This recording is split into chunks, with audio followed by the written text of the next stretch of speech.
Hey everybody, welcome to a stream in the year 2026. In the uh a lot has happened in the last year. We've been we've been through a lot of different extraction games. We've been through Dark and Darker. We've been through the shutdown of Dungeonborne, and I received the notification. It was about a day or two ago from a viewer of mine, and I got word that Mithril Studio, if you guys are aware that, so Mithril Studio is the company that actually created Dungeonborne. Here, let me pull them up real quick. Give me a second. Dude, this is actually the craziest news of the year. I had to stream this, guys. I had to. When I saw this info out there, I actually could not believe my eyes. I could not believe this was real. I was so freaking shocked. This is crazy shit. Okay. Alright. So, Dungeonborne, released 2004. It has been closed for about a year, okay? And then I got a message 2 days ago that there is a website here, okay, called Mithril Studio. We are back, okay? We are back, okay? And I was like, huh, that's kind of weird. So what's going on? So this is something I've never talked about. I haven't talked about this in a year, all right? So a year ago, I talked with a viewer of mine, and I don't know if they want me to give their name out there, so I censored it, okay? So this here is a screenshot that I have from 2025, almost a year ago to date. So 11 months ago, I got this screenshot of my viewer. Hopefully I didn't leak his name. I don't think I did. Yeah, I crossed it out. Okay, we're good. So I got a message from this viewer saying that he was in talks with someone who was on the Dungeonborne development team, a lead developer, apparently, okay? And I talked to him a year ago, and it read, this is a message back and forth with him to the developer, okay? So he said, "Thank you for support and love. It's a pity that Dungeonborne did not continue due to some reasons beyond my control. I've always had hope to restart it, but I don't want to cause any legal problems too. So I'm considering it carefully, but I believe we'll be there in the end." So this here, that's scratched off. I didn't scratch out this, by the way. This was scratched out when I got it a year ago. It turns out that this conversation is from a guy named Elvis. So the Dungeonborne Mithril team is creating like an extreme. I'll show you the gameplay soon. It looks like Dungeonborne 2. I swear to God. I'm very skeptical on this actually being good. I'm gonna be real with you. Nothing could come of this, but the fact that Mithril is coming out of the grave to basically make Dungeonborne 2 is so crazy to me. I actually like it's insane. So this guy named Elvis, his last name is Zhao. I don't see him here. This is the thing. I guess he changed his Discord. So this guy has been working at the very minimum for a year. And then he asked, "You can reach me at this website, open to suggestions, collabing." And then here you see Mr. Zhao. So we know that it's from Zhao. He says, "I'm happy to help in any way that I can. I'm not looking for money just to revive the game. I'll send an email." So I knew for about a year that Dungeonborne had like a chance to come back, but I've never mentioned it on stream.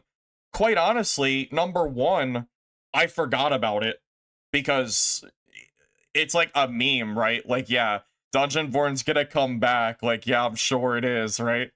So it was like a big meme. I wasn't even something I was considering. But again, it was also a year ago. So I didn't even think it was worth like having a conversation or discussing about. So I just kind of left it and I never talked about it. So what I do know is that ever since a year ago, this viewer of mine, if he ends up coming in stream and tells me it's okay to share his name, I will. But he has apparently been in conversation talking to this lead developer about this Dungeonborne revival game. So then I got this. Then I got this. This Mithril Studio, we are back, right? So I was like, okay, let's take a look.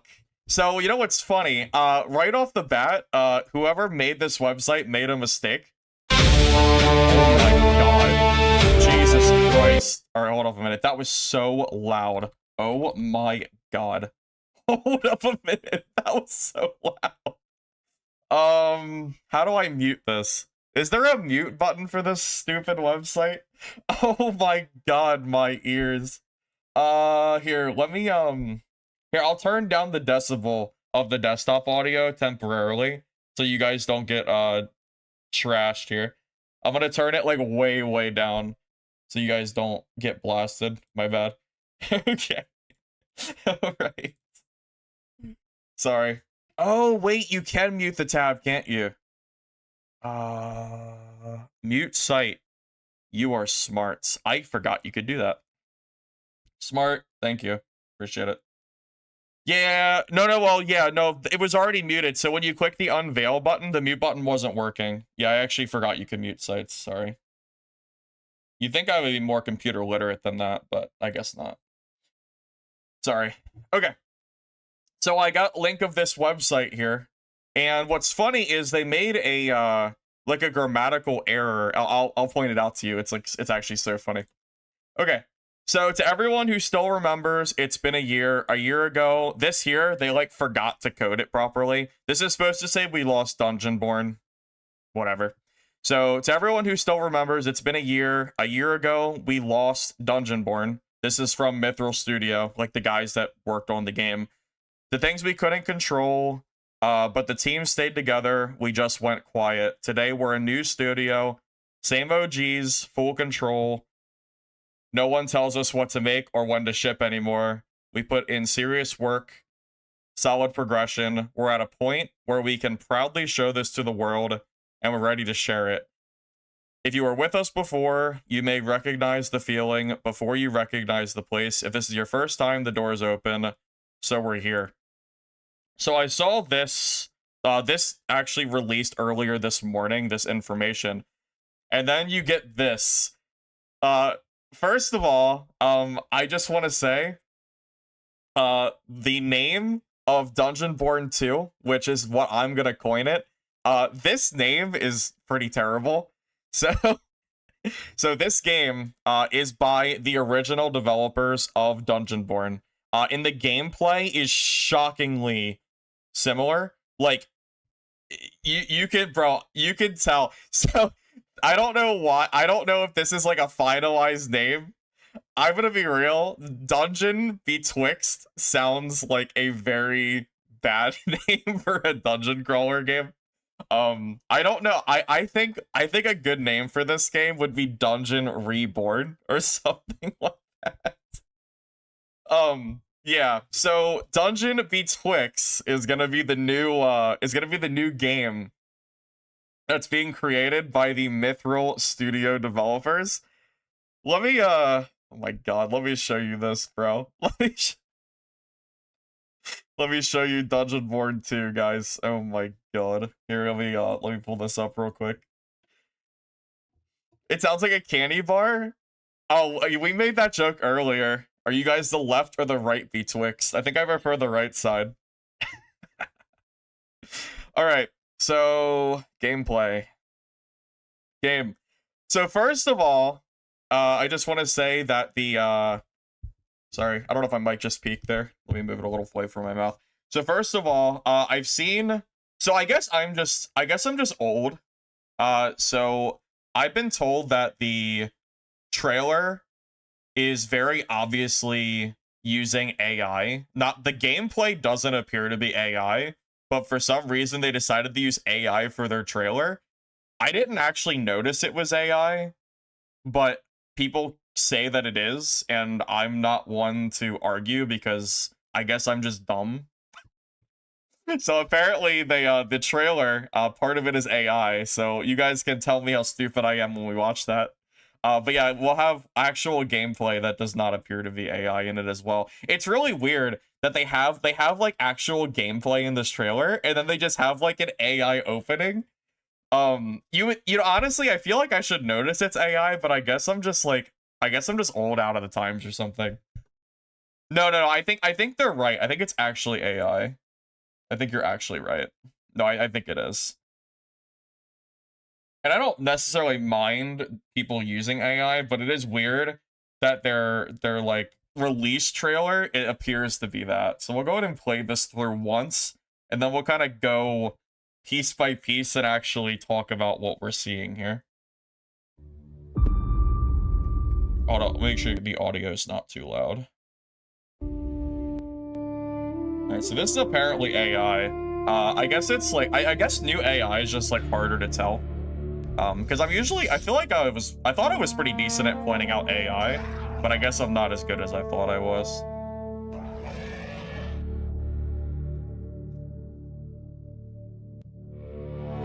Yeah, so this is like a pretty short cinematic. Dude, you gotta see this gameplay. It literally looks, I don't know what to call it besides Dungeonborne 2. It's so like, it's so funny. But look at this. I'll just let it play through first. So you have the spin move, right? The fighter's spin, right? Tell me, come on. Can you guys, like, honestly tell me this doesn't look like...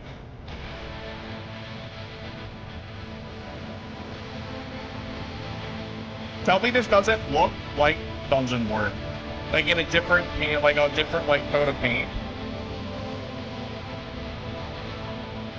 Am I wrong? I'm right, right? I'm not like, this isn't clickbait. This does look like Dungeonborne, right? Isn't this crazy? I would have never expected this to actually be like a thing that's going. I know. It's so funny. Why? Yeah, it's so funny.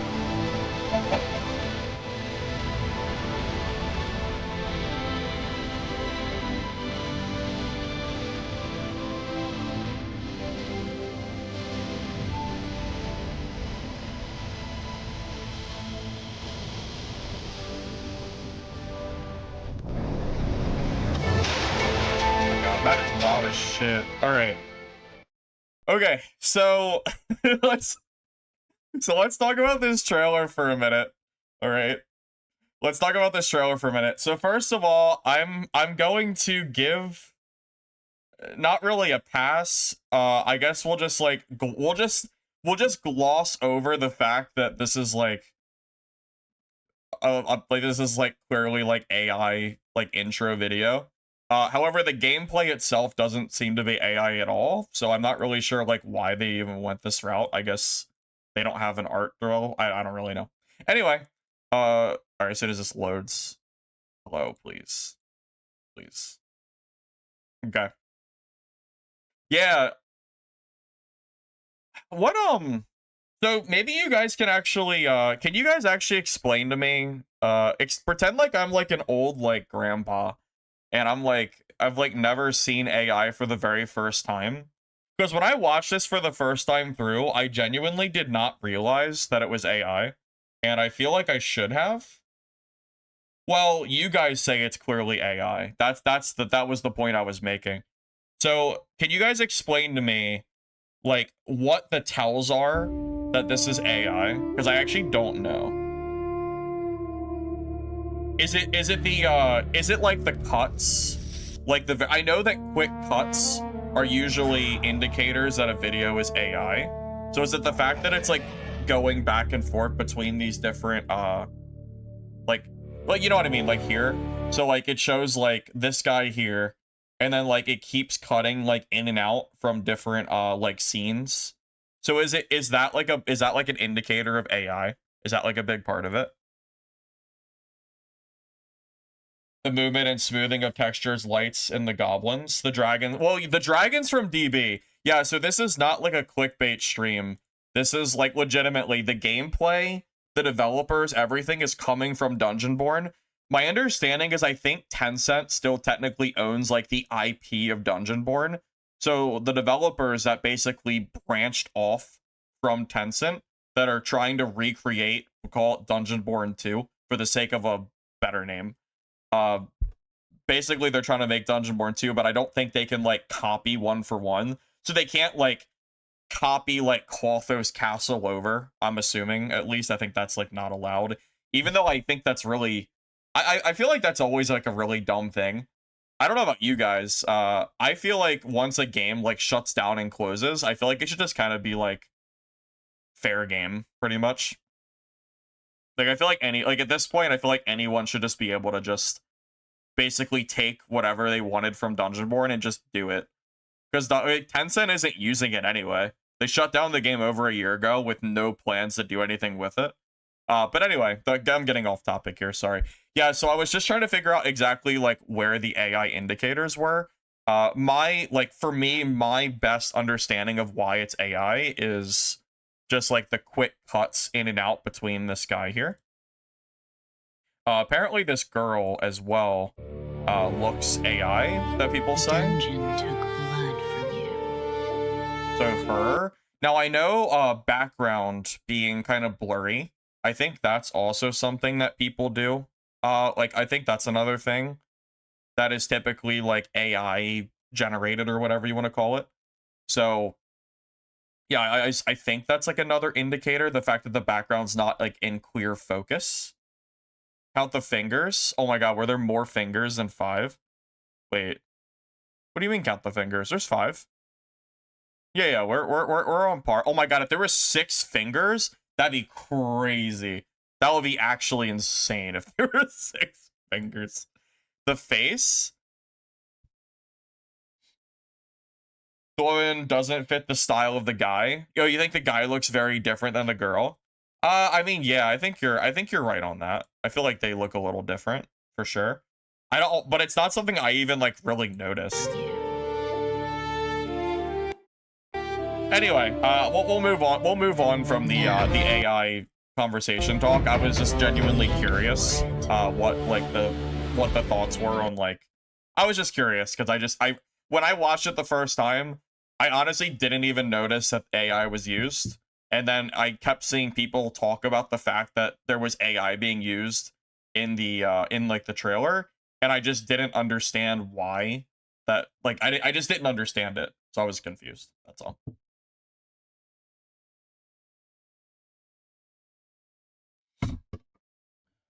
Look at the bracelet. Wait, the bracelet of the girl? Hold on, the last thing. The bracelet? Last thing. What's wrong with it?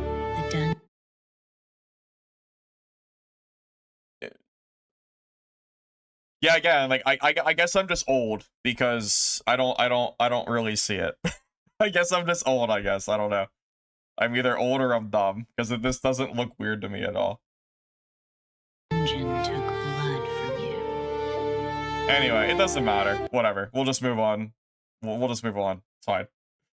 Yeah, I'm hearing that it's made with AI doesn't surprise me. Like now that I'm like looking back, like I understand why people are saying it. I'm just, when I first watched it, I just didn't get it.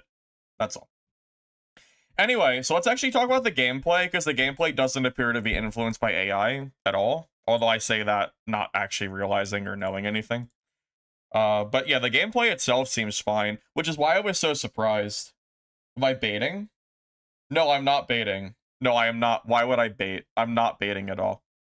Sorry, that Steam is not loading. Sorry, give me a sec. No, this is not baits. I promise. I promise you I would never tarnish my channel by creating a clickbait Dungeonborne video in 2026.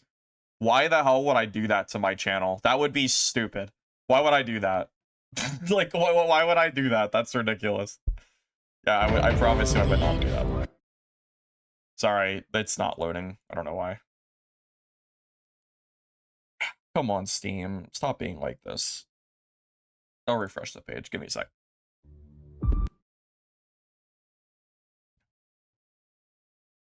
All right. So I want to actually talk about this gameplay really quick. So just like, oh, okay. Oh wait, let's back up real quick. If you're just now joining, I'll just very quick, I'll just say the important part of what you might have missed.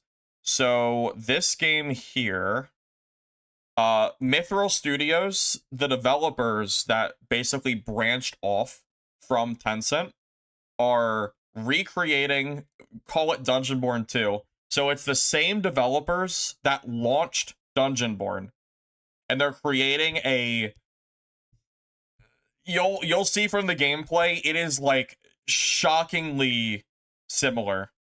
It is way more similar than it than it really should be. Or maybe it should be similar if they're going for Dungeonborne 2. I guess that's what they should. I guess it should be similar. But yeah, if you're just now joining, the main developers from Mithril Studio branched off into an indie studio, and for the last year plus that I'm aware of, because I got a message a year ago saying that they were working on a Dungeonborne copy, clone, re-release, whatever. I knew for a year that this might happen, but I forgot about it and just kind of brushed it off as yeah, I'm sure it's gonna happen. Like, I figured this project would get abandoned, or I didn't think this would ever see the light of day. I honestly did not think this would ever see the light of day. So it's I don't even know what to say. This is just like really like crazy. All right, so yeah, gameplay. So just right off the bat, like, this looks very similar to DB. At least I think the art style looks very similar. You'll also notice this is I'm guessing this is the fighter class. So here, you'll see he has that like same spin move, right? It shows the spin move, right? Or is it later? It might be a little later. Yeah, that move here. So, and I mean, all of you have played Dungeonborne here. I'm sure all of you have played it. So if you remember Fighter has that whirlwind ability where you go third person and then do it. I guess he canceled it early. I kind of figured it would last longer. I feel like there was a clip later that showed him using it for more time. I guess we'll show it when we get to it. But yeah, so a lot of this, it seems like similar classes, play style, and everything are basically being imported into this new game. Spin to win, baby. Here, I'll tell you what. I'll link this for you, since some of you were asking. There you go. There's the Steam page. By the way, I'm not sponsored for this stream. I literally am just in shock that this is even like happening. So if you're wondering if I'm being paid to do this, I am not being paid to do this. So yeah, I'm just doing this because it's very I'm just doing it because it's interesting, I guess. Oh, don't worry, we're gonna go over their Discord too. Discord, they have an announcements page here. And I'm going to go over all of their info here as well shortly after. I just wanted to break down the gameplay because that's kind of like the most important part, right? Oh, yeah, the name is bad. I don't care what the developers do at this point, but they have to fix the name of the game. Dungeon Betwixt. The only game that I can think of that has a name as bad as this is Elde Garde. Like... There is so many better names for this game. My money is on Dungeon Reborn. I think we should push that to the toes. I don't know what they should call it, but I feel like this is a really weird name. I don't like this, really. Maybe I'm being nitpicky, I don't know, but I don't like this name. I feel like, I think the developers really wanted their name to be DB, since they're like going for Dungeonborne 2, basically. So I think they were like, okay, how do we get Dungeon B? Like what? Like I think that's what they were going for. DB, Dungeon something. And for whatever reason, the only B name they could think of was Betwixt. So yeah, I feel like this name could probably be updated or changed a little bit. Again, I feel like Dungeon Reborn makes sense because they're like trying to revive Dungeonborne, so like I feel like that makes sense. We could just call it Dungeonborne 2. That might be copyrighted though. Since they're an indie company, they might not be allowed to do Dungeonborne 2. Although actually that would be terrible, I imagine. Like Dungeonborne has such a bad rep at this point because of how poorly Tencent treated the game.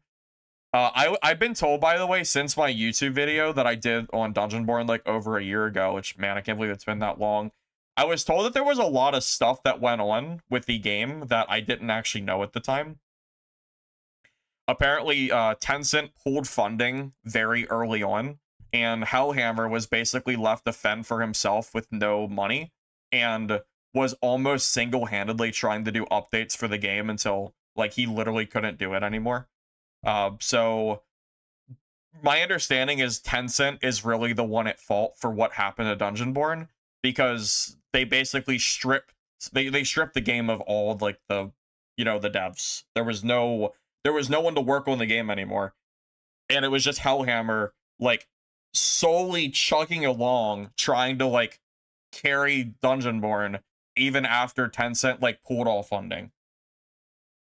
So I'm not here to defend Dungeonborne because I'm still up. I'm like, I mean, I'm over it. It's been a year, but I am like still annoyed at how the game went.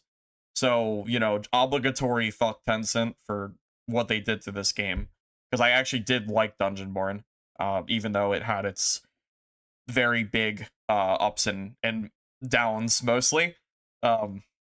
Just wanted to put it out there because I had no idea that was a thing when I made the original video. So I definitely like shit on Hellhammer quite a lot.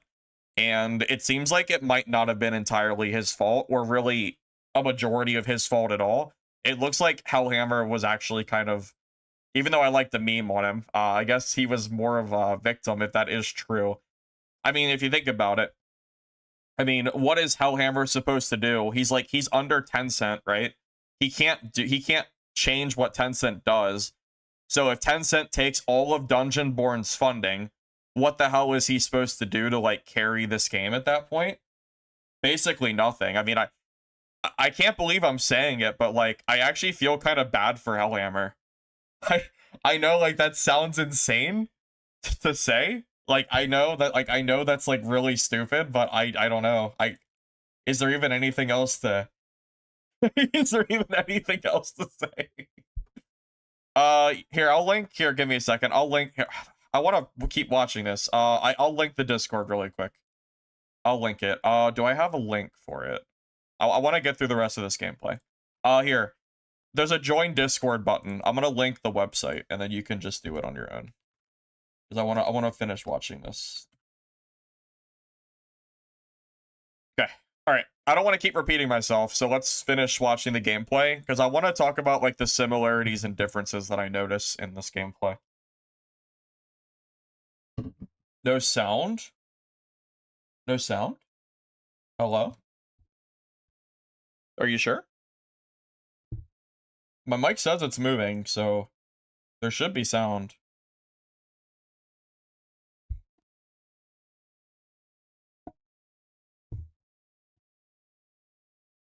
Are we? Yeah, we should be good. Okay. Do I think things could have worked out differently if DB was in a better state when Tencent pulled funding? I think Dungeonborne's I think their fate was sealed the moment that Tencent pulled that funding. I don't think it mattered how good of a state Dungeonborne was in or wasn't in. How can you possibly support a live service game with no money? How can you do it? Like, legitimately, I don't think you can. So, again, I know this is crazy. Thank you, Brian. Or Brian. Yeah, Brian sounds right. Thank you for the sub. I appreciate it, man. Thank you. Yeah, so I don't really know what to really say in terms of like the whole Hellhammer Dungeonborne fiasco. I think there's some screenshots on Discord that I could try to find that like maybe has some info about that. I'm not sure. I should have stayed in the Dungeonborne Discord. I left it because I figured I was done with it, but I guess I could have went and dug those up. But yeah, my basic understanding is that Hellhammer was basically screwed over by Tencent. So really, the biggest FU as far as Dungeonborne dying the first time around. It was just really all Tencent. It just kind of is what it is.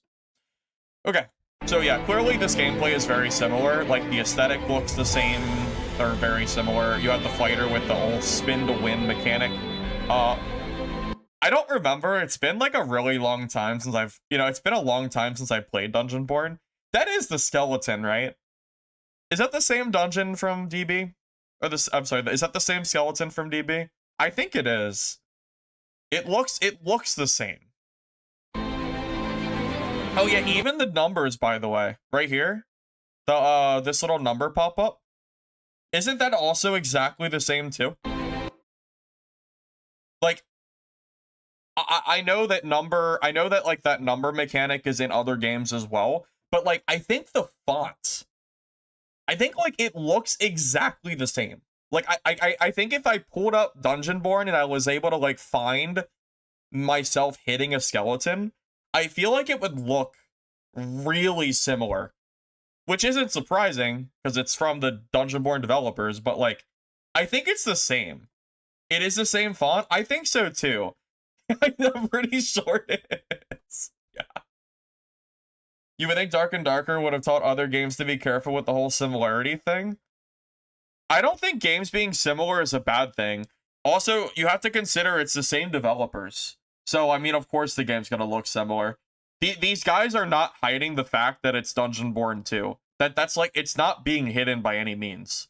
Like, their main website even talks about them, like, branching off and being a new indie studio away from Tencent from, like, a year ago. Like, it's not like it's a big, it's not like they're trying to hide it or anything, right? Yeah, I think the hit marker and everything is the same. So this is new. This grapple mechanic is new, but I just want to point out there that the grapple is not, it doesn't look like it's a free grapple.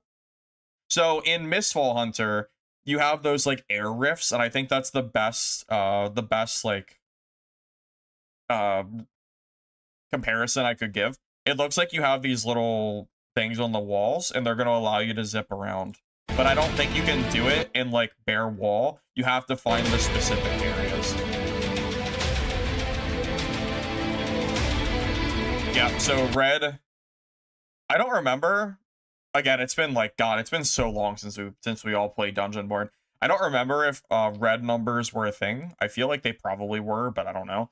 But it looks like critical hits are red and they do more damage. Obviously, not surprising. There's another spin to win, by the way, too.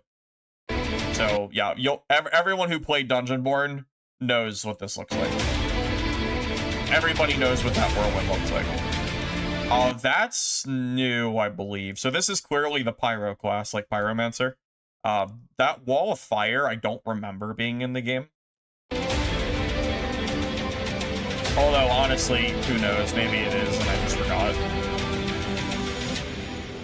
The double daggers? Yeah, the double daggers. And that's fighter, right? Isn't that the fighter class? Didn't he have? Yeah, didn't he go from? Hold up. I don't know, but yeah, like even like this, even like the way the daggers are feels similar. Oh, like the longsword slash. Do that too. Like, yeah, I'm sorry. It's like it cuts so quick. It's hard for me to like. I feel like I have to keep pausing to show it because it's not like very long gameplay. So the slash longsword here, right here. So longsword was like what? DK, Death Knight, fighter. I don't know who else had it, if any. But the longsword heavy swing, like when you like charge attack and go forward, I think that's the same animation. You know what I'm talking about? Where you had a longsword and you're like attacking forward. Oh yeah, Swordmaster. I forgot. Oh my god, Swordmaster was so bullshit. Oh my god, that class. Yeah, let me have my entire inventory filled with swords, so I can't loot. And then I'm gonna press my I win button and I'll be invincible for like 15 seconds. And then if I happen to catch you off guard, I insta-kill you. And then I have a legendary artifact, or the legendary, that also adds like extra like thunder damage to it that you can't block. Oh, that freaking class made me so mad. Oh my god, Swordmaster, yeah, that one too. But yeah, that slash is exactly the same. So the slash and the spin to win, classic.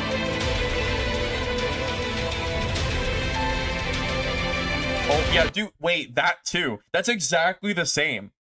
Yeah, so remember, Cryomancer and Pyro, you had the swords, the sword and the orb. Remember, like you had the sword orb, and then you would block, and the orb would block everything in front of you. It would just block all the shit. Look, you can see that here too. Oh, sorry, not the block, but the block and the charge attack that made the giant it like throws the elemental thing across. You know what I'm talking about. I mean, it's literally this. I remember using that on Cryomancer with the like frost sword or whatever, and I would use it to slow people. You know what I'm talking about? That's what that is. That's exactly what that nice voice crack. That's exactly what that is.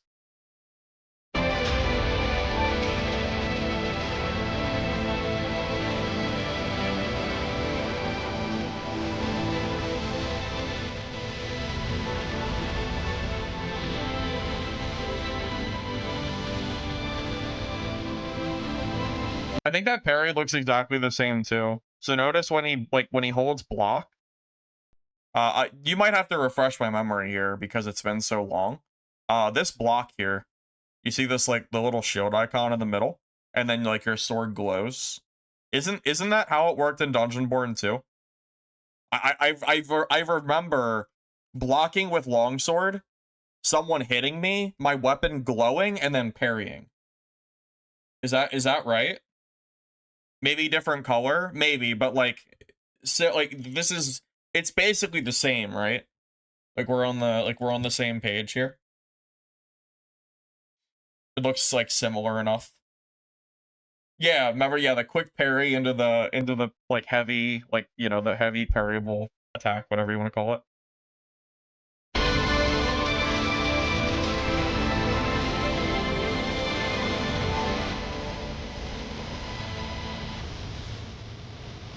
Now that's new. That enemy is new. I've never seen this before. That enemy, I'm sure it might be a storeable asset. I'm sure someone here could probably find this Minotaur somewhere on the store. But as far as I remember, and I feel like I played enough Dungeonborne to know if or not like this mob or whatever existed. Very clearly, I don't think that existed. Yeah, also this last part of the, yeah, ear rape warning. This is so loud.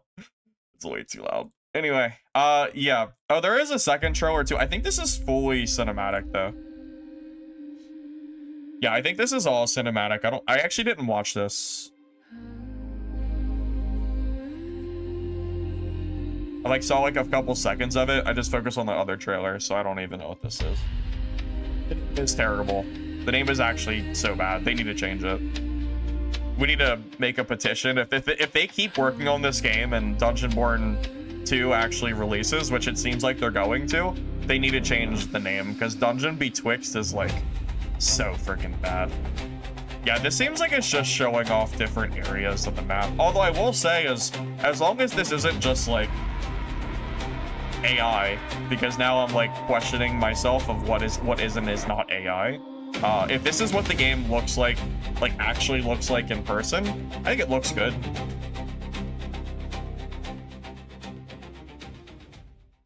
I don't know if anyone wants to chime in on my thoughts here. Like, is this AI? Because now I'm just questioning everything about what I know about. I'm questioning everything because I don't know if it is or not. But if it's not AI, I think it looks good. Duh, it's AI. Well, you say duh, but like I'm dumb. So, but also, is it just straight AI, like, or is it AI enhanced? Because there's a difference between those two things. So this could be in the game 1-for-1, but it might just be enhanced with AI. So what do you think it is? Do you think it's AI enhanced? Or do you think it's just like, do you think they just like threw it out there and it's like, yeah, they'll just work on it later and it's gonna look nothing like this? I don't think it's straight AI. To me, it looks like it's enhanced, but I don't know if it's AI straight. I should upload this news if there's no NDA. Well, no, there's no NDA on this or anything. Yeah, I mean, I could make a YouTube video on this. I had to stream it. You want a date? I don't have a date. We don't have a date yet. It's the playtest soon trademark. I don't have a date. Sorry. I'd be surprised on what AI is indistinguishable now. I'm not surprised, Ricola. That's the whole point. That's what I'm saying. I keep seeing people, like, say that this game is, like, AI, but I genuinely don't, like, get it because I guess I'm either old or I just haven't kept up with the times of AI. Because to me, like, when I'm, like, watching through this, like, these clips, it doesn't scream, like, straight AI to me, but, like, I could see it being enhanced, you know? But if it's not AI, I think it looks good. Like, if this is what it looks like during a playtest and it looks exactly like this, that's great. Like, I think it looks good. If we're being misled and it doesn't look like this, and then we get the game and it looks bad because this is just, like, fake. Because when the game comes out, if this video is AI and it's being enhanced unrealistically, it's gonna be noticeable the moment a playtest is out. You can't hide it, right? You know, that's just, it is what it is. So if the developer used AI for this video and the game comes and it looks bad, he's just shooting himself in the foot because people are just gonna, like, point it out immediately. You can't hide it once the game is out. So there's, like, a part of me feels like it would be stupid for the developers to use AI for this because they have to know how dumb that would be, but who knows? Who freaking knows, honestly, nowadays. What did I miss? It doesn't matter if it's AI or not. Does it look good for me? Well, it matters because when the game releases, whenever, like, the playtests start coming out for this game, if the game doesn't look like this and it doesn't look good, it's going to be noticeable, and that's going to be a negative look for the game. If you mislead people with game trailers that look completely different from the release of the game, then very clearly that is not going to be good, right? You know what I mean? Are we on the same page as to why it matters? No, it's possible the game looks like this. The question is it going to look like this? You don't know very well. You think it's not AI. You think people just want to say it's AI. See, it's so hard nowadays, man. I really hate AI sometimes. A part of me does hate AI because I feel like it's made everybody so skeptical of everything, and even stuff that isn't AI. I feel like it gets called AI anyway, and then that kind of is bad too when stuff gets accused of AI when it's not. But I genuinely don't know if it is. Like, it feels like this is AI enhanced, but I just don't know. Is Hellhammer involved? No. Hellhammer, no, we went over Hellhammer earlier. So he is, I don't know what he's doing nowadays, but he is on a completely different path at this point. So if you're not aware, I guess I'll just repeat myself a lot today, but that's bound to happen. So basically a year ago plus, when the game got taken down, when Dungeonborne first released, Tencent pulled funding of the game, and Hellhammer, my understanding is Hellhammer was actually the victim in all this. He single-handedly tried to carry the game while Tencent was pulling all of his funding. So Tencent had basically no help whatsoever development-wise to make the game. It's part of why the development was so slow and why stuff just wasn't happening like it needed to, because Tencent pulled all of the funding. So Dungeonborne basically collapsed on itself very quickly, because turns out when you have a live service game that needs updates and you have no employees to fix it, and it's just like Hellhammer, and like a skeleton crew because Tencent pulled all the funding. It turns out it's not going to work out very well, right? Like, it's not a surprise. But no, Hellhammer is not part of this project at all, as far as I'm aware. So I don't know what Hellhammer is doing nowadays, or if what I'm even saying is completely true. That's just what I've been told. If you can find any info and fact check me, you're welcome to do it, because I'm happy to be proven wrong if I am wrong. But yeah, as far as I know, Hellhammer is not part of this project. It is a different team, but it is the core, it is main developers from Dungeonborne. So the reason the game looks so similar is because it's from Dungeonborne.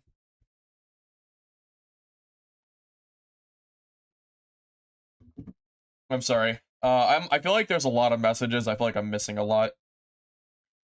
You think every company uses AI at some point now? I feel like you're right. And we're going to get to the point where AI is going to be completely unavoidable in basically everything. And I don't really know how to feel about that one way or the other, but I don't think you're wrong on that. I don't dislike Hunger, by the way. I've actually been busy the last 2 days. I've been out of the house. I wasn't able to stream Hunger at all. So I didn't not stream Hunger because I hate it. I did like the game. I think it was a little bit slow for my liking. I think I like the faster paced gameplay of Mistfall. So preference-wise, I think I do prefer Mistfall Hunter over Hunger. But I think Hunger's a good game. I think the aesthetic is really nice, and I just like the look of it. And I think the gameplay was fine. Like, if someone asked me if they should play Hunger and you like shooter extractions, I would tell you yes. I wouldn't tell you no, for sure. Like, it's not a bad game. It's just, I think Mistfall was more fun. That's really it. The mud in the first picture is crazy quality. You highly doubt the game will have that level of quality in a live test. Maybe with EU5, but the stress on PCs will be crazy. Well, this game is made with EU5, so it is possible. Oh, you mean this mud is crazy quality? I mean, this is a really high quality image. I think it is, at least, which is why I was wondering if it was AI enhanced and if it's realistic the game will look like this. Because if the game looks like this on launch aesthetic wise, I think it would look very good. I just don't know if it's gonna really look like this or not, is the problem. From what he's saying, they had trouble fixing anything due to staffing shortages. Yo, yeah, that's what happens when Tencent pulls all of the funding and leaves Hellhammer to fend for himself with a skeleton crew. Exactly. Maybe it's good that it's not simply Dungeonborne version 2. Well, it's not Dungeonborne version 2 in that it's a 1-for-1 copy with, like, Clothos Castle and the, oh my god, what was the other map called? I should know this. I played Castle almost exclusively, I feel like. Not exclusively, but I played it more. I don't remember the name of the other map. I'm sure someone will remind me. But yeah, I doubt it's not going to have those maps in it, but the gameplay, the combat looks so similar when we were looking at the other video. It looks like Dungeonborne 2, like Dungeonborne with a new coat of paint and new aesthetics. That's what it looks like to me, at least. If it's good, who cares? I mean, I'm kind of with you. I mean, I don't know. Like, I don't share the same hate for AI that other people do. But if the game suffers because of it, then that's when I'll start to care. You think Hunger Melee is not great? I've heard mixed things. I've heard Hunger Melee is not great, but if it was super complex like Chivalry or something, then that would be pretty unfun as well. Because then it's an extraction with combat that's way too complex, and that's also a problem, I think. July 29th hype? Yeah, Juice. Yeah, my streaming has been very inconsistent because I'm just waiting for Mistfall Hunter to release on the 29th. I'm gonna be streaming a shit ton when Mistfall comes out. Like, I will be here a lot once Mistfall comes. Trust me.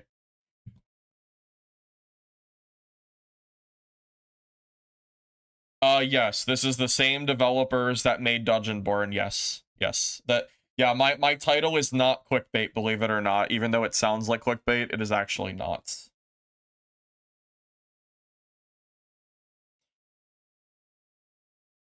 Blame Tencent for Life One Hit destroying Dungeonborne? Well, you know, I blame the developers for Life One Hit being in the game so long. But I do have to wonder if Tencent pulling the funding so early. I think Tencent pulled funding before Life on Hit problems even started. So with them having such a skeleton crew because of that skeleton, you know, if them having a skeleton crew because of the lack of funding, maybe that's why the updates took so long. I mean, it makes sense, right? It makes like 100% it makes sense. So, you know, I feel like there's a timeline where Tencent isn't just shit and they don't ruin this game because I guess they deemed it not worthy of their funds, even though we'd launched at like 30,000 players, 40,000. I don't know. It was a pretty good number. Dungeonborne had a good player pop at the start, and they just didn't give it the support it needed, and it just kind of fizzled and faded away, which is the saddest thing. Yes, I'm gonna be honest with you. I think Mistfall Hunter is more fun than Dark and Darker. I think the combat is more fun. That is not to say Mistfall's combat is perfect. There are problems with it. But at this point, I played Dark and Darker for 4,000 plus hours, and I'm just kind of bored of the game. So for me personally, I prefer Mistfall's combat because it's new, it's fresh, it's something that I don't have like thousands of hours in experience in. So it should be pretty obvious to you why I'm enjoying Mistfall Hunter more than Dad, because it's something new to do. So also, I think Mistfall Hunter, I said it when I was streaming Mistfall like 2 weeks ago. Mistfall Hunter feels like the game that Dungeonborne always should have been, because it's not like a one-for-one Dungeonborne, but the game feels kind of similar to Dungeonborne, and I think like those somewhat similar aspects, like there's like a few things here and there that just reminds me of DB, and I feel like that is maybe part of why I've kind of latched on to Mistfall so much. I don't really know, but to me right now, I would like, it's not even close, guys. If I had a choice of playing Mistfall and Dark and Darker right now, and I could play both, I would choose Mistfall. It just is what it is. That's not to say that Mistfall is gonna be, I don't even know if Mistfall is going to be popular or if it's even gonna be good in 3 months, 6 months, a year down the road. I just don't know. But I do know that I like Mistfall Hunter a lot right now, and I like it enough that I'm going to sink as much time into it as I can, and I'm just gonna hope the game does well, because I just don't feel like playing Dark and Darker at the moment. This isn't a stream to shit on Dark and Darker. You guys asked, so I'm just telling you. That's why my streams have been so sporadic, because I just want to play Mistfall. It's not. No, it's actually not clickbait. It's crazy. No, it's not clickbait. I promise, it's not.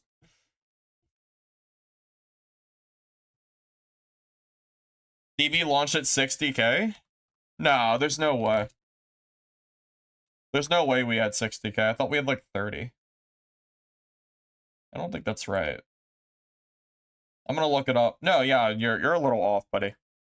It was like 40, 39. Yeah, because remember, Dungeonborne didn't release on consoles, so what you see is what you get. They were only on Steam. Nice haircut. Oh, thanks. Yeah, I cut it yesterday. It's too hot, man. It's like 110-degree weather here for a few days. I had to cut it. I had like just too much. But yeah, Dungeonborne peaked at 39K, and you can actually see it's kind of sad. So Tencent pulled funding like week 1, is my understanding. So Tencent for some reason saw 40,000 player peak, and then we went down to 33K in what, about a month time. And then around the time that Tencent pulled funding from Dungeonborne, and the real problem started to arise that couldn't be fixed. Life on Hit, by the way. Life on Hit's a big one. We very quickly fell. I think, I don't know this for sure, I think July 29th to like August, I think that whole month period, I think was plagued by Life on Hit. Because I remember at least 3 or 4 weeks having DKs running around with dual swords spamming shit. And then even after they nerfed that, Cryo Fairy and Priest Fairy were like dominating the game for a long time.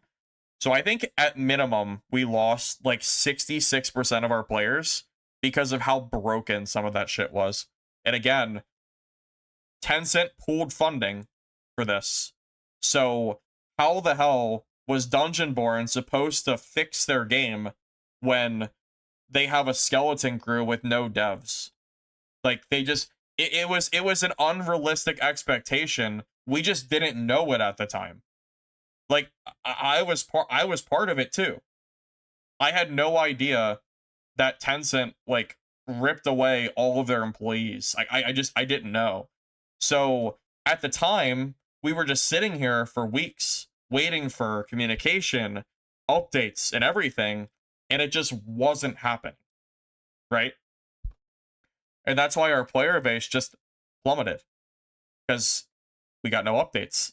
And the game was in ruin because Life on Hit was so broken. So within like it was like 2 months, guys. Like we lost 66% of our players, like what, 22k in 1 month. And then 1 month later, we lost another like 8. We went from 33,000 players to 3,000. We lost 90% of our players in 2 months. That was being plagued by Life on Hit and broken legendaries that were ruining the game, and there was no development virtually happening for the game because it was all ripped from Tencent. Like, so stupid. The way that it went down, it didn't have to go that way, man. It didn't. I know it's like a popular thing to like hate on Dungeonborne because it did fail. So it's like well, like, hey, I told you so. I told you Dungeonborne was bad. And like, yeah, it was bad because it wasn't being worked on and the balancing was atrocious. And yeah, like I would agree. Dungeonborne, during the period of time where those balance problems existed, the game was in a bad spot. Like, I don't disagree. But man, it didn't have to go that way, man. Like Tencent pulling funding so quick, the game never had a chance. What the hell was Dungeonborne supposed to do?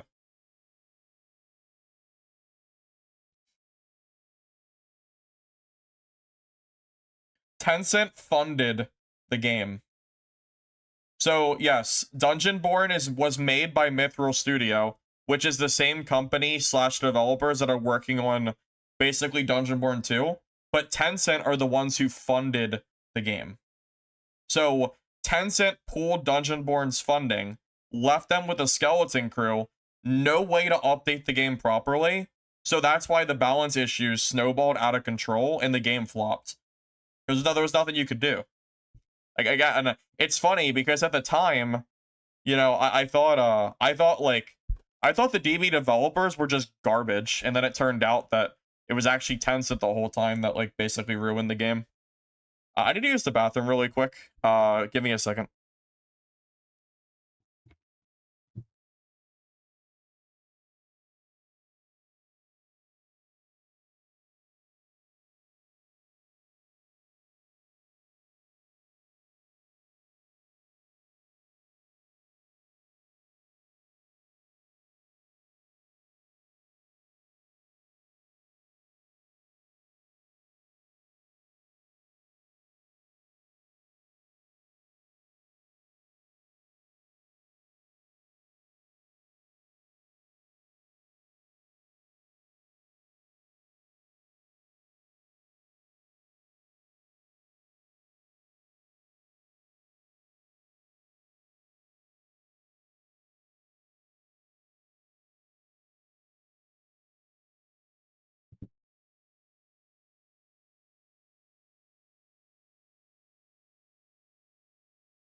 Yeah, correct me if I'm wrong.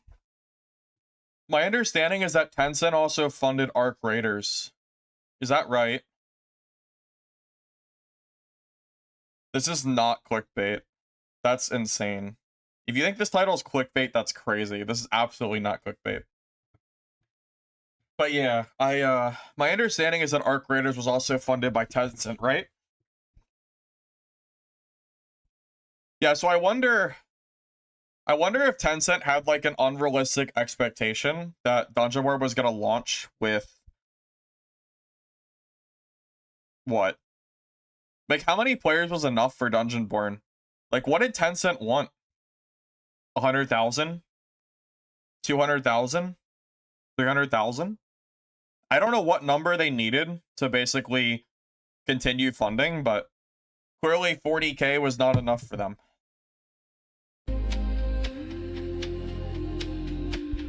Yeah, so again, back to the actual, back to the cinematic trailer, and then we can go back to the gameplay if you want.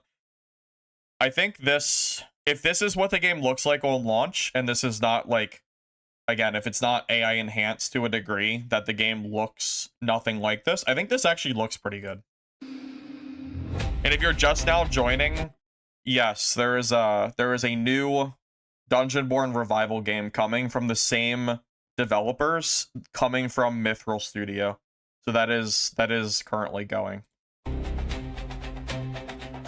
Well, this is the second trailer. This is not the gameplay trailer. This is just showing off some graphics that I wanted to look at because I didn't watch this yet. But yeah, I think the graphics look nice as long as it's like this is actually what it looks like in game. Why do people always say that? How does this look like a mobile game? That doesn't even make sense. How does this look like a mobile game? Bro, if my PC game looks like this, I'm happy. It doesn't matter what game it is. How does this look like a mobile game? These graphics? Well, this isn't the gameplay footage trailer. This is the cinematic trailer. I can go back to the gameplay trailer. Yeah, this is a different trailer. I just wanted to see some of the screenshots from the game. But yeah, I don't understand what you mean by that. How is this I don't understand how this looks like. I don't understand how this looks like a mobile. Yeah, this is the cinematic, guys. This is the other trailer. Here, since I know a lot of you guys are joining like late, I'll just quickly like let you look at this gameplay. Yeah, this is you'll if you play Dungeonborne, you're gonna very quickly realize how similar this game is. I want to go over the Discord information too. I want to do that after this because there's some other info that's given that I want to go over. This video is on the Steam page. I could link it again in chat if you like.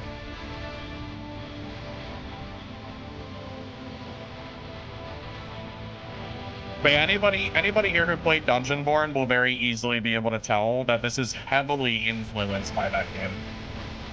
I mean, influence is almost an understatement. It looks super similar. Like it's basically DB with a different coat of paint.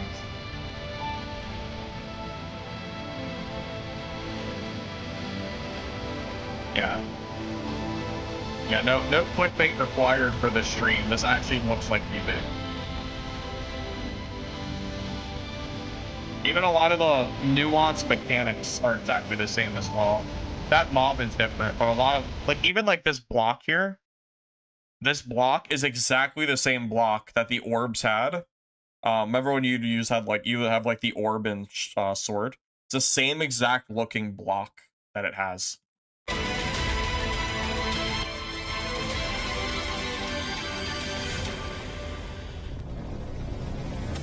Yeah, so that's the gameplay. I want to go over the Discord really quick, by the way.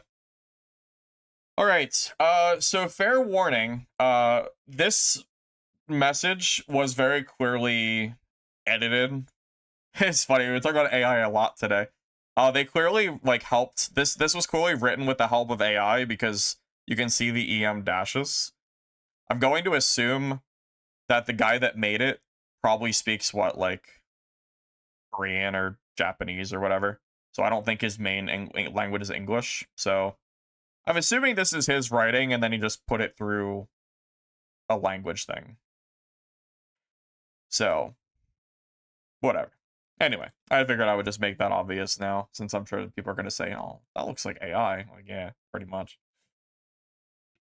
Although I don't really see like AI translation as a problem. I don't really feel like what do you like I don't really know. I don't really expect someone to like change it really. I think SDF did the same thing. Remember SDF's kitchen for Dark and Darker?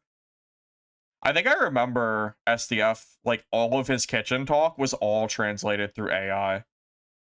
I think at the time I did joke about it too, but I don't really care that much to be honest. SDF literally does the same thing, so at the very least, if you're gonna criticize this guy for doing it, at least make sure you're criticizing Dark and Darker as well, because they do the same thing. All right, reigniting the torch, a letter to all dungeon adventurers. So this is he changed his name, by the way. So this is Elvis. I don't whatever. That's who it is. It's the developer guy. To all adventurers, thank you for making your way here. We at Mirion Studio, so they're changing their name. So this is a indie studio now, not it's not the same Mithril studio that was originally under Tencent. They're branched off, so I don't know if you call them I don't know if indie studio is the correct term. I think they used indie studio. I would assume it is. If they branched off of Tencent, even though they didn't used to be indie devs, they're technically indie now, I think. Because I don't think they're under a big like development branch like they used to. Oh, I guess I should just keep reading. Anyway, a newly formed independent studio built by members of the original core development team. So yeah, exactly what I just said. They're a new independent team. Some of us once worked on the kind of first-person fantasy extraction experience that brought many of you together. Great sword in the dark, desperate fights, dangerous loot, and heart-stopping escapes. For reasons beyond our control, that chapter eventually moved beyond our hands. We could no longer guide its direction. The lessons, unfinished ideas, and the passion of the genre never left us. So, we talked about it earlier. This reasons beyond our control, surprisingly, is not bullshit from my understanding. It's Tencent, you know. These developers were basically at the mercy of Tencent continuing to fund them, and sometimes shit just doesn't work out, I guess. So that's why they all left the company and are working on this new game. This is why we came back together. For the past few months, we have been quietly building Dungeon Betwixt. I am curious why they said few months, because I have screenshots from a year ago that this developer, name is, we'll just call him Elvis, that he's been working on some kind of game, at least since August of last year. So I don't know exactly how long the game has been getting worked on. I just know that the game looks shockingly like Dungeonborne. Yeah, so we've been quietly building Dungeon Betwixt, maybe name pending. Brand new EU5 powered game. It's still early, but the foundation is real. Fluid melee combat, dangerous dungeon runs, high risk loot, in a world we want to keep expanding with you. It's not a return to the past. It's a new descent built from everything we still believe this genre can become. So as I said, it's not Dungeonborne copied and pasted. It's like Dungeonborne 2. It's like I don't know if a sequel's the right word, but it's like Dungeonborne with a new coat of paint, basically. So like if you're here like expecting to go back to like Clothos Castle and play like the same exact classes and the same exact everything with the same menu and like it's not gonna look one for one the same. You're gonna have a new coat of what the game looks like from the outside, but the core gameplay, at least based on the trailer, the core gameplay is shockingly similar, and it's very clear that the developers who worked on Dungeonborne are the same guys as this, because it looks so similar. Yep, so everyone who kept watching, waiting, and believing, thank you. The torch is lit again. Welcome back to Dungeon. So yeah, this is Dungeon Betwixt. Steam store page is now live. Please wishlist us. Oh yeah, I said I would send this. I guess I'll do this real quick. Here, if you care enough, I'll just send this to you. Devs aren't paying me for this. I'm just doing this because I was bored and I wanted to share this off because I thought it was interesting.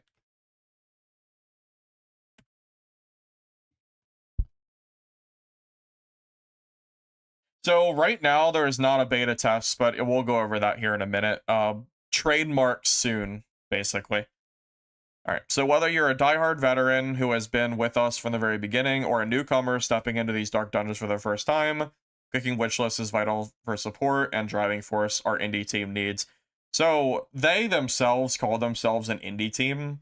I don't know what exactly like the textbook definition of indie development team is.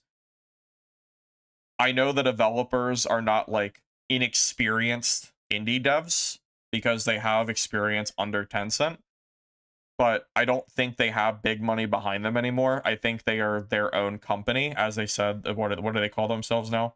Mirion Studio. So they're no longer technically Mithril Studios, the same people that made Dungeonborne. They're just the same group of early developers that worked on the game that are now new. Please tell you this title is bait. It is not baits. Is Elvis the new SDF?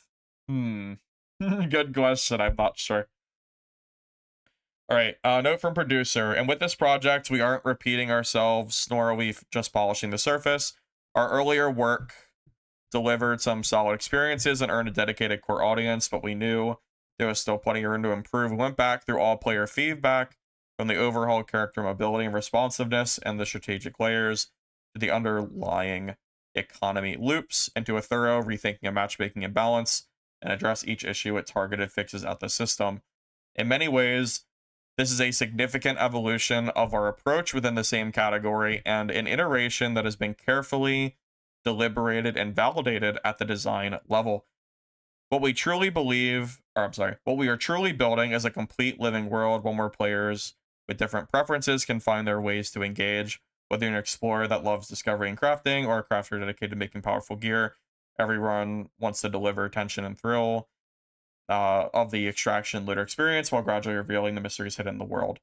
So yeah, this game is, my understanding is this game is going to be like the same exact genre of Dungeonborne. So you're still going to have, actually I'll go back to the Steam page for that. So yeah, it's still going to be a fantasy extraction looter RPG, which is interesting. So I've been talking about this. I just sent the Steam page has the Discord, doesn't it? I think I can send the Discord too. Doesn't the page have it, or am I tripping? I can send it. Yeah. Yeah, so go to the Steam page I just sent you and scroll down like a little bit, and you'll see this under here, under Steam Deck compatibility, and you'll see the title, and you'll be able to join from here. Yep, so you'll be able to join the Discord, YouTube, the website, and everything, all from that link. I was going to say, I thought it did, but I didn't want to tell you that you were wrong, or that I was right, and I wanted to make sure. No, you're good. I wanted to just make sure first. Tencent owns a controlling stake in Supercell, over 80%. I feel like Tencent owns everything. Tencent's like they're like a mega corporation, right? Aren't they worth billions? I know they're worth like a metric ton. It's something like really silly. You think the Tencent DV was squashing out a flyer, leaving $5 on the ground? In the grand scheme of things, Tencent does not give a shit about Dungeonborne or Mithril Studio. That's why they pulled funding after like a week or two of the game being out. I mean, that is literally the reason for it. Yeah, Tencent does not care. Like, basically, Tencent funded DB and gambled that the game would be a big explosion. You better believe if Arc Raiders released and it had like 20,000 players on launch, Tencent probably would have pulled the plug on Arc Raiders as well. It's just that Arc Raiders exploded to, 400,000 plus players. So, they were basically popular enough for Tencent to keep funding. But Dungeonborne wasn't so lucky. That's kind of the problem with being under a giant corporation like Tencent. You are extremely dispensable, and Mithril Studios just didn't make the cut, unfortunately, and that's why the game failed. What games am I liking right now? I've been playing Diablo 3 off stream as just kind of like something to do. I also finally bought Barony. I haven't played it a whole lot yet. I'm gonna be honest though, I've been kind of just wasting time waiting for Mistfall to release as far as games go. We have about 3 weeks until Mistfall releases, and I'll be full sending that game for like quite a while.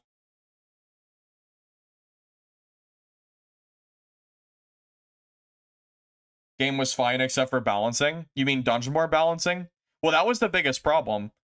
So Tencent pulled funding before the balancing problems could be fixed. So Mithril Studios had a skeleton crew and had to basically fix all of the balancing problems on their own with no like real crew behind them. And I don't think I have to explain to you logistically why that's a problem. So Tencent really gave Dungeonborne no chance to ever thrive, which is a big reason they ended up failing, unfortunately.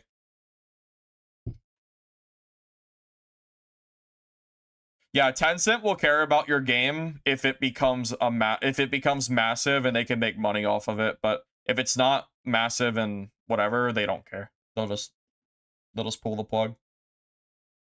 Bought Barony? Yeah, Barony's like $2. I kind of felt stupid not buying it because it's just like $2. Who cares? After Dungeonborne closed South America servers, you lost trust? Well, Dungeonborne closing South America servers, you can't blame the devs for that. They had no choice. Tencent pulled funding. They literally couldn't afford to keep the servers open. I mean, the game was already basically dead before that even happened anyway. There was nothing they could do. There was no money coming in. Tencent wasn't funding the game, so there was like Hellhammer and I don't know, not that many other people left to try to like basically do everything for the game. They didn't have a choice. Like, if you want to be mad at anyone, you should be mad at Tencent for pulling the plug. Well, the Minecraft helm was just a stupid decision that they made to try to get some extra money. I mean, like, whatever artist designed that Minecraft helm for Dungeonborne, yeah, like that was pretty stupid for sure. I can get down with that. But you know, as far as blaming Mithril Studios and Hellhammer for Dungeonborne dying, I kind of have a new light on that because of the information coming out about Tencent. So I don't really have the same opinion that I did a year ago, but only because of that info.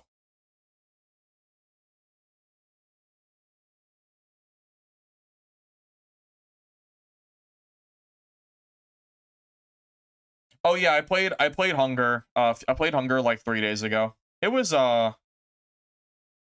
good. I'm a little bit mixed on Hunger. I like the game. I really do think it's good.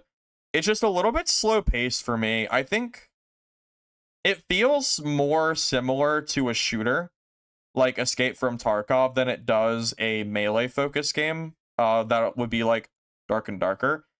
Like Hunger doesn't really feel like a dungeon crawling extraction melee game, and it's not supposed to feel like that. But the game just feels so slow to me that I kind of have a hard time getting into it. I debated just trying it again. But I also haven't been home in like 2 days, so I didn't like not stream because I didn't want to play Hunger. I played it for a stream, and then I just have been out of the house for 4th of July, and I was out yesterday too. So it wasn't that I didn't want to play Hunger, it's just that I was like busy. But yeah, Hunger just feels a little bit slow paced to me personally. So I'm a little bit just unsure exactly like what to think of it, I guess.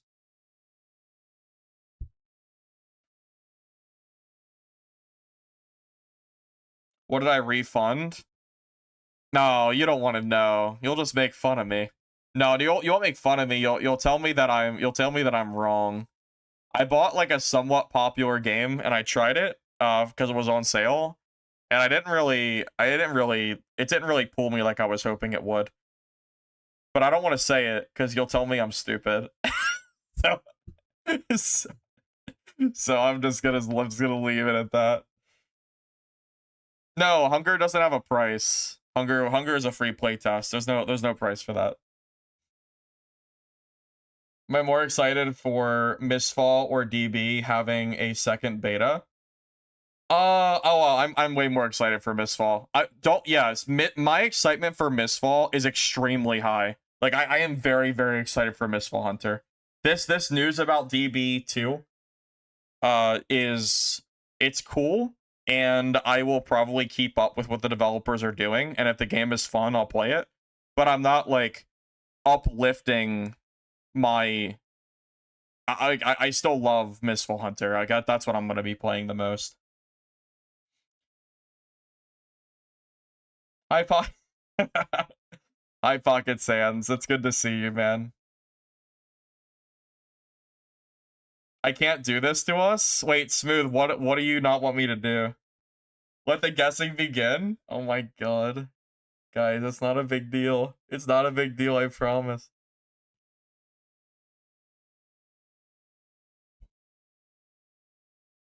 Yeah, I'm very hyped for Mistfall. Alright, I'll just say it, I guess. Oh, I'm gonna get so much hate for this. Okay, so I've been playing Diablo 3, and I didn't play Diablo 3 on launch. I didn't play Diablo 3 on launch. So I never got like the negative. I heard the game wasn't very good back then, but I did start playing it after all the DLCs were out. So Diablo 3 is actually my favorite Diablo game. I know, it's like a cardinal sin nowadays, it seems. And I was gonna buy Diablo 2 Resurrected, but I decided I just didn't really feel like playing the game. So I bought it on Steam, and it told me that I had to link my Battle.net to Steam, and I didn't feel like doing it, so I refunded it.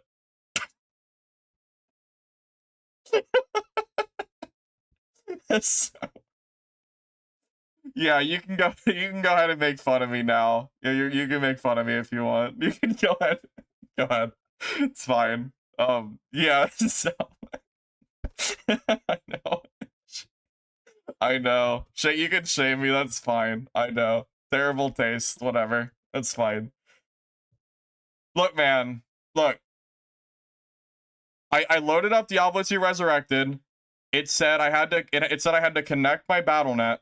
I clicked OK 5 times, and it kept re-looping me through the connect account process, and it wasn't working. And I just got annoyed, and I just closed it out and refunded it.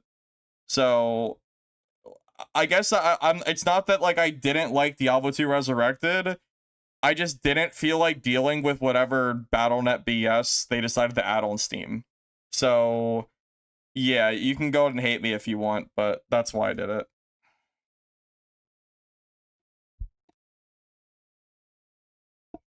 I know that might sound like a really stupid reason to refund the game, but it literally wasn't letting me play, and I didn't feel like fixing it, so I just didn't care.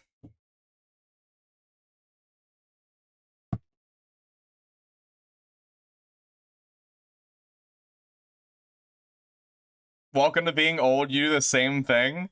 Yeah, I know, like, I know that sounds really petty. Like, I definitely could have probably problem solved it and fixed it. I don't know what would have fixed it, but I know, like, I could have. I just didn't feel like it. I know that, like, I know how ridiculous it sounds, which is why I didn't want to say it. Like, I get it. I get it. I just, whatever. Anyway, moving on. Well, yeah, it was like $30 for Diablo 2, and it like wasn't working. And I was like, man, am I really gonna spend $30 just to problem solve this thing that Blizzard is causing because they want you to have to connect through Steam? Like, if the game is on Steam, I just want to like I shouldn't have to I shouldn't need a secondary launcher. Like, if it's on Steam, just be on Steam. If it's on Battle.net, that's fine. Make it be on Battle.net. It shouldn't. It's like, I just don't understand. Maybe I'm just old. That's fine. But I think it's stupid for you to go to Steam and then have to go through hoops to play a game. I just don't understand it. I think it's stupid. I know. Like, if it was Mistfall Hunter, like, if it was a game that, like, I really wanted to play, and I was like, man, like, I will die if I don't play this game. Like, you know, if I'm like, wow, like, I have to play it, I would do it. But Diablo 2 Remaster or Resurrected was not on, like, a high priority list for me. It was just, like, a game I just kind of impulse bought because I was like, oh, I like Diablo 3, so I'll just buy it. And then I realized, like I couldn't load up the game, and it was telling me that, like, I had to connect my game to Battle.net, but then, like, I kept doing it, and it kept failing, and I just didn't feel like doing it. Again, I know it sounds stupid. I know.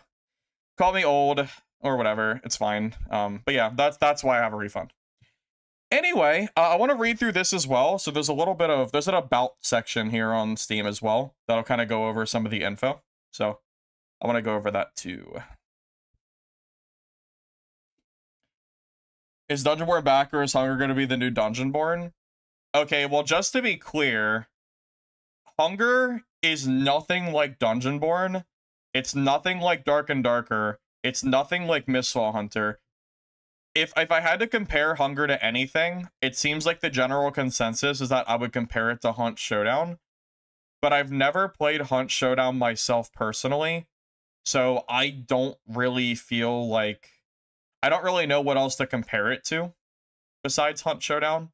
But yeah, if you're looking for like Mistfall or Dungeonborne 2.0, Hunger is not where you're like really looking for. That isn't to say Hunger is bad. It's just that I don't think Hunger compares to Dark and Darker and Mistfall. They just don't really compare.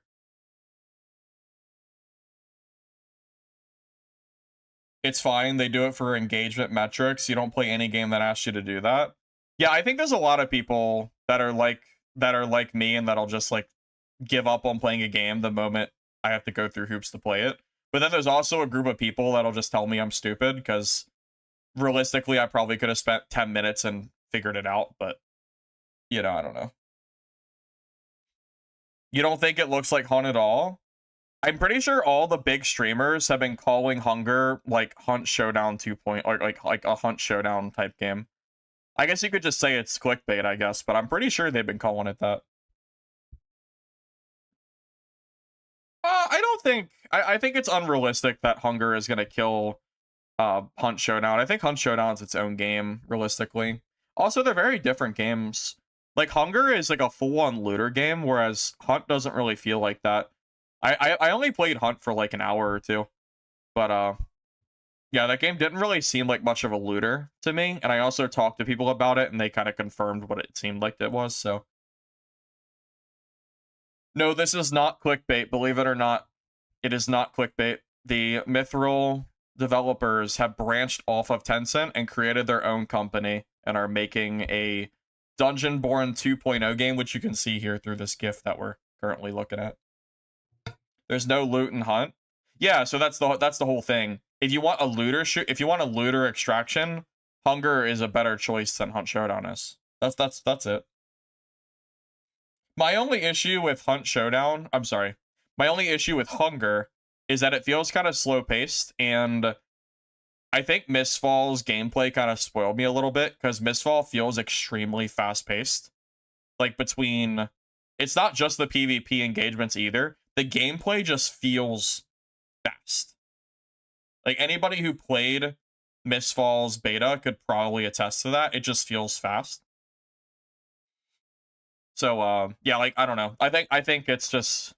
I don't know, that's like part of what made me... That's part of what made me enjoy Mistfall so much. Get an interview with Elvis?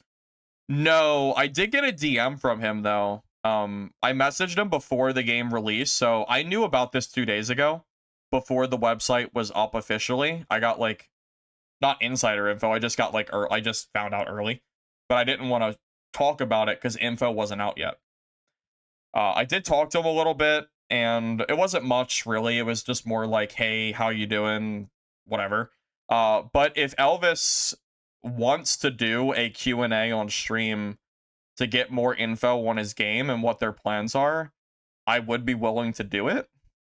And maybe he could give some insight on what happened with Dungeonborne, as long as he's not under some sort of NDA or something he's not allowed to talk about. But I would actually be interested to find out from the inside, like from an inside source, what exactly went on. But I don't know how good his English is. Like, I don't know if he can... I don't know if it's like super fluent. So I don't know if that's even possible. But I mean, I'd be willing to do it if you wanted to. I'm a dev? Bro, people used to joke about that. I used to be one of Dungeonborne's... I used to give so much info, because Hellhammer used to come to me a lot with whatever they were working on. I think it was just nature of, I just, at the time, I was one of the bigger streamers for the game, so it just kind of worked out. And I also worked with them a lot through like creation for content. So he would give me a lot of info and then I would relay it to you guys a lot. So people would joke that I was actually Hellhammer. It was always funny. Will be interesting. I agree with you. I would love to get some insider info from Elvis on you know, on what happened with DB and also what exactly they want to do for this game. You just got news on this. You're excited to jump back in. You remember in a recent stream, someone was dissing DB, and I said each their own, but there were a lot of people that love DB. I've been saying it for a while. So there's a lot of people that love to hate Dungeonborne. That is like a very popular thing to do, and honestly, it's not. You can't really blame people in a sense because from the outside perspective, Dungeonborne died so quick that it's very easy to say like, LOL, bad game, whatever. And I think I can understand why. But then like the moment you realize the more detailed info of Tencent pulling their funding and it not really being the developer's fault for how the game ended up, I feel like it kind of opens up more of a discussion on like, was Dungeonborne actually as bad as people claimed it was? Because a lot of people's complaints were about balancing and communication, and those issues were mostly prevalent because of Tencent pulling their funding. So I don't know, like, did they really deserve the hate they got? Tencent did for sure. Did Dungeonborne devs though? I don't think they did. Which is pretty crazy for me to say because I shit on them a lot when I made a video like a year ago. But I also didn't know this at the time, so different info, you know, makes difference.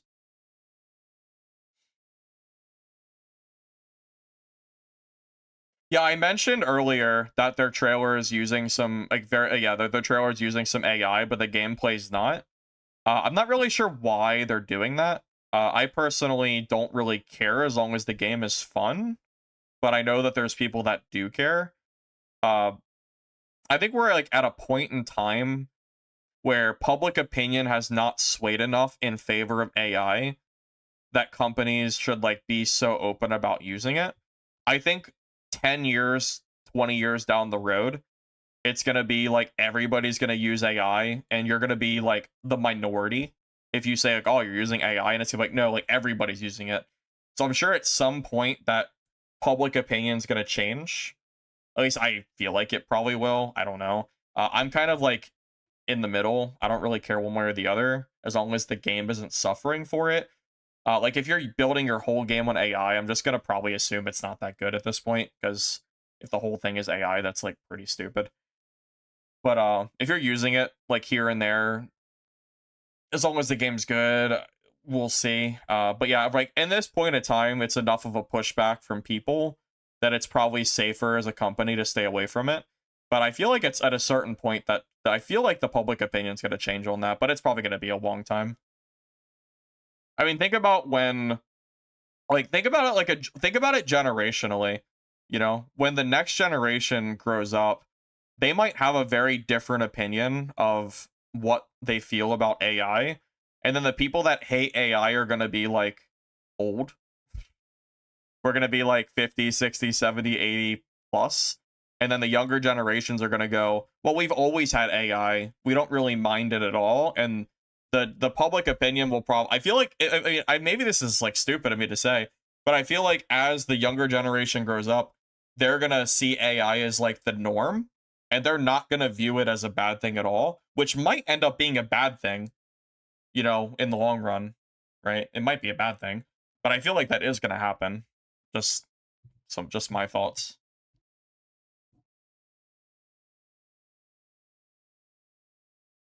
This company, Mithril, can't be that big. Well, this company here, yeah, the one that are making this game, they call themselves an indie company, so I know they're not very big. Yes, this is for real. Yep, it is not clickbait. This is actually real, believe it or not. As crazy as it sounds, it's actually real. Yeah, eventually the young generation's gonna call us boomers for saying that AI is bad, and they're gonna say, yeah, they're gonna say that AI is like normal. and then we're gonna be like the old guys or girls that are speaking out against AI, and nobody's gonna care except us, but no one's gonna care what we think because we're old. Oh my god. It's dude, it's like it's like, what's a good like comparison? People my age and up, I feel like, are pretty against like super heavy pay to win microtransactions like battle passes and all this other shit. I'm sure a lot of you can relate to this, but the younger generation like eats it up. They don't give it, they don't care.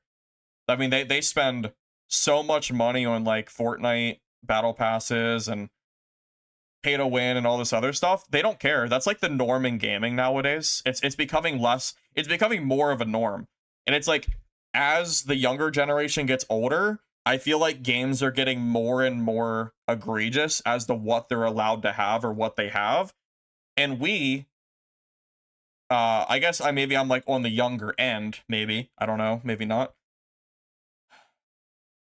But I feel like we're getting to the point where our opinion maybe won't matter as much pretty soon, because the younger generation will be the one that's spending more money on games, and companies are just gonna follow what they want. Does this all make sense? I feel like it does. Do I think Dungeonborne 2.0 has a chance? You know, that's a very good question. I wish I had an answer for it, but I don't know how I possibly could. So as of right now, there's only a couple minutes of gameplay total, and it's very hard for me to really give a legitimate opinion without playing the game for myself. If I had a playable demo that I could play right now single player, just to like see how the game felt, I could probably give a way better opinion, but I have to base it off of like game clips, which is a lot harder. They want stuff to be easy. They didn't grow up when games were difficult and made you use your brain. Yeah, it's a very common thing nowadays that games like can't, like, they hold your hand. I grew up in gaming where games were, you know, you had to actually figure shit out. You didn't have, you know, the game constantly telling you what to do, where to go, whatever, you know. Games were just generally harder, and I feel like that has changed as well. Yeah, I think that's pretty true. I think that's fair. You're way more doomer in your opinion of AI. You're kind of like, do we want it or do we want younger generation? I mean, I know there's a group of people that are very doomer on AI, but I don't really take, I don't know. I'm like in the middle. I'm in the middle of the road approach there. I think AI is inevitable, and I think in the future it's going to become 100% the norm, and the people that are against it are going to become a very small minority, and that might take 30 or 40 years to happen. It's not going to be overnight, but I think as the younger generation grows up and we get older, I feel like AI is going to become more and more of a norm, and people are going to stop caring as much. It's just my own thoughts. Obviously I could be wrong, but I'm just, who knows.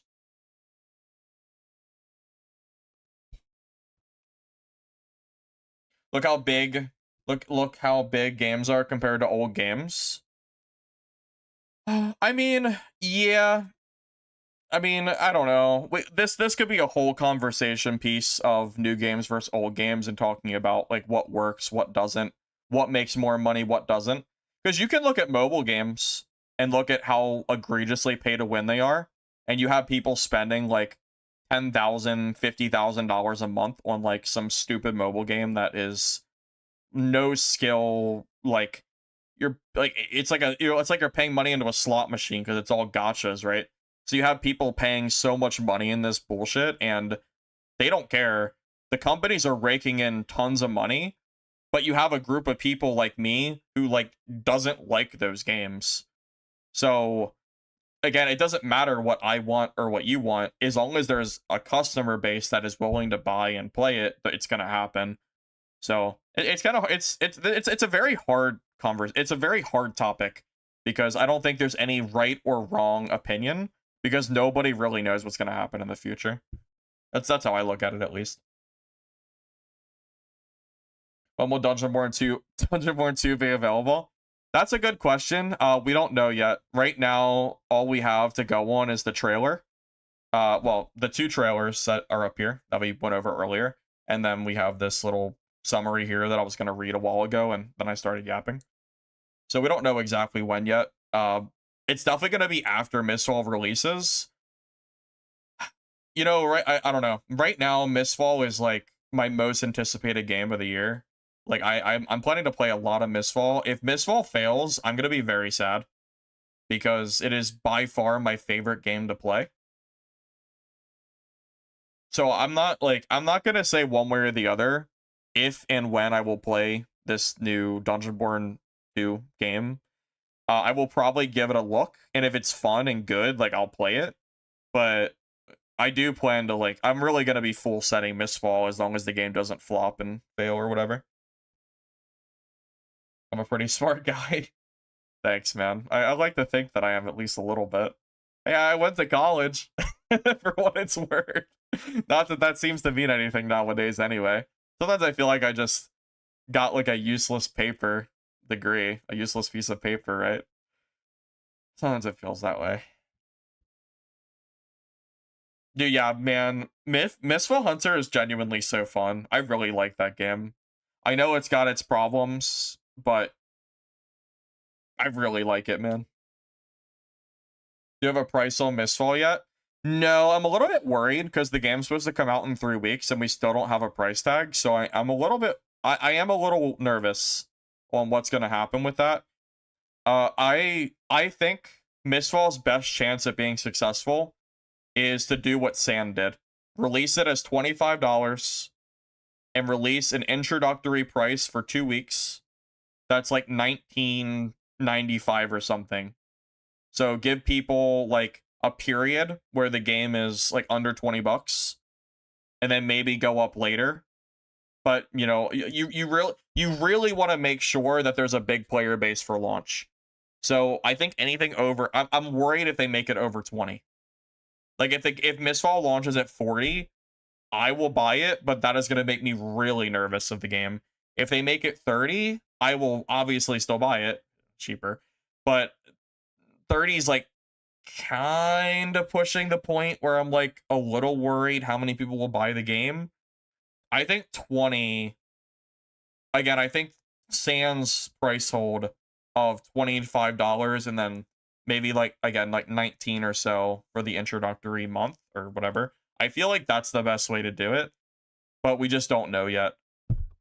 I hope the price point is not like what ends up hurting Mistfall for release, because Mistfall is a game. I mean it's every extraction game. You need players, and if Mistfall doesn't have players, like the game is dead. Well, dead because it can't function without people. So I really hope they don't. If Mistfall messes up the price point, I'm gonna be really sad. I really hope they don't.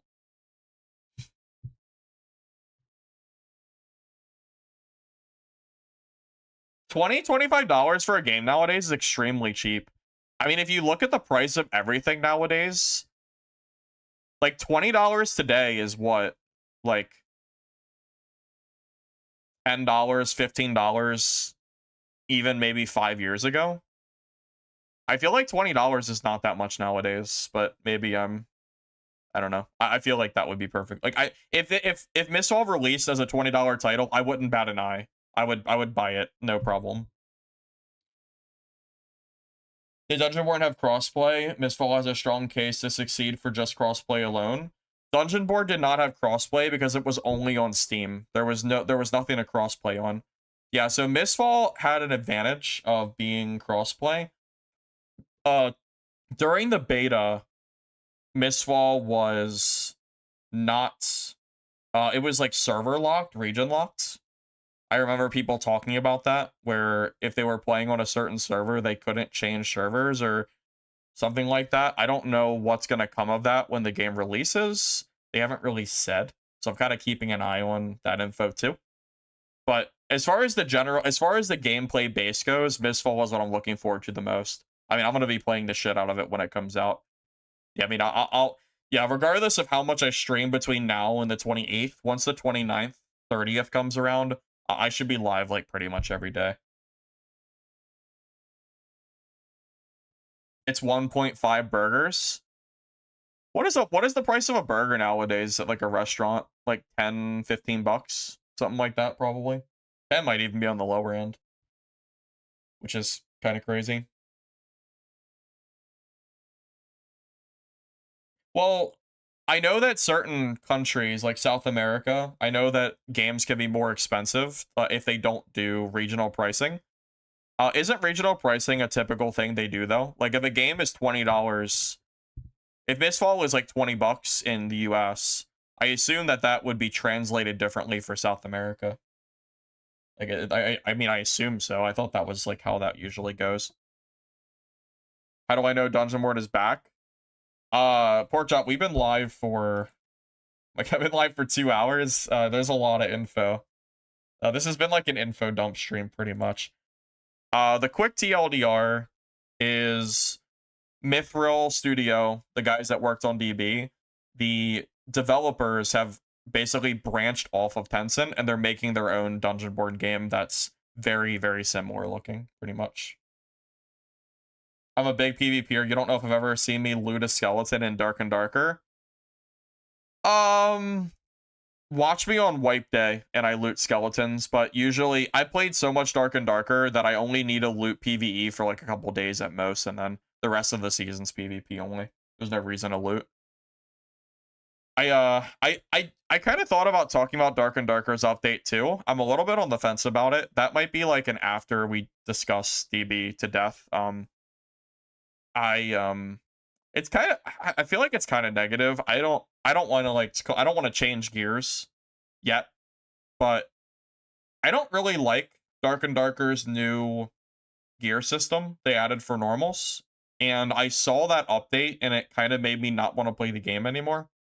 Because the most fun I had playing that game was Ruins, Goblin Caves, Blue Gear normals, because I feel like that's where it's most balanced.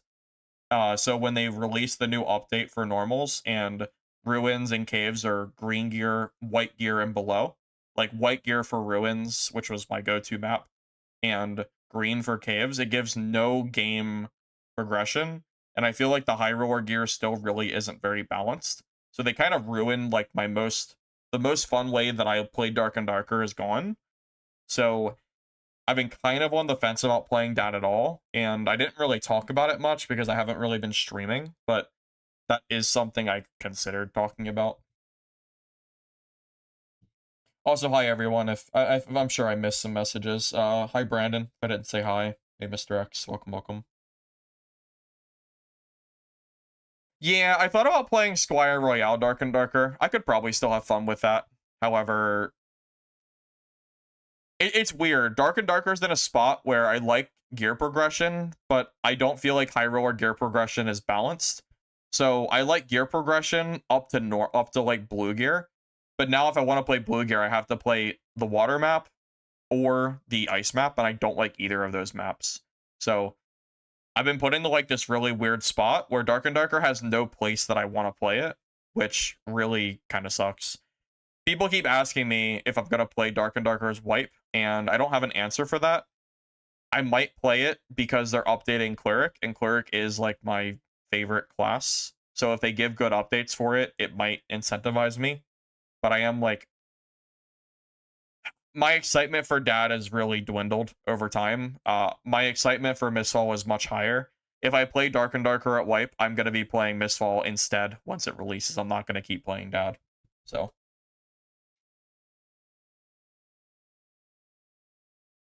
saw a video of a guy talking about GTA 5 on USA. It was 5 working hours to buy the game.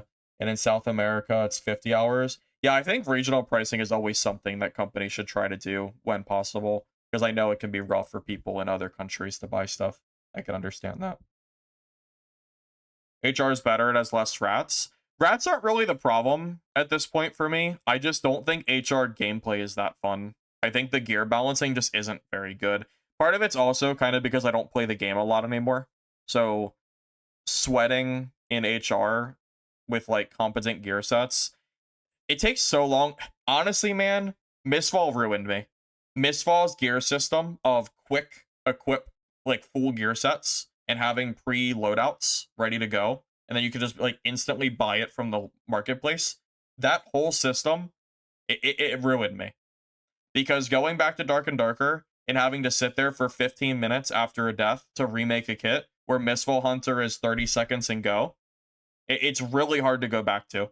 It feels like I'm like degressing, or whatever you want to look at it as. It's really hard to go back to that system. It feels outdated now. And that it's almost bad that I've experienced it, because now when I go back to Dark and Darker, I don't want to build gear sets anymore, because Mistfall Hunter is just better in terms of that. Even if you don't like Mistfall's gameplay, you hate it, that's fine. Their gear up system is better than Dark and Darker. It is just better. I don't think there's even an argument here. Like, Dark and Darker lets you have like pre-Squire loadouts, which is great. But Mistfall Hunter lets you build like green kits, blue kits, purple kits, and have like loadouts set up, and then you can buy them from the auction with one click of the button after you set up the loadout. It's so convenient, and it's really, really hard to go back to Dark and Darker after experiencing like the quality of life that Mistfall has. It's really hard. Yeah, the time to gear, man, like from a streaming perspective too, I feel like viewer engagement is much better on Mistfall as well, because as a viewer, would you rather watch me gear up for 15 minutes after I die, or would you rather watch me die and then 30 seconds later I'm re-kitted with a gear set that I already had like ready to go and just like keep playing, you know? Like, does that make sense? Like, from your perspective, I have to, like, if I was a viewer, I would rather watch a guy for a minute or two re-kit and go. I don't want to watch someone in an auction house having to meticulously buy gear every time you die, you know? You never like building kits SSF weeks? I don't really like SSF that much either. I don't like the auction house building, but I also think SSF gets boring after a few weeks, which is why I like Mistfall's system. I mean, don't get me wrong, if you like SSF, I'm not here to shit on you for it. Like, I'm glad you like it. I'm glad it exists for you. But I personally think Mistfall's system is just more enjoyable. Like, I guess I want my cake and I want to eat it too, I guess. I don't want to have to build kits and take 20 minutes between deaths, but I also want it to be fast. And Mistfall just has both, so it's really hard to go back to Dark and Darker after having both. That's like the only way I can possibly like describe it. When you watch that on YouTube, you're almost always about 5 to 6 minutes behind, so you can scroll past re-gearing. I don't blame you. I really don't blame you at all. I feel like the re-gearing is extremely boring. Well, let's slow our roll here, guys. Yes, like, the title is not clickbait. Like, yes, Dungeonborne 2, quote unquote, is coming back. It's the same developers. It's, you know, they're separated from Tencent, so the game has a better chance of succeeding in the long run. That said, you know, we don't have a playable beta yet. So I would hold off on being like, I would hold up on hyping up Dungeonborne, so to speak. And I would just kind of patiently wait for new info to come, and then we can kind of go step by step, and hopefully I can like show you gameplay on my channel here sometime in like the next month or two, whenever they release it. Sooner than later would be nice, but if they release it on like July 29th or something like that, I'm not playing it, because I'll be playing Mistfall. As long as they don't release it like right after Mistfall, I'll give it a try for sure. It took Dad 10 years to add vertical looting. Oh yeah, I saw they just added vertical looting. It's so funny, I saw people praising Dark and Darker for adding vertical looting, which is just such a simple quality of life feature, that the fact that it's being praised this far after release is hilarious to me. Like, I feel like Dad community is so down bad on quality of life that they praise the smallest shit that should have been in the game 4 years ago. So vertical looting, like, when you buy potions and bandages, it goes vertical, not horizontal, which, if you've ever watched me play, I always have to move my potions and bandages to be vertical. And now you don't have to do that anymore. It does it automatically. It's just like one of those small things that always felt really bad, and they just didn't fix it for a few years. Ever play Path of Exile? You've been hard addicted to it. I play PoE too. I haven't gotten into it a whole lot, but I did try it and it seemed okay. But I just haven't played it a whole lot. Honestly, I've been I've been really sucked into these extraction games that are coming out, so I haven't like played it a whole lot or invested a whole bunch of time. If Mistfall ends up like flopping, then I might end up playing some new titles. That's very possible. It's impossible to say until we give it some time.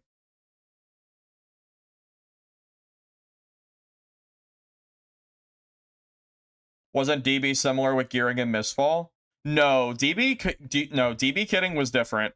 Mistfall Hunter has its own unique system where you can set up a pre-loadout and then buy the exact kits that you want with a purchase button, and it'll save your exact gear sets. It's really convenient. I think Mistfall's is unique, I'm pretty sure. Oh yeah, remember? Yeah, I think people forget about that. Dungeonborne used to be called Project Crawl. And I remember when they renamed the Dungeonborne, I thought the name was stupid. I thought Project Crawl actually sounded better, but I just went with it. Like it was fine. Yeah. I'll be back in a minute, fellas.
Why did I like Project Crawl more?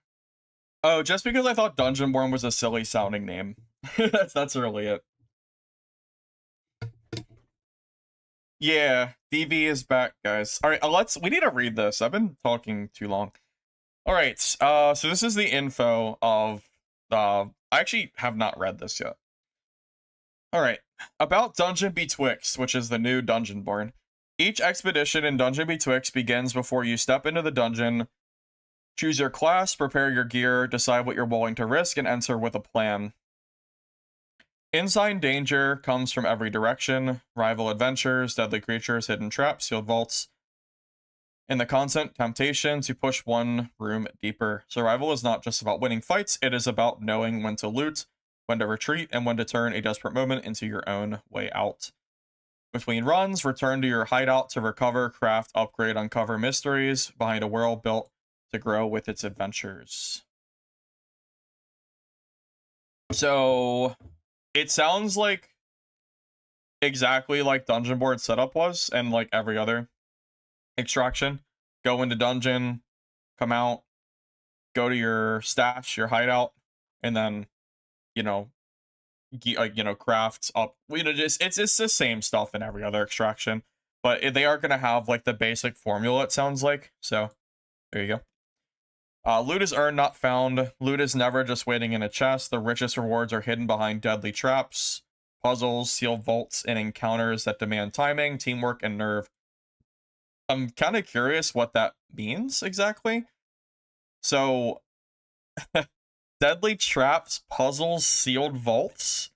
Like, in theory, that sounds cool and great. I'm just wondering how that will work in practice. Push deeper with your party, solve what others cannot, and claim treasures worth the risk. Once riches surface, danger's never far behind. Seek, solve, and carry the loot out alive. Combat in Dungeon Betwixt is fast, physical, and deadly. Each weapon has a distinct attack sequence, timing windows, counter opportunities. Longsword can parry incoming strikes. Daggers can punish careless openings. and a well-timed counter can turn a duel in an instant, master your weapon, read your opponents, and make every strike count. So we showed it earlier in the trailer. The longsword, again, a lot of the animations in this game for this Dungeonborne 2 game, a lot of them look very similar to what they used to be. So like, right, you saw that for a brief moment where the longsword parries. You hold it and then the longsword glows and it lets you swing basically. A lot of the animations are very, very similar, which makes sense because it's the same company that made DB in the first place. So I imagine whenever this game releases, when you play it, it's gonna feel like you're playing DB with a new coat of paint. I've said that earlier, but it's like the best way to describe it pretty much. Escape before greed takes all. Extraction is an art. Activate magical runic arrays for rapid escape. Slip through narrow secret passages or awaken ancient relics to vanish before the dungeon turns against you. The right exit can save a doomed run. One greedy delay can cost everything. No one to push deeper and no one to leave alive. Just curious. I didn't look at this much. So wait, isn't that like the Mistfall bird? Do you think they saw Mistfall's bird and said, "We like that bird. Let's just make a we'll just make one, but it looks, I don't really know what to call it, like a computer, like a hologram, whatever. Maybe it's just blue. I don't know. It is kind of funny. I wonder if they saw that and said that's a good idea. I don't know. Yes, it is the same company. So if you're not aware, Mithril Studios is the ones that made Dungeonborne, and the new company that is making this is not part of Tencent anymore. They've split off, so they're technically an indie company now. But it is the same developers that worked on the game, so that's why it looks so similar.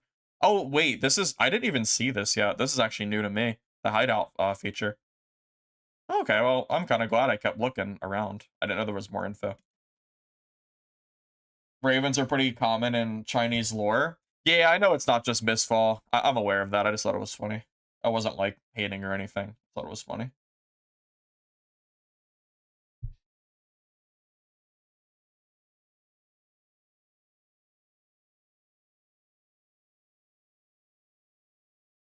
Is the new one same? Is it the same as DB originally? Oh, I have no idea. We're still we're in like a limited information point right now. I don't have all the info yet to give, so I'm not entirely sure.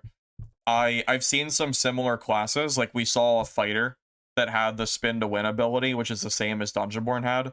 It looked like we saw a pyromancer and a rogue as well.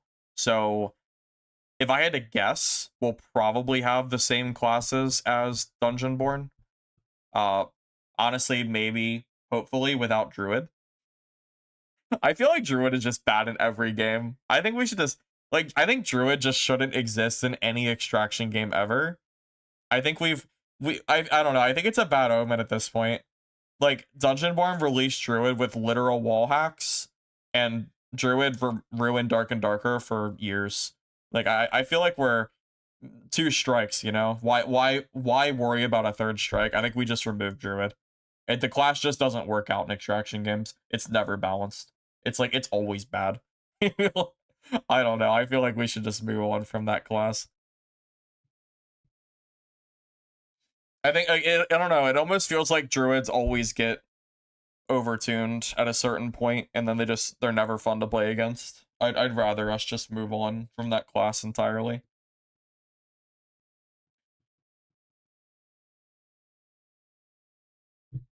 Man, Eldegarde is, did you guys hear about Eldegarde? The developers are auctioning off their game. I think it already got auctioned off, but the information hasn't been leaked yet. So some other company is going to be buying their title, and I assume are going to re-release it / try to basically pick up where those devs left off. Very interesting, to say the least. I can't say that I hate the idea, because very clearly the developers of Legacy, well, our Eldegarde, were not able to keep up with the game, and it was just kind of always going to fail. So I'm curious if it's even possible for another company to basically pick up the pieces and fix the game. But it's hard to say. But yeah, I thought that was interesting that they're auctioning it off. Although I do wonder what happens if you bought the game. How does that work on Steam? Does anybody know? So if I buy a game on Steam and the company sells the IP to a different company, am I owed that game by the new company? I don't know how that works. That's like something I've never ran into before. If I bought Legacy, Steel, and Sorcery, and then they renamed their company to Eldegarde, or their game, I still have access. They shut down the game, resell it a few months later, and now a new company re-releases Eldegarde as a new title. Do I still have access to the game? Or is the new company under no obligation? I feel like you should always have access to that game. I feel like that would be kind of messed up. I'm wondering. That might be a whole controversy in a few months if that doesn't go like I'm thinking it will. No, your contract is with the original developer. Oh, okay. So basically, you're gonna own nothing and you'll like it. Ah, what a good time to be alive. Yeah, you're probably right, which is just crazy.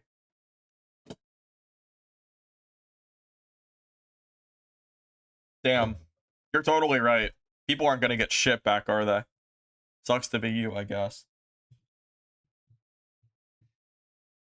Can you get a refund for Legacy? You got a free key? Well, I also got a free key for Legacy, so I'm not. I mean, I'm not here demanding anything. I mean, man, how many? I think I gave away like 20 Legacy keys or something like that. The developers gave me like 15 extra keys to give away, but the game was so dead and it was honestly in such a bad state that I wasn't comfortable enough giving the game away for free. Legacy I'm not kidding. I think it was Eldegarde at the time, but it was in such a bad state. I was not willing to give the game away for free because I didn't think the quality of the product was worth being free. That's how bad I think Eldegarde was before it shut down, which is why I'm so skeptical on whoever buys that game and like it's still being good. Yeah, like they couldn't pay me to give those keys away. Actually, I guess they could have paid me. If they paid me, I would have done it. If they said, "Hey, here's $100, give away these keys," I would have done it. But I wouldn't give away those keys for free. Yeah, I actually, it was what I think it's what caused me to get removed from their creator program because I messaged the developer and I said that I wasn't interested in playing the game and that he could have the keys back and that I would revisit the game down the road if it was better. And he said, okay. And then like 3 months went by and the game was still terrible. And they removed me from the creator program, which was fine.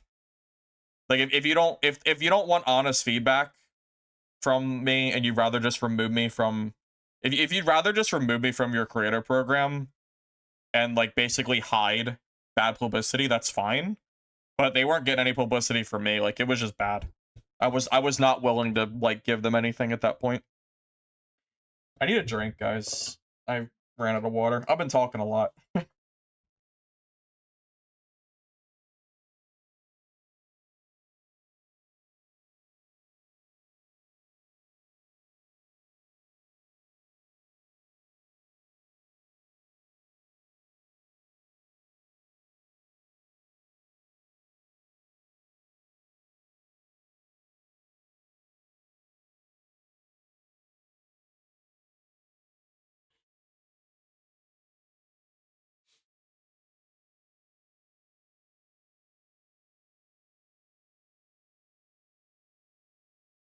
When though? When is it coming out?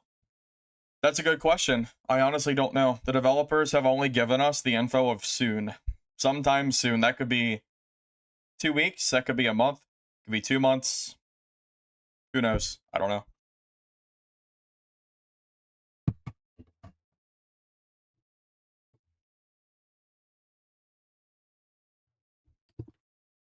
Yeah, Druid, I think, single-handedly lost Dark and Darker thousands and thousands of players. I really do believe what I said in that Druid just should not exist in these games.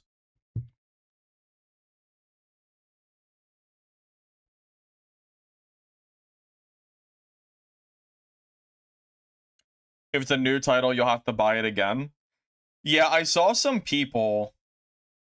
This was so funny. I saw someone ask if they'll get their cosmetics back from Dungeonborne that they bought, and I just thought, like, man, how in the clouds do you have to be to think that this like new game, you know, oh my God, what is it called? Twix, Dungeon B Twix. To think that you're gonna get like stuff back from Dungeonborne from a different company that closed over a year ago, I just thought that was really funny.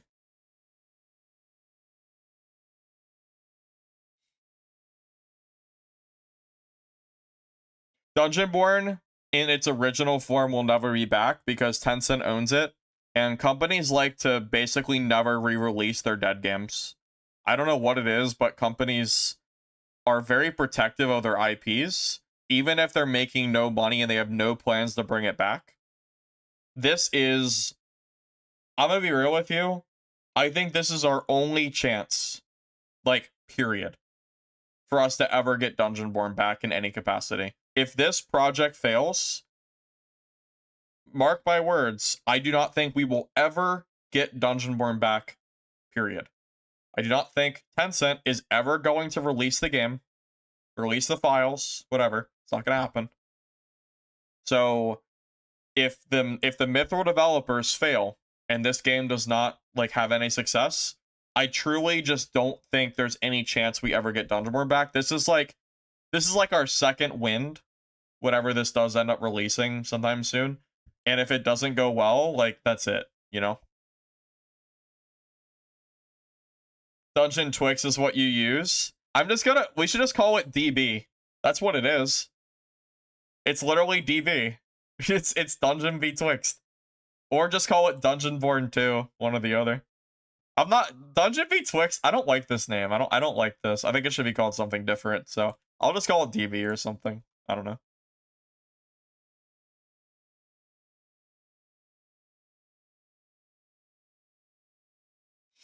Dungeonborne's cosmetics in the beginning were pretty good. I don't have a screenshot of what the gear looked like because Dungeonborne is obviously not openable. But the original cosmetic that they had, the one that was like red based, you might remember what I'm talking about. I thought that looked pretty good. And then we went downhill with Minecraft skins, and that's when I stopped caring about. It's like around the point where I stopped caring about the game completely. Is when I saw that skin and I thought, like, okay, they're just like farming as much money as they can before they shut down. That was like a pretty clear indicator. Yeah, the website has an error on it. So the reason I found out about this game was because I got linked this website, and when I hit unveil, it kind of gives you a little synopsis of what is going on. To everyone who still remembers, it's been a year ago we lost. This is supposed to say Dungeonborne. It's kind of funny that they messed up on that, but whatever. Things we got in control. Team stayed together, went quiet. Today we're a new studio, same OGs, full control. No one tells us what to make or when to ship anymore. This is indicating that they're now their own indie company, not under Tencent. Put serious work, solid progression. We're at a point we can proudly share this to the world, ready to share it. If you're with us before, you may recognize the feeling. Before you recognize the place, if this is your first time, the door's open. Yeah, so I got linked this website. And that's how I found out that this, like, Dungeonborne 2 release is going on, pretty much.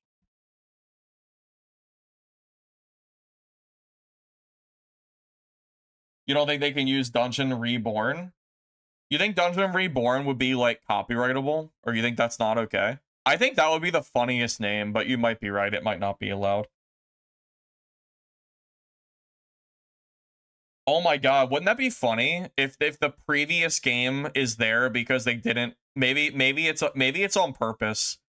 Maybe for some reason they like didn't want to say Dungeonborne. That would be funny actually. Maybe it's not a mistake. I thought it was a mistake. I really thought it was, but maybe you're right. Maybe it's not.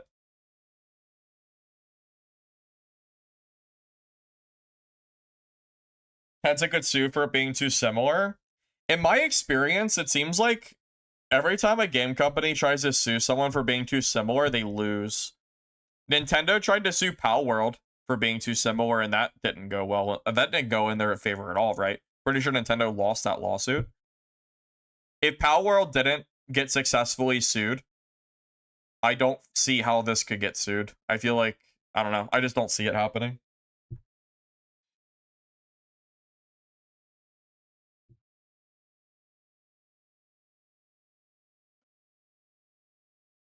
Well, very clearly, the developers are, the intention behind this game is that it's going to be Dungeonborne like 2.0. That's, you can tell by the gameplay that is very clearly what they're going for here.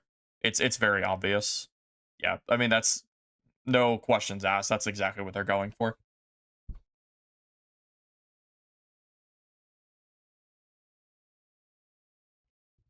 I mean, I don't think Palworld ever should have had to change anything for their game. I think Nintendo's lawsuit was frivolous from the beginning. I think that was just a case of giant company going after small company because they can. Which I guess now that you say it that way, I guess like Tencent might try to sue them, I guess, but oh god, they're gonna go through what Dark and Darker went through.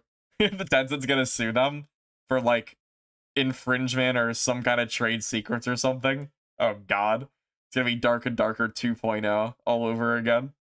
The game will never see the light of day because Tencent's gonna step in and say, hey, you can't post that. We own that game. Even though it's dead and it's never coming back. Oh god. Why'd you... oh my god, that would be so stupid. I hope that doesn't happen. Oh, so I'll explain to you exactly what happened with Dungeonborne. So this is like, it's not new info, but it's new-ish info that I didn't get till after I made my last Dungeonborne video, which was over a year ago. Basically, Tencent released Dungeonborne. Dungeonborne did not have enough day one players, even though they had 40k, that wasn't enough for them. Tencent pulled funding almost immediately for Dungeonborne, and then due to lack of funding, there was almost no developers left to like build the game. So all the balancing and lack of communication that happened was because of Tencent's like funding pool. And the game just kind of slowly died from there because there was no possible way that Hellhammer and the skeleton crew that was left could actually, you know, upkeep a game like Dungeonborne without the funding they were supposed to get.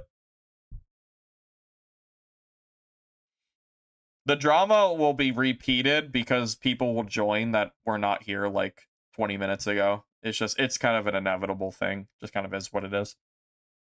But yeah, that's the so yeah, the fault of Dungeonborne dying really was not on the developers like I thought it was. It was on Tencent, 100%.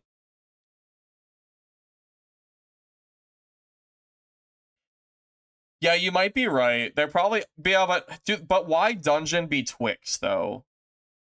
Like I guess the reason is because they wanted it to be DB, but I just feel like they should have named it. I feel like they could find something better. Don't you think? I don't know.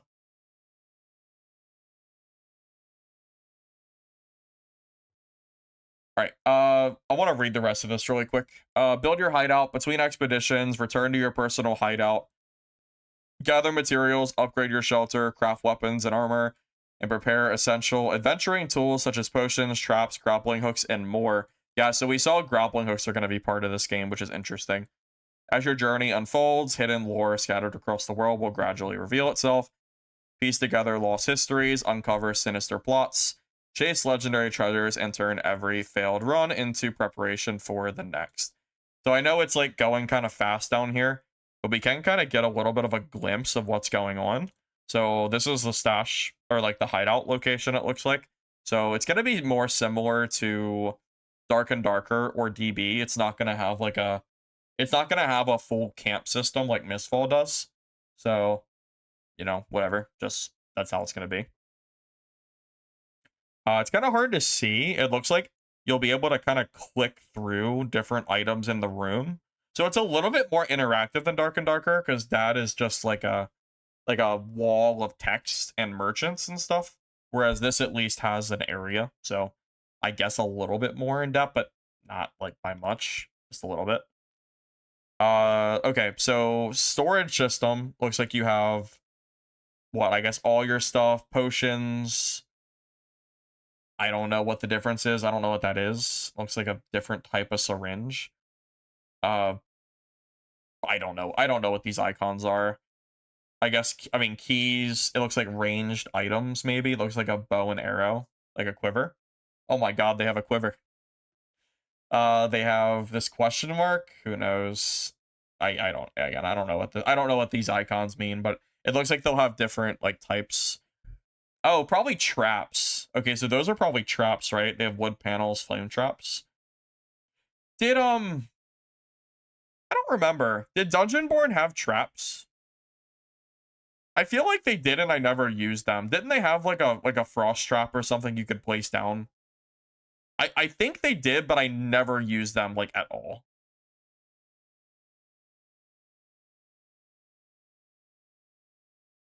There was no traps in Dungeonborne. I'm just like Really? There were none at all? There were no frost traps that you place down? What game am I thinking of? I feel like there was something.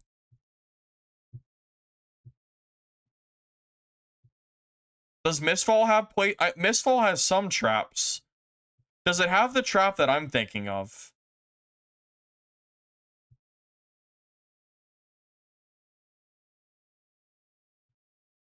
Maybe Mistfall has the frost traps, not Dungeonborne did.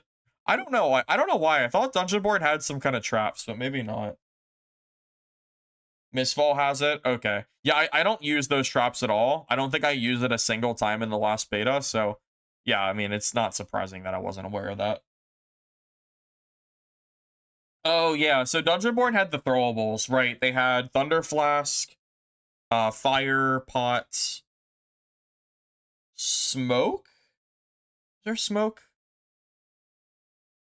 I feel like there might have been smoke, but I don't remember. Yeah, it's been so long. Trying to like go off memory here. I know at the very least we had Thunder Flask and the Fire Pot. Oh, the wall.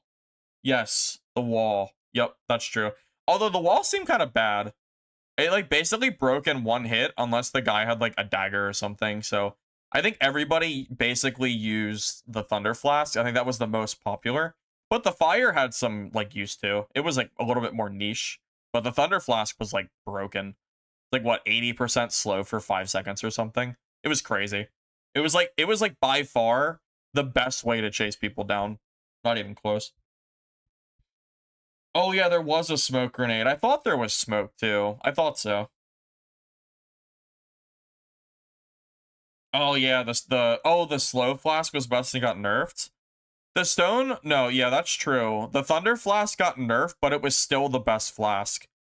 In the beginning of Dungeonborne, you could throw them infinitely, and it was just a spam fest. It was really stupid. But they ended up nerfing it like a little while after that. Yeah, the wall was like very niche. It's not that the wall was bad. It's just that it was not as good as the Thunder Flask, I think. Maybe there was some use in trios more. But honestly, trios at a certain point became so sweaty because the game became nothing but veterans because as the game died. I don't think any of the vets used walls. They just like steamrolled. I still remember, yeah, we played remember when I played trios with Lich and who else did I play trios with? Like who was our like big third?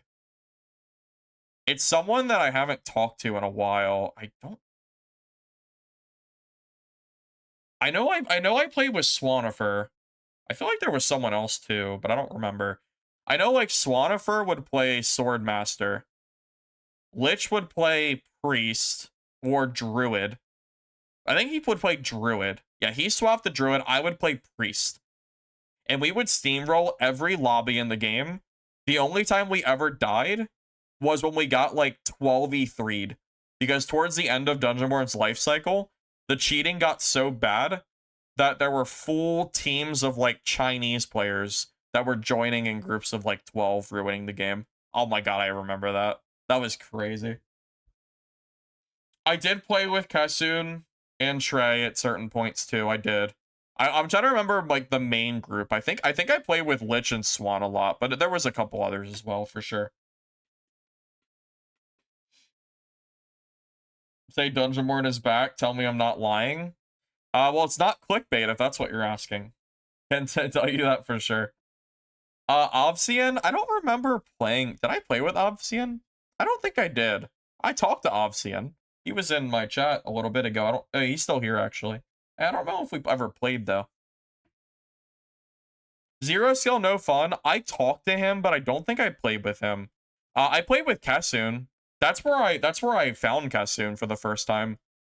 I remember because Kassoon shit on me because he was playing fighter and I could not beat him to save my life. So I invited him on stream to 1v1 and like learn how to fight him. And then I realized that fighting him was really, really hard. So I started playing Priest and I hard countered his fighter and then he got frustrated and stopped playing against me.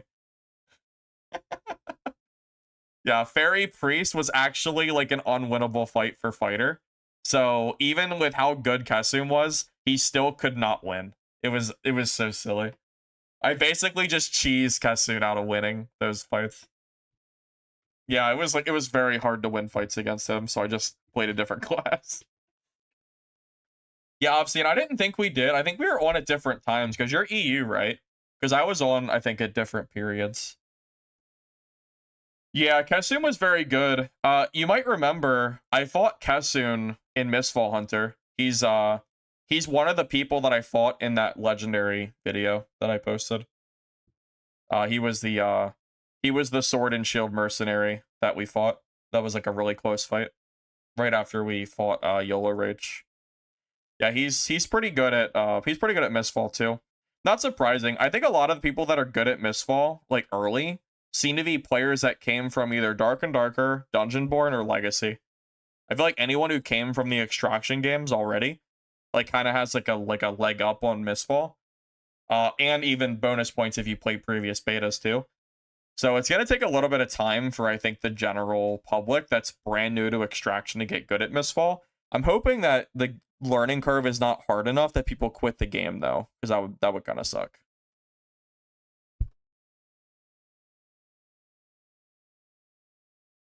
Yeah, I remember Obsidian would play, like, super early. I was never on at that time. That's true. Oh, remember, I don't know if I ever played with him, but we talked to, like, Entray a lot, too.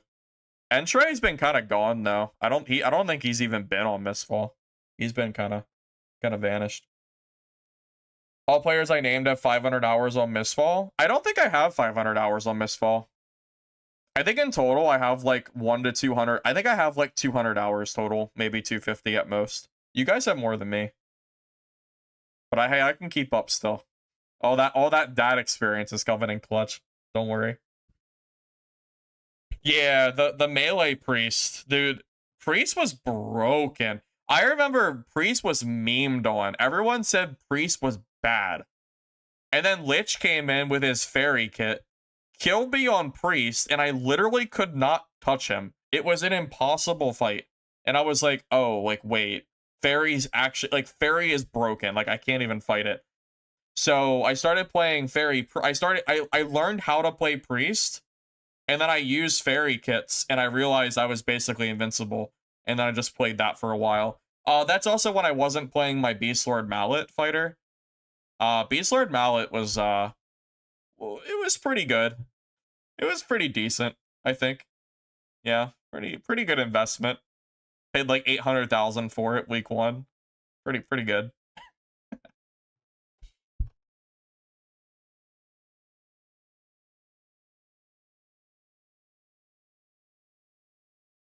Mistfall doesn't grab you like Dungeonborne did? See, that surprises me. Dude, to me, Mistfall Hunter has basically grabbed me completely. Yeah, I don't know. Mistfall Hunter is like currently my favorite game to play. If Mistfall was out right now, I'd be playing it 100%. The name of the game, it's kind of weird. It's called Dungeon Betwixt.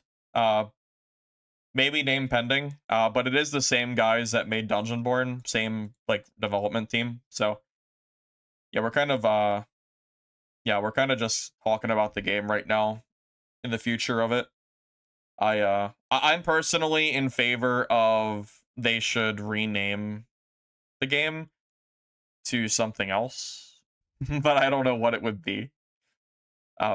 I don't really know, but Dungeon Betwixt is like a very weird name. I hope they're not like locked in on that one. Maybe I don't know if they're open for changing it, because Project Crawl was originally Dungeonborne, so they could definitely change it. Maybe we'll see. I don't know if I'd call me hyped. I think you might want to. Well, I'm hyped for Mistfall. This is more of like an interesting talking point for today because I didn't expect DB news to drop today. Yeah, this game is suffering from a weird. It's like Eldegarde. Like, I always thought Eldegarde was a bad name. Honestly, Legacy, Steel, and Sorcery was bad too. Legacy was too long, and then Eldegarde was like just, it was shorter, but it just wasn't good. I don't know like what was going on with Legacy, like finding a good name for their game, but I don't know what's ever happened in there. But the name of your game's important. Like, if your name is bad, I feel like it does matter. Like, people might decide whether to play it or not when they see the name. So, you know, maybe they should consider like maybe changing this or something. There's got to be a better name than Betwixt. Like, I don't even, that's not even like a common word. Like, no one says this. Is that like old English or something? I feel like it is. That's very old. You think the combat seemed chopping? Well, we can rewatch the combat. I mean, ultimately, there's only so much content that I can really talk about for this because, I mean, it's pretty limited. So, like, we've gone over the website. I went over the announcement page. I've watched the trailers. Like, there's not much else I can really cover besides rewatching what we've already watched. But there are people here that were not here for the trailers, so, like, it's not a big deal. Doesn't affect me any. I'm here anyway, so doesn't matter. We can rewatch this just if you haven't like been here yet. It's fine. Yeah, you'll see the combat is like really similar. There has been conversation points that this intro is like, it feels like AI, and I can kind of understand the downside of like that. The gameplay doesn't feel AI, or doesn't really look AI to me at all. So I'm not really sure why they decided to like kind of poster their game under AI when the game is clearly not. It's like I don't really know what's going on there. Kind of different opinions on that one, but whatever. Just play it anyway.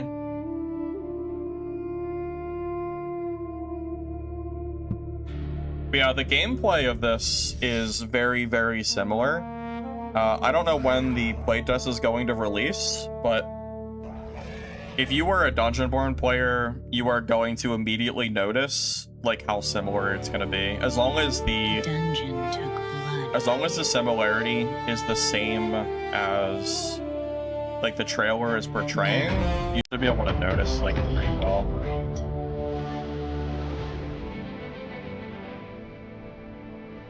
Yeah, like you could very clearly see the art style, the animations of the weapons, like the way everything works, even up to the point of how like you attack enemies. You can very clearly see the inspiration, if you want to call it that, to Dungeonborne. I mean, it is like really similar.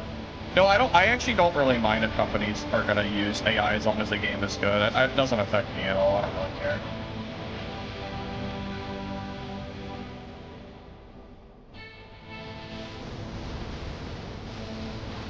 But yeah, you can very clearly see like how similar a lot of these animations are. I mean, it really does look like Dungeonborne, but like in a different like timeline, I guess.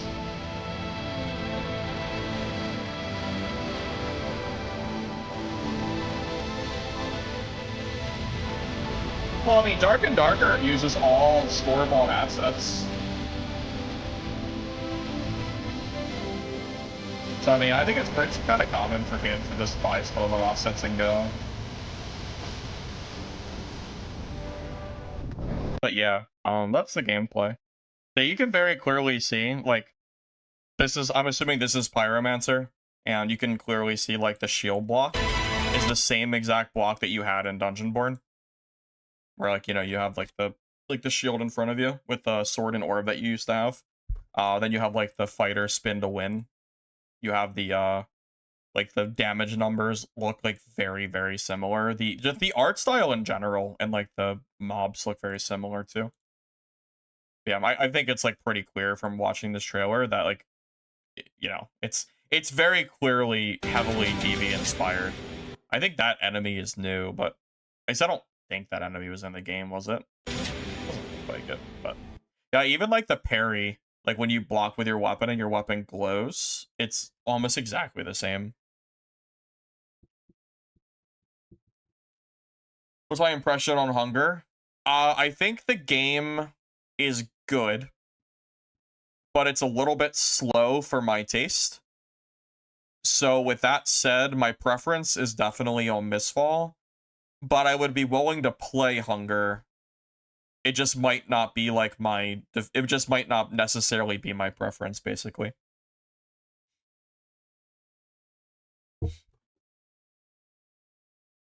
You know, I do find it interesting. The same people that like bash any use of AI, do you also bash like companies that purchase assets, like heavily purchase assets and throw them in your game? Because like if you look at it, both are technically not original, right? Like if I just sit there and buy a bunch of assets from the store and I throw them in my game and I don't change it almost at all, I feel like that's also like pretty unoriginal. So like I assume if you hate one, you would hate both, right? Because like Dark and Darker is almost nothing but used assets from the store. That's like that literally is what Dark and Darker is. But I am curious because I personally don't care about either. Like I really don't give a shit if a company wants to buy 99% store assets and throw it in their game. I really don't care. As long as the game is fun, it does not bother me whatsoever.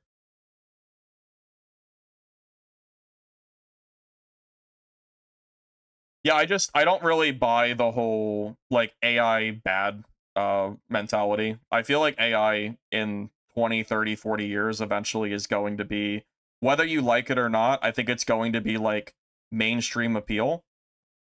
And I think the minority of us who don't like AI are going to be like just kind of put to the sideline because AI is going to be the future whether you like it or not. Like I like truly, this isn't like a argument. This isn't like an argument piece for AI. It's a, I think in the future, I think we are going to we are going to end up moving into AI because the younger generations are growing up with AI and they're going to see it as a completely normal thing for everyday use. And the ones that are against AI, which is probably the older generation, right? Like me, maybe older, we are going to be, you know, basically our opinions won't matter as much because we're not going to be, you know, it might not be as prevalent.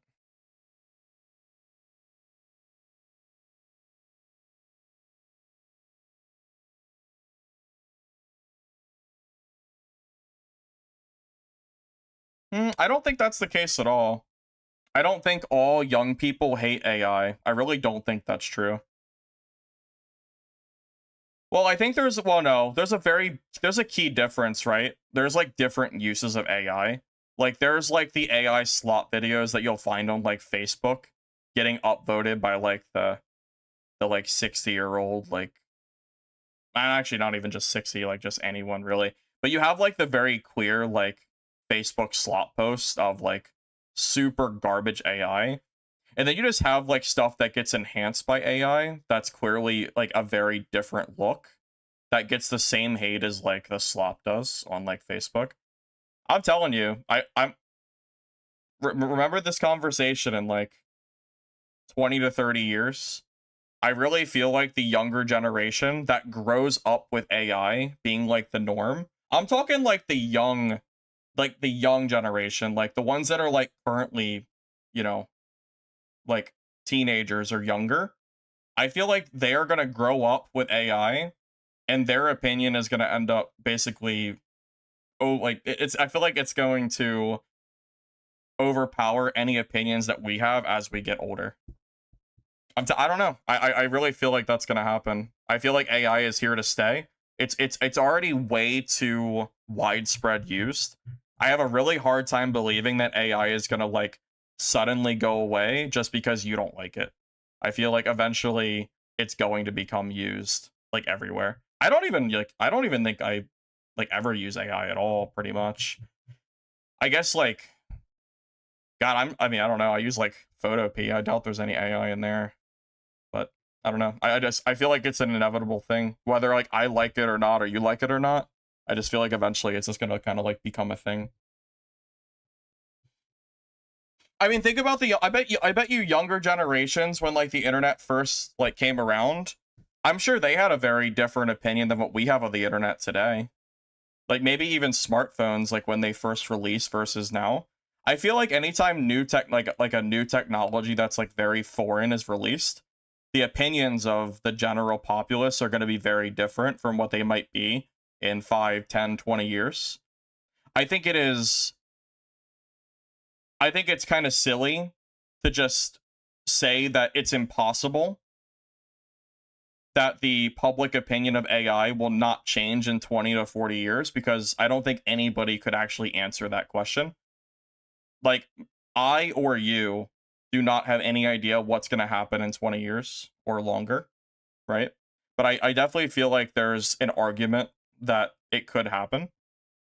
If you just look at, like, I don't know, I feel like if you look at old technology that was new at the time and the public opinion of stuff, I don't know. I'm sure I could find like more case examples of it. And it's funny, I'm not even like defending AI. I just feel like that's what's gonna happen. Like, I don't really use it myself, but I just wouldn't be surprised. I mean, shit, man. You could go to YouTube and find like AI channels that are, I'm not talking about the AI like slop channels that are like bottom of the barrel. I'm talking about videos that are openly promoting slash using AI in their videos that are extremely popular, like currently popular. So we already see right now YouTube channels using AI openly and having very positive feedback and reviews. So very clearly, there is already a group of people, a large group of people, that are okay with AI. That is already like a thing. That is not, it's not like you can't really argue it. It's already there, right? There's a channel that does the those Skyrim videos. You might have seen them. They're like, ever seen like the Skyrim like but woke videos? I don't know if you know what I'm talking about. That channel is very popular, and they openly promote AI. They use AI in their videos. They promote it in their ads, and people still watch, and it's still very like highly praised, like the channel itself. And it's hard for me to imagine that you could argue that AI will never become like liked when we already have case examples of it being like openly used, Does that make sense? That's like the best way I could describe it without actually doing like more research on it.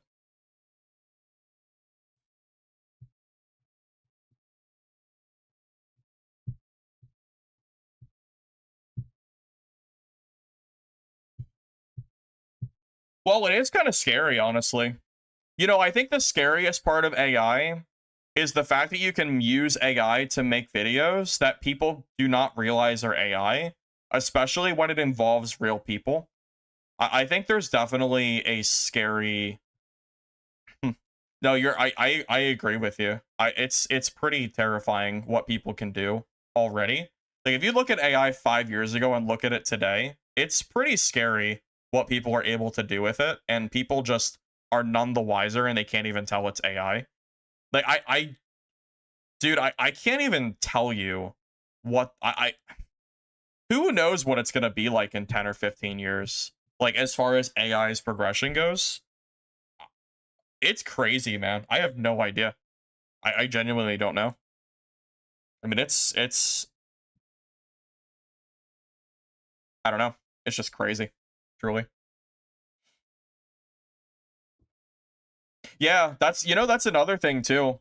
Uh, Universities, schools, they're so plagued with AI as well that I feel like people are not learning, that like they're not learning in the same way that I used to, which I guess makes me sound old, but I can't help but feel like if you're someone in college or whatever that are using AI for like everything, or even just like in school, like going from middle school to high school to college, and you just use AI for everything, I have to imagine it's hard for you to learn, right? Like, how can you learn growing up if all you ever know is basically using a UI tool to do everything for you? And that's a scary thought, too. I have no idea. I don't know. Like, I feel like the world's it's a crazy thing. I don't even really know how to feel about it, to be honest.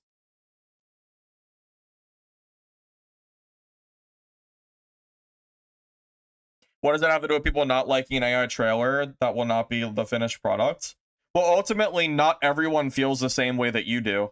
There is a group of people. My whole point is that there's a group of people that do not care if something uses AI. That's the entire point I was making with using that popular YouTube channel as like an example. I wish I could. What's the channel's name? I don't remember. Let's think.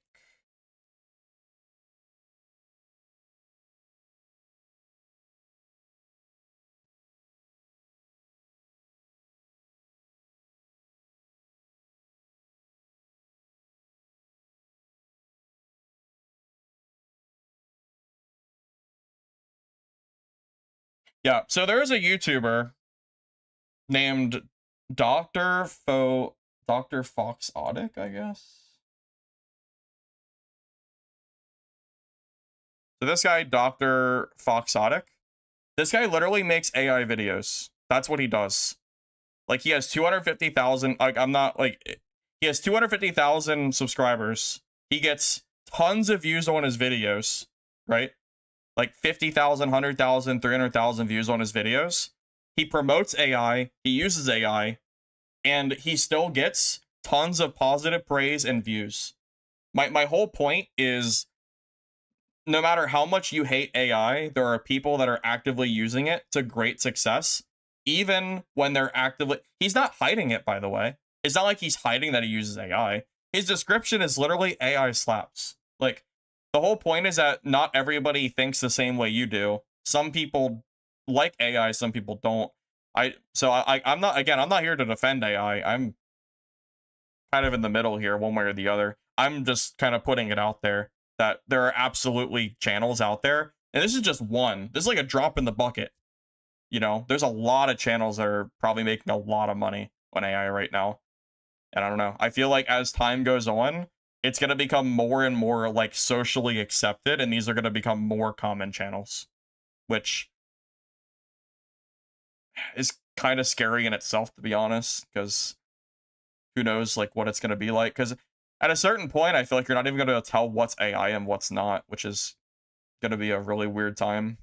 I mean, we're already getting to the point where AI is getting like too good, honestly.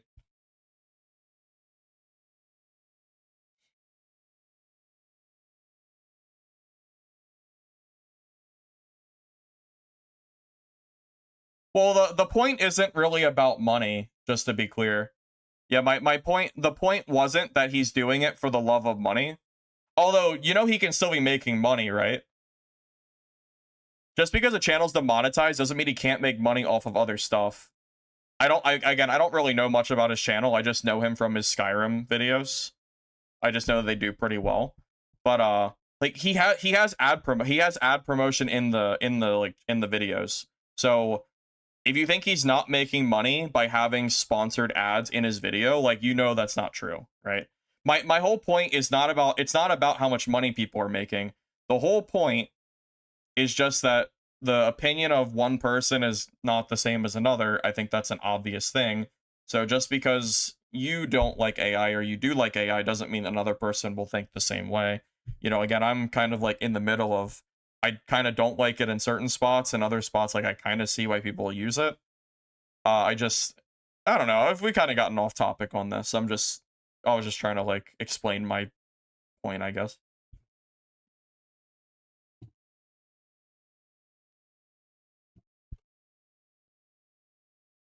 Well, you know what's funny? Well, you ever hear a dead internet theory where the whole internet's just gonna become bots talking to each other? Like, Reddit's gonna be like 90% bots posting and replying and commenting to everybody. I feel like at a certain point, I mean, we're already kind of at the point where a lot of online content is definitely being posted and replied to by bots. That's like a whole different topic, though. It's like a whole different, like, that's a whole different thing, man. Yeah.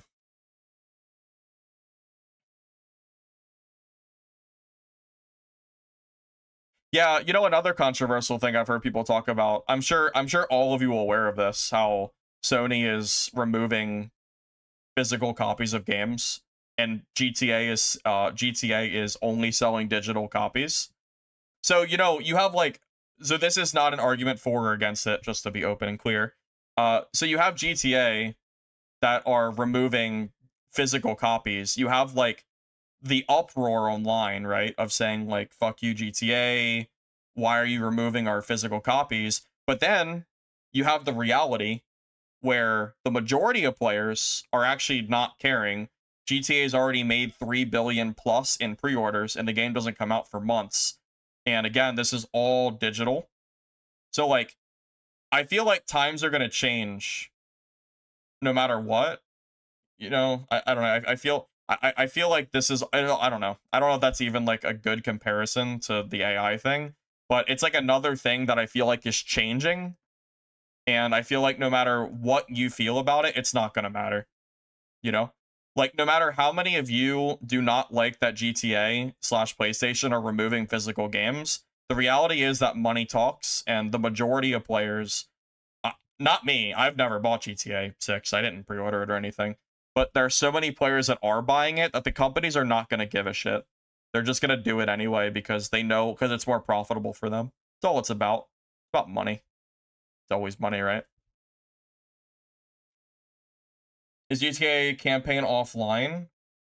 I honestly, I don't really care about GTA 6. Like, I don't even really plan to play it, so I don't really know much about it.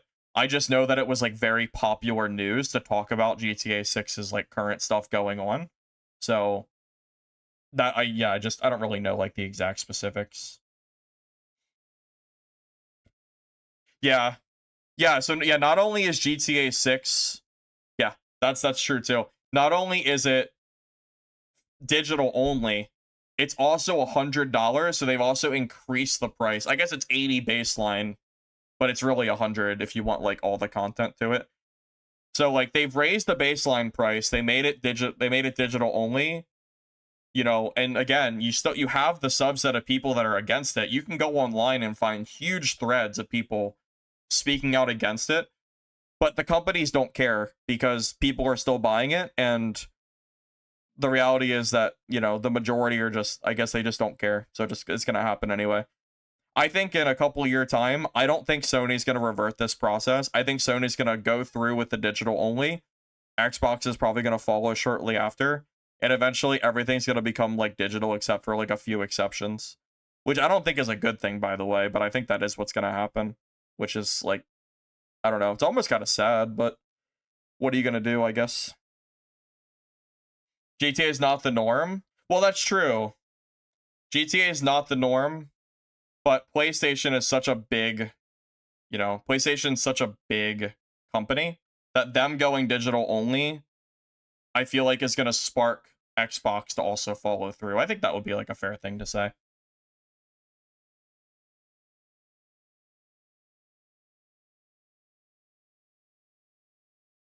Well, yeah, it's ultimately the consumer rights that are affected, right?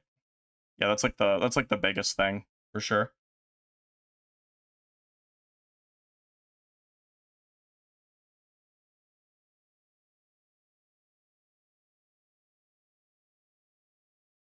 Yeah, I personally am not a physical game buyer anymore. I haven't bought a physical game since I was on Xbox, which was over 6 years ago. And even on Xbox, I mostly bought digital.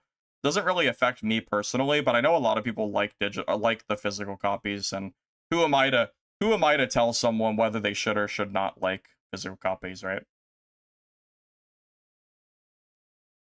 All right. I wonder if there's anything else I can talk about. I think I've gone over like pretty much everything as far as Dungeon Betwixt of the new Dungeonborne game is concerned. Is there anything else that I missed that I'm not thinking of? Yeah, I didn't go to PC until right around when Dark and Darker first released. It probably hasn't even been 6 years. It's probably been what, like 4 or 5 or something. Yeah, I'm trying to think if there's anything else that I missed that I haven't covered already. I mean, ultimately, there's not like a lot of info out here, so I think I've like pretty much covered what I wanted to. Well, that 2K hours on data is a pretty under amount. My Dark and Darker hours, that doesn't include Blacksmith Launcher. I have closer to 4,000 hours on Dark and Darker, not 2K. Yeah, that's like at least doubled pretty much.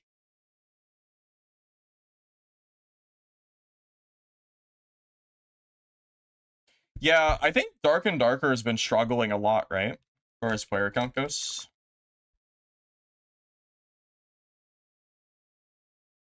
I mean, yeah, Dark and Darker is down. We're down to what, like 6K peak, 3,000 right now, which is definitely not great. They're down to under 1,000 Twitch viewers too.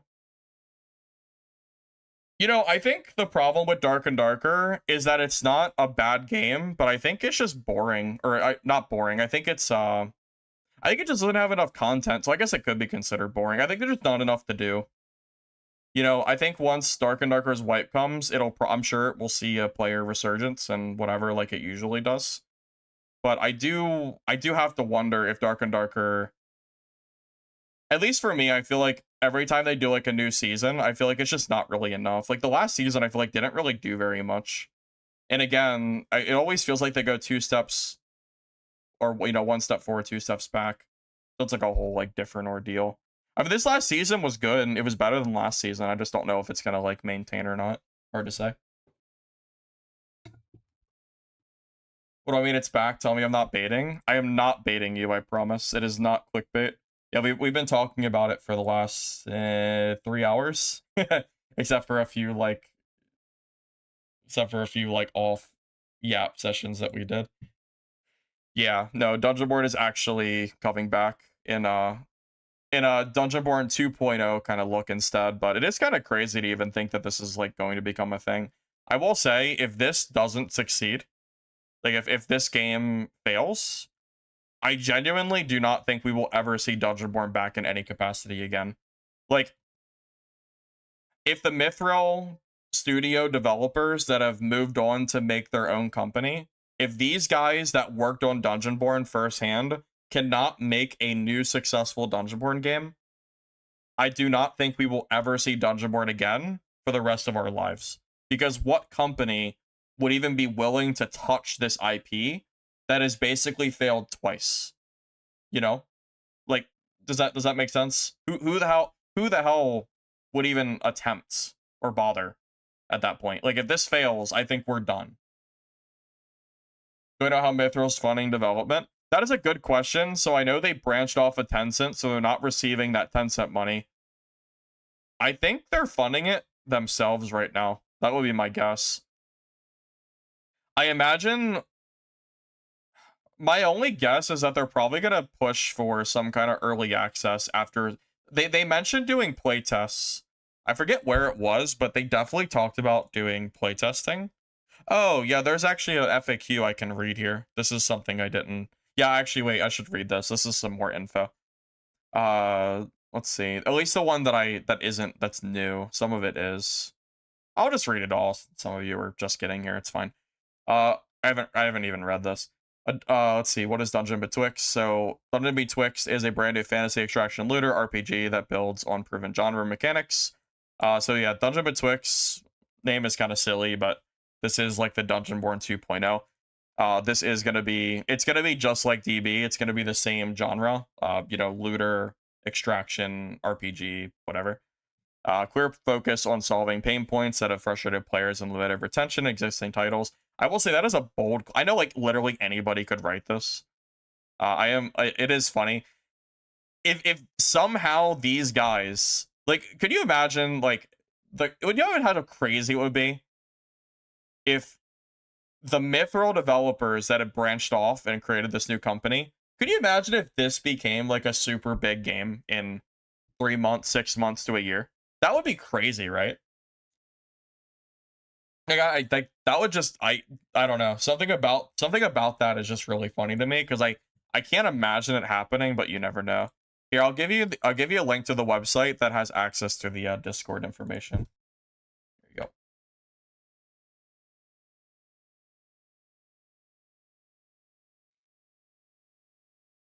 But yeah, it would be very funny if these guys somehow managed to be like the ones that figured it out, even though that's like super unlikely. For all, honestly, for all I know, this could become like Greed is Good 2.0, or just another DB that doesn't really capture the magic of the first game, and it just dies anyway. Designed to capture both hardcore audience and broader RPG fan base. We've heard this same song and dance before with extraction games in general. I've been preaching for a while now that like these extraction games, it's hard because you're trying to make a hardcore extraction title. And the problem is that the hardcore extraction players kind of like cannibalize the game. So if your game is not casual enough or friendly enough to these new players, the game just fails because it can't keep a player base. I think that's a pretty common thing. So I don't know how the hell they plan or design to have both the casual audience and the broader audience, served, as they say, but we'll freaking see, I guess. What kind of gameplay are you building? We're building a fantasy extraction looter RPG that has melee combat with class power fantasy. Again, it's literally Dungeonborne 2.0. So if you've played Dungeonborne, you already know what the game is supposed to be like, what they're building. Like none of this is really news. This is all like you're already expecting this. Drawing from lessons learned, we've introduced playstyles and modes that reduce frustration. There is one possible line in the sand? Is that the way to put it? There is one possible thing that could result in this game somehow being better than Dungeonborne. And that's that these developers got to watch firsthand, or I guess secondhand if they weren't part of the team at the time.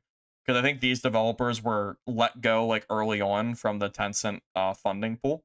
So these developers got to watch as Dungeonborne basically died, and they got to watch how and why it died. So I guess the optimistic way of looking at it is those developers could have learned what went wrong with Dungeonborne, and maybe they actually know how to, have the genre feel better. That's a pretty bold claim, and that's like that's pretty optimistic, I'm gonna be honest. But we'll see, I guess. Smoother combat, better combat balance or class balance, fairer matchmaking, and a more welcome start for new players, while keeping the high risk, high reward tension that makes extraction games thrilling. Yeah, so in a perfect world, this is exactly how you want an extraction game to be, right? Like this is what you want. You want good combat, good class balance, fair matchmaking, good for new players. But anyone can write these words on their Discord channel. I could make a Discord channel that has this for a random game, right? But until we get a hold of the game firsthand, it's kind of one of those things where I feel like I have to see it to believe it. Because I think it's really hard to do. I think this extraction genre is very cutthroat, and virtually every game that releases in the extraction genre seems to fail at least some of these things.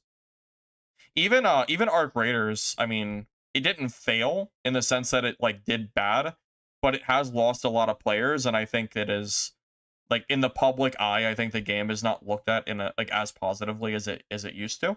And I think part of it is what I guess, but I gotta wonder which part is what made people dislike Arc Raiders more. I think it was actually the lack of updates and the way they did updates that made people mad. But anyway, yeah, I think extraction genre is like a very cutthroat, genre. I think it's very, very hard to make it perfect. So if they somehow manage to do what they're saying, like that's great and it'll work. But it's really hard to do what they're trying to like. It's just such a hard thing to do, man. Like no extraction game has been. Dark and Darker hasn't been able to do this at all. Like Dark and Darker, like class balance, that's a joke. Like we had Druid running the game for over a year. Like welcoming for new players. Dark and Darker has no tutorial, nothing to really help new players get into the game. Like I feel like this genre just doesn't really do very well at, getting people or, making like this quote unquote perfect game. How am I still talking about this? Well, I actually didn't see this yet. This is new, quote unquote. I didn't realize that this is probably like one of the last things I'm going to talk about before I get off this little FAQ. I just didn't realize it was here. Tencent probably wanted to make it a cash cow. Well, Tencent clearly wanted Dungeonborne to be a bigger title than it was, and they just pulled the plug early because they didn't really want to worry about it. I potato. Yeah, it might be back. Yep, a new Dungeonborne title.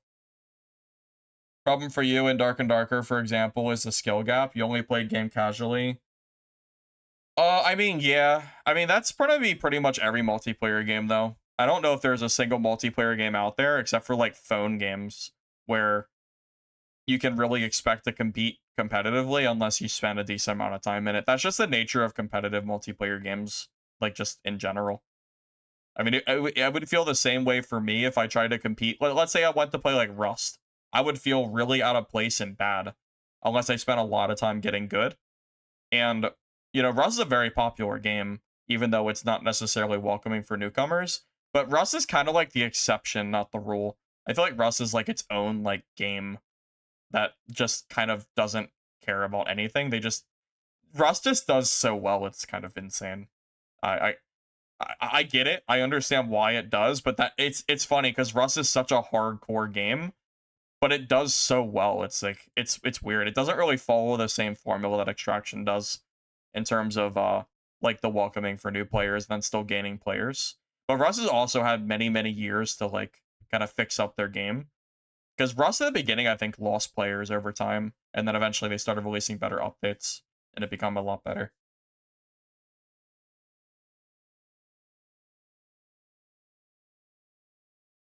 Well, I mean, considering I've been waiting for, considering I'm like the melee extraction guy, so to speak, in that like that is what that's what I center my channel on, right? Is melee extractions.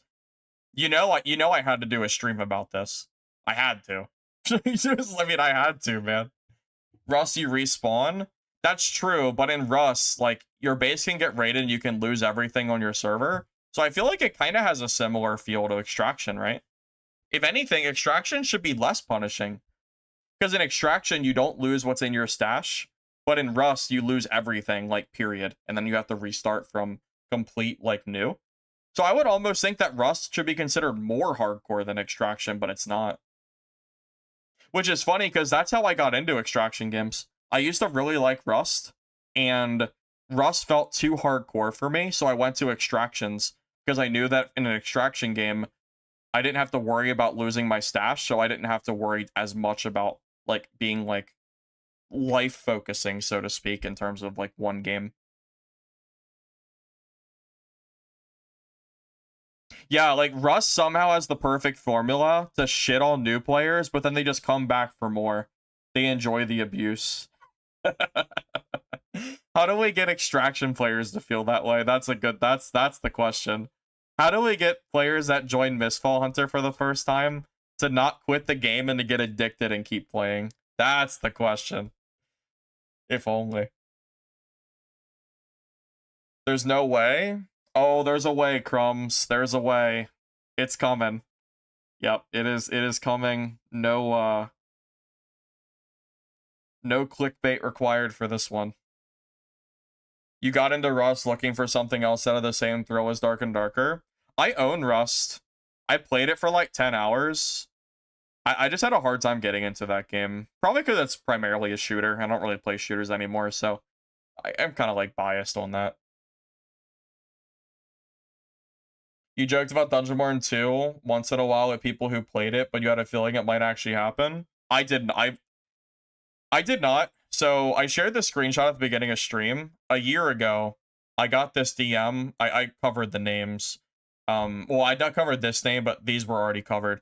I got a message a year ago, back in August, that there might be a Dungeonborne restart or revive, but I kind of forgot about it, and I didn't think it was ever going to happen because it's been a year, and there was no info at all. But this Mr. Zhao here, that is the developer that is making this game. So he's been working for at least a year on this title minimum. So yeah, I knew it would happen eventually. Well, I knew it might happen eventually, but I was like, I didn't really think it would really happen, to be honest. Bro, Dungeon Stalkers was just a bad game, man. Like I played it like for fun, but like not for long.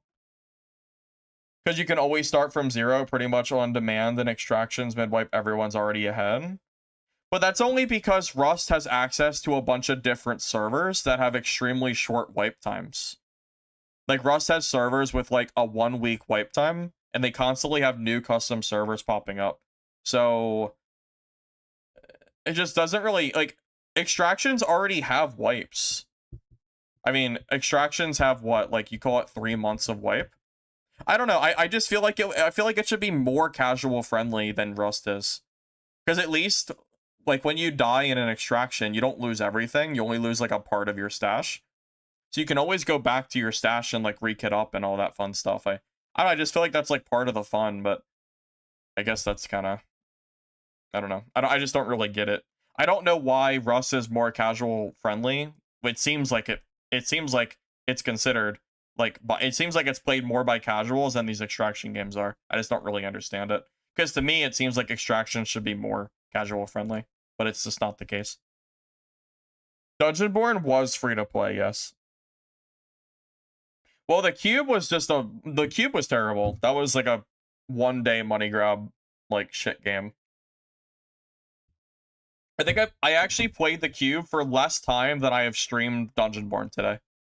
I think my cube stream was 2 to 3 hours at most, and I've already gone over that time talking about a game that's not even released. Is Rust high skill ceiling?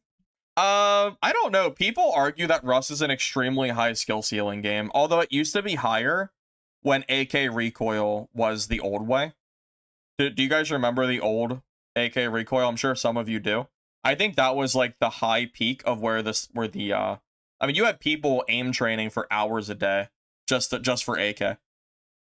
So I think it used to be less casual friendly, but then there was an update for guns where guns are more usable by the general player base. But the veterans hate that change because they spent so many hours to get good at the AK, and now all that training doesn't matter. So I guess they have, if you look at it that way, they have made updates to make it more casual friendly. And regardless of what the veterans think, they just did it anyway. Well, it used to be high skill ceiling. Rust? I mean, even now, there's so much stuff to learn. I feel like it's pretty high skill ceiling, personally. Playing Rust solo for the first time is such a tall task. It's hard. I feel like if I played Rust, I would be so lost. Well, I've probably spent like hundreds of hours watching Rust, so I could probably figure it out.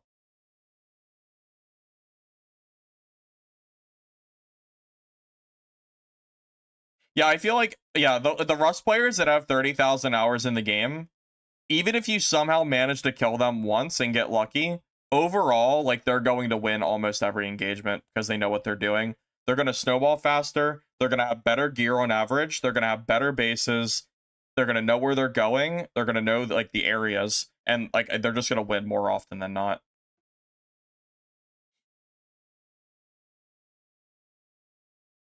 I also do not like the name of the... I actually think the name should change. I don't know... I've seen people talk about the name a lot in general chat, so hopefully they read it and realize how bad that name is. I mean, it's probably not a hard... I mean, it's so early on, they could definitely change it, and it wouldn't be that hard, I'm sure.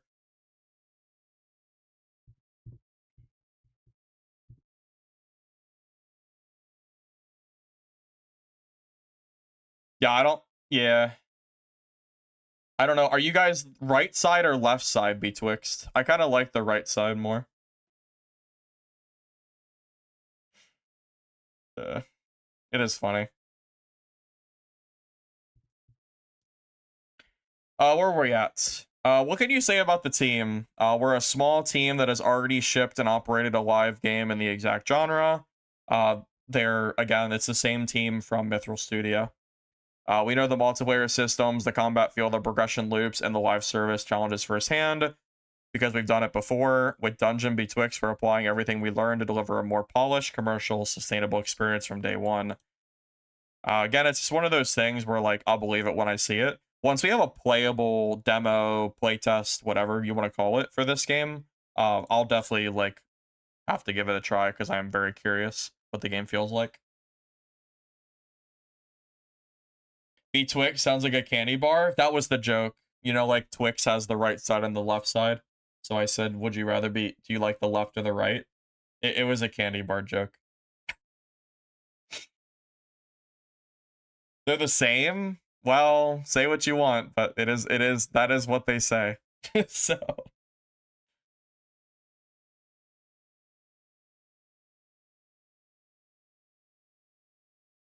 I mean, they're the same, but they're not the same.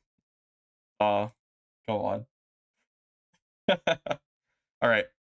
Will there be playtests or early access? How can I join? I asked this a lot. So yes, playtests are absolutely part of the plan. When the time is right and we feel the experience is ready to share, we'll announce all the details on our official community channel. Stay tuned. So we are going to have public playtests, but we don't know when they're going to release. So there you go. What's the current development status? We're making steady progress with our current resources, and we're always exploring ways to accelerate development, whether through growing the team or finding the right partners to support our vision.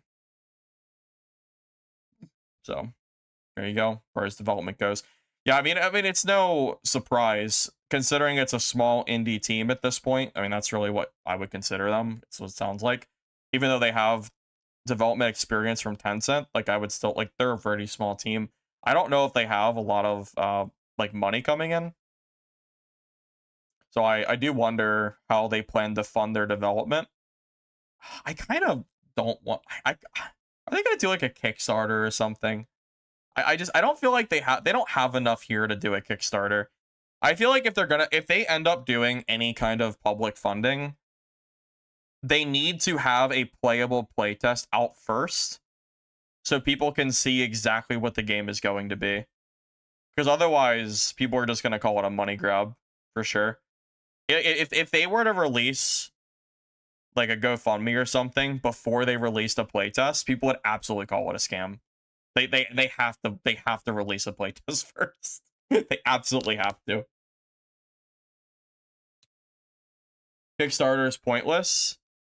I don't think it's pointless, but I don't think they would have any success without a concrete way for people to play the game.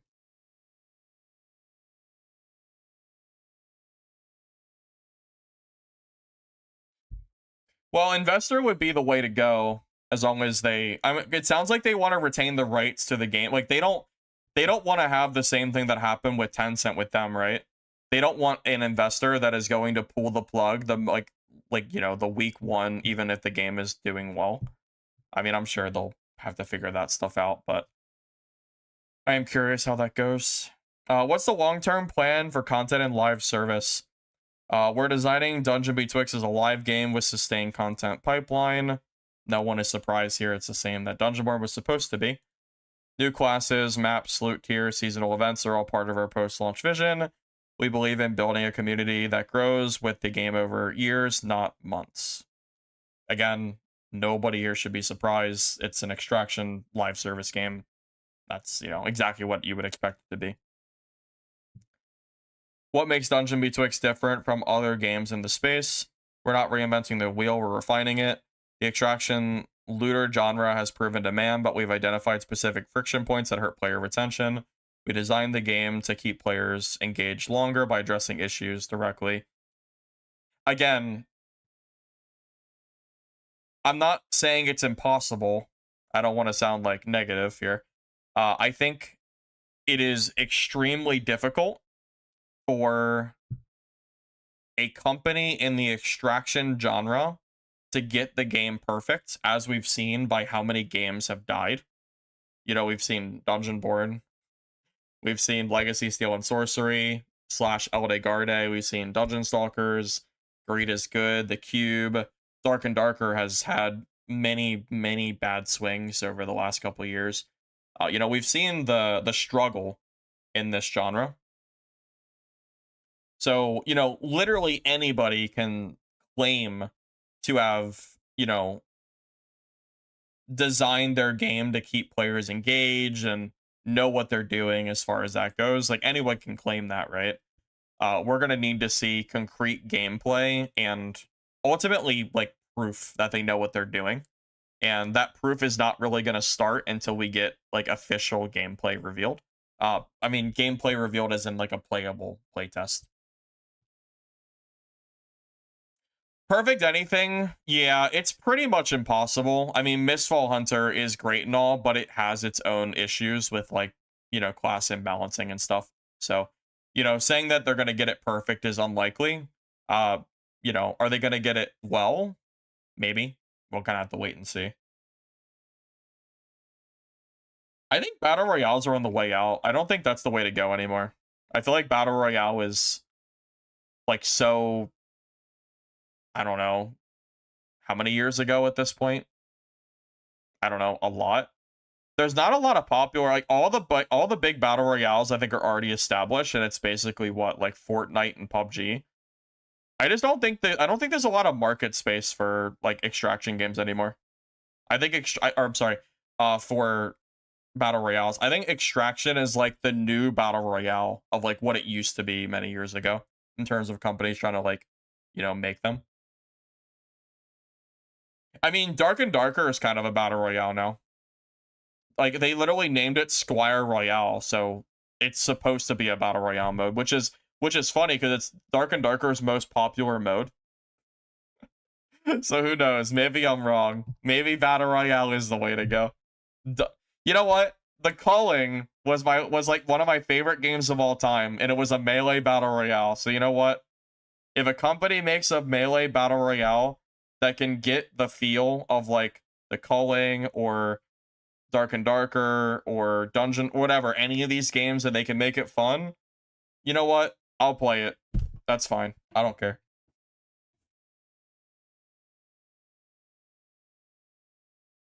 Hey, Nomad. Yeah, it's back. it's back. That's true.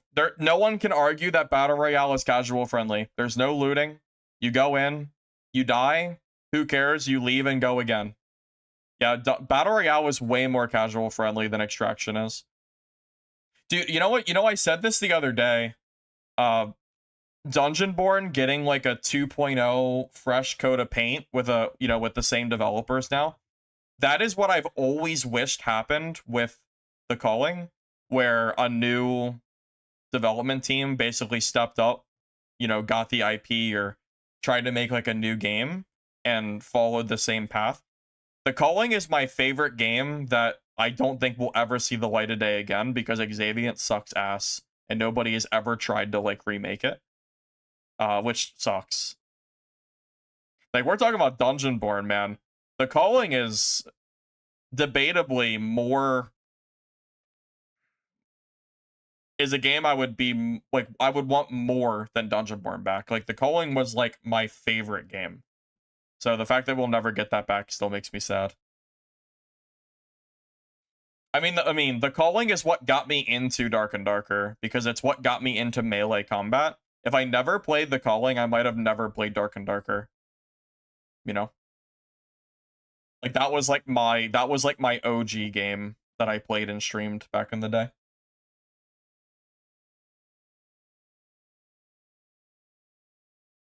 Calling this Dungeonborne that when is greed is good too.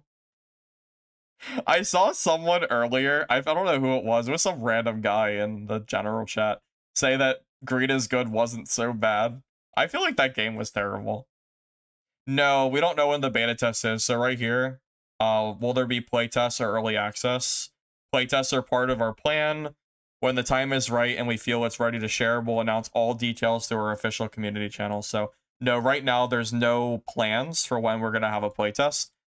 But as long as I'm not busy for whatever reason, I will plan to like try out the playtest at the very least. But my expectations are very low. Like, if it ends up being bad, I'm not gonna, like, be, like, surprised or whatever.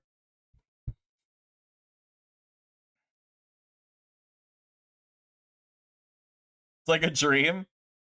Well, I would I highly recommend that you temper your expectations, because realistically, there's no way to know if this game is going to succeed or not. You know, I would just be, you know, just go in skeptical, right? Don't like expect this to be like the next big game, right? Like, I appreciate that the developers are trying to bring back Dungeonborne. If they're able to do it, I will be very happy that they did it, because I really like Dungeonborne. But my expectations are not very high. Like, if this game dies, I'm not going to be surprised. If it blows up and it does well, I'll be very happy. You know, that's pretty much... I've been saying it for months now. I think competition is a good thing. If this game company, you know, if they really know what they're doing and they make a good, fun dungeon extraction game in a space where we have basically no competition right now. We have Dark and Darker as the only released melee extractor game. We have Mistfall that releases later this month. We have Hunger, but that's more of like a gun/melee game, so it's like not really the same. That's like basically it. I guess we have Naquan, but that game I don't even know when it's coming out. So like, you know, we're pretty scarce for options. So who am I to like be upset that a company is trying to like re-release Dungeonborne? I'm cool with that. I like, there's no reason for me not to like be good with this. You know, if it's bad, like whatever, it didn't affect me at all, you know. I'm just we'll have to just wait and see. No, like I'm very clearly more excited for Mistfall Hunter. Mistfall Hunter is a game that I've been looking forward to for over a year, that I put, you know, 200 plus hours into, and I already clearly like that game. This is more of a proof of concept game with a few like minutes of gameplay that, you know, is from a game that I really liked, but until I see more concrete stuff, I'm not gonna like, you know, hold my breath or anything. Well, I don't know if you were here, Bashka, when I said it. It is not the Dungeonborne developers' fault that the game failed, like I thought it was.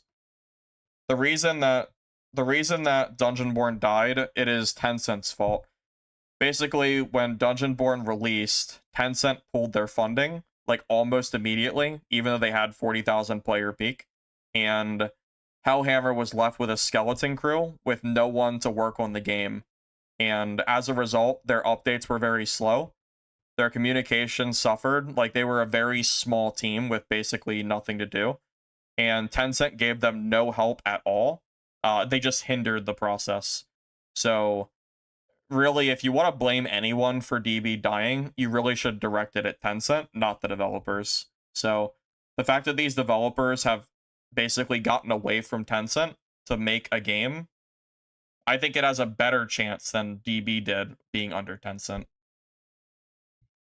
Well, it can't happen again because they're not, you know, they're not relying on Tencent for funding. So it can't really happen again. But I mean, of course, it's always possible they run out of funding. I mean, it's possible. Again, that's why I said my expectations are low here. If it's good, that's great. I'm happy, but I'm not like gonna be depressed if it doesn't work out, you know? But yeah, I'm not here to like sell you on this game because I'm not even sold on it myself yet. You know what I mean? Where'd I get the info from? I saw the info. Where did I see it from? I think it was posted by someone who claimed to be part of the company who was no longer under NDA. I believe that there's a post pinned in the old Dungeonborne channel, but I left the channel, so I don't have access to it. But I've heard from multiple sources that it is true. I also have a like an in, so to speak, like a viewer of mine that we've talked about, and I believe he can. I feel like he might have confirmed that story too. My understanding is that that is accurate. So I mean, take it with a grain of salt, I guess. I mean, obviously I can't like, I guess I can't confirm it 100%, but that's my understanding of what's happened. Uh, if you find other info that contradicts it, then I'm more than happy to hear it. But as far as I know, as far as I know, it should be accurate. I mean, I guess technically anyone could lie and claim to be part of the team and just say they were under NDA and then just like say stuff that wasn't true. But as far as I know, they were labeled as being credible, so that should be accurate. I've also heard people telling me that on and off for about a year now. So it seems like I'm not the only person who has like been told of that. It's actually been, it's been like I've heard it here and there, and I found again I found it through the like the old DB Discord that was pinned. I also don't think it's a very unlikely thing to happen. I mean, Tencent's a very big company, and it's very believable that Tencent looked at DB, said that's not profitable for us, and pulled funding. Like I don't think that is a unrealistic thing or a like a believable lie, you know? Like it's not like something that's out, it's not something that seems hard to believe, I guess. So, I don't know. I'm willing to believe it for what it's worth.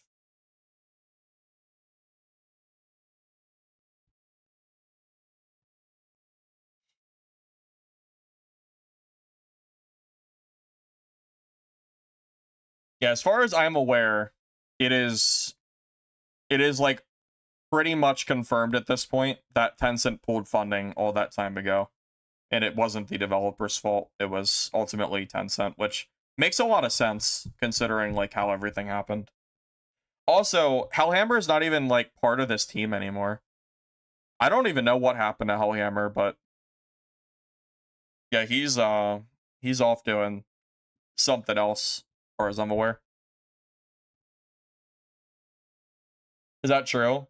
The same thing happened to other games like Highguard. Tencent contracts generally have a minimum amount of concurrent players to reach to keep funding. Okay, well there you go. If that's true, then we have other companies that had the same thing happen to them based around Tencent as a company. So it's not that unlikely to believe that it happened to Dungeonborne if it could happen to other games under the same company. Seems like that makes sense. You've been on a dev team personally where that happens, Wiccan? Yeah, again, I think it's 100% like plausible. I'm not doubting it at all. I think that is what happened.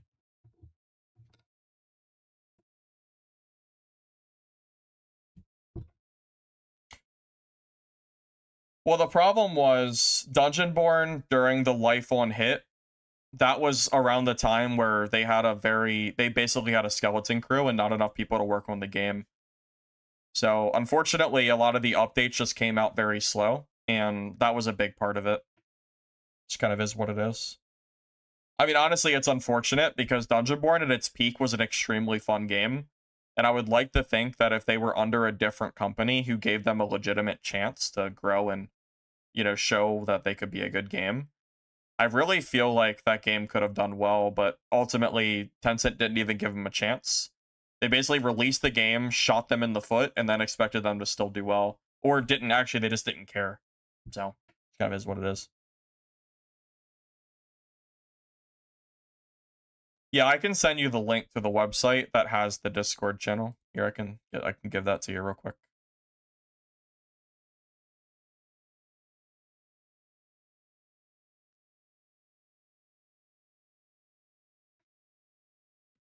Well, there's always a conversation piece of, how the marketing like is or is not and where it should be spent. I don't really have like much to say really about that. I mean, I don't know. At this point, it just kind of is what it is. Dungeonborne died. Happens. I'm just ultimately all I really care about is that I personally liked Dungeonborne's combat at the peak of the game before the problem started to arise. So if if the developers that worked on DB, if they're able to make a new game that is good, I will be more than happy to play it as long as it's good. So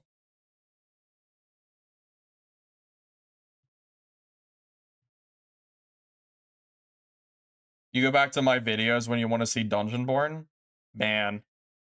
That's crazy nostalgia. You watch my old videos for nostalgia, man. Oh man, that's crazy.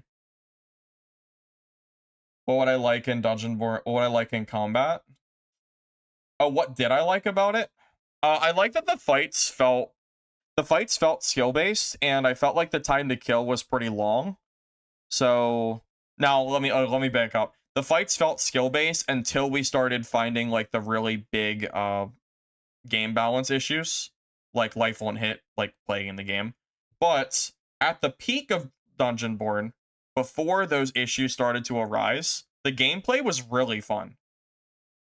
Unfortunately, they just didn't really work on the game like they needed to because of Tencent pulling the funding.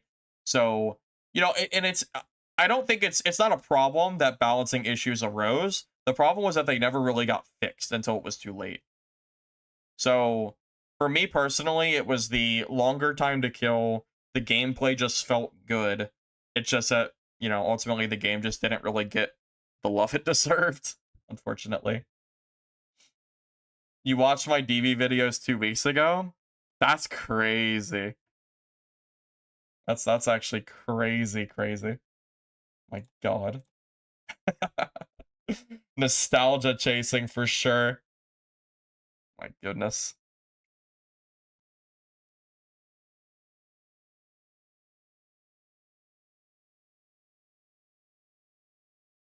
Actually, here I'll put myself out there.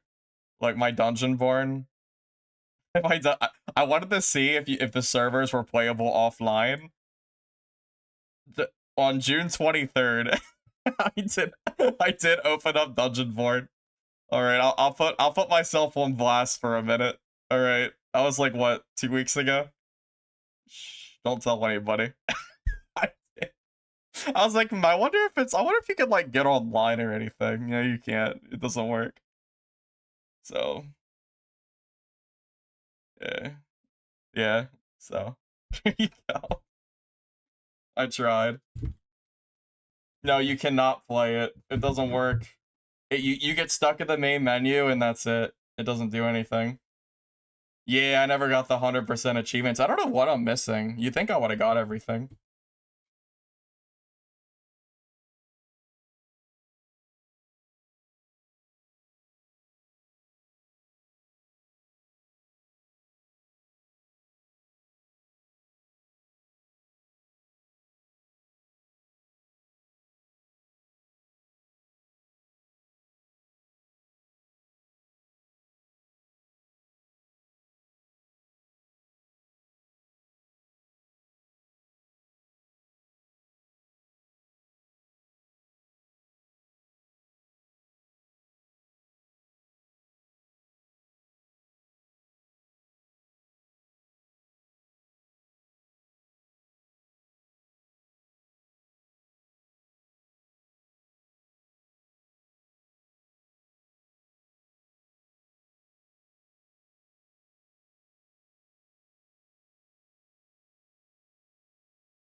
Oh man.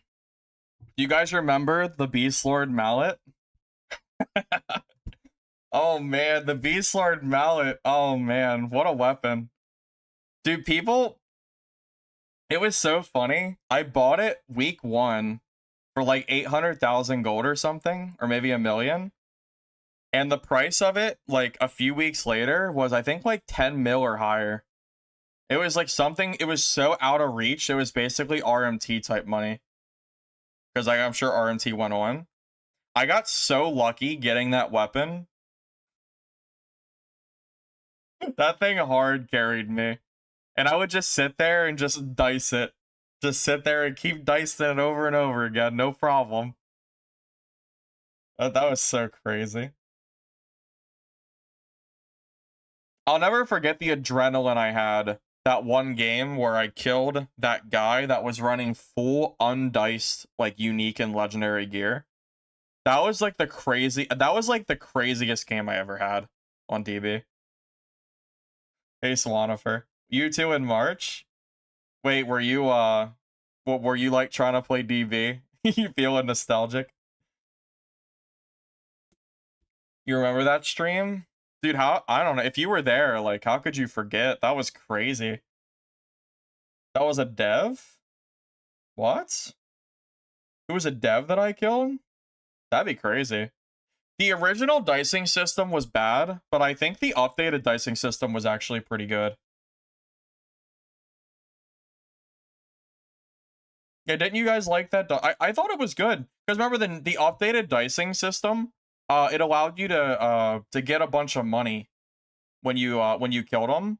And I feel like that money was really good. Like I actually liked that system a lot.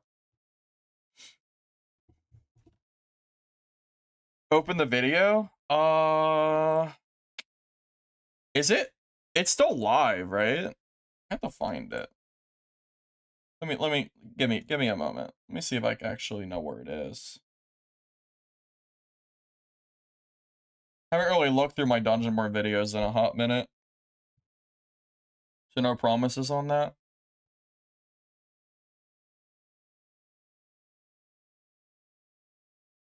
Oh.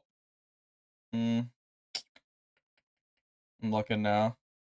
My side monitor to see if I know where. I don't know if I remember which. Oh, wait, I think I found it actually.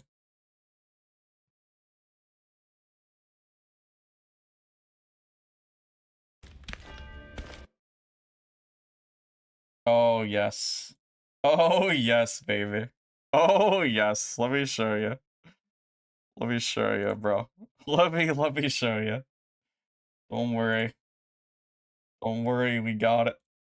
We got the nostalgia. I got it. There's me. Wow, I look so young there. What happened? Damn. Oh, how many years ago was this? Not even that long ago, right? Easy peasy. Yeah, this was like the highlight of my. This was like the highlight of DB for me. This was this was crazy. I feel like I can never forget this.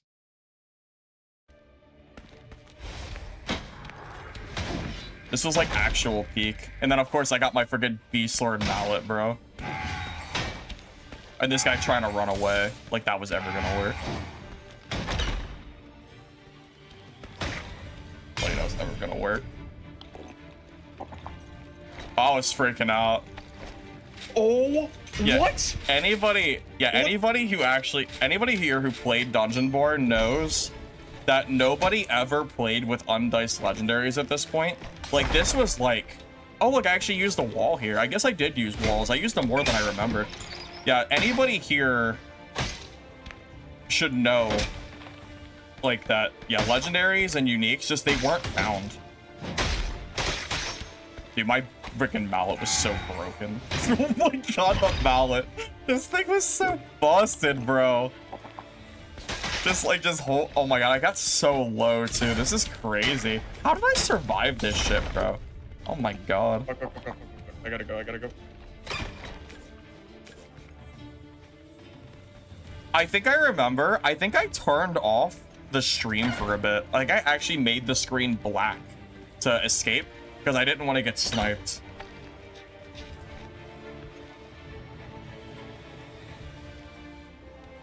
Oh yeah, this is what I still put on. I don't really do the music overlay anymore. Or should I turn the stream off? Yeah, I was literally gonna turn off the stream because I was like so worried. Like it was such a big deal to find legendaries, man. Like I wasn't overreacting here at all. Oh, blocking there. It's the moment I got that block on his swords was crazy.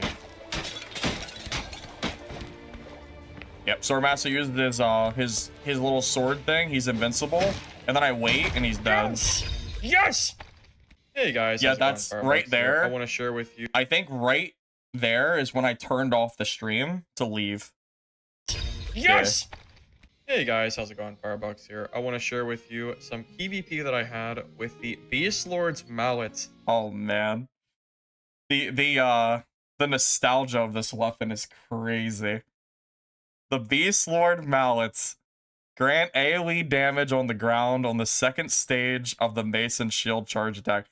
Who would have known that this weapon would have become so expensive and like how strong it would have been? That shit was broken, man. Like this, and also don't forget, the meta was those damage stacks. So you would have the purple gear that had damage stacks on it. So you would go around and kill mobs until I had like plus like 50% damage. And then I would use the Beast Lord Mallet and I would just one or two shot people. Like it needed balancing so bad and it just didn't happen. Yeah, it needed it. It needed that balancing so bad, man.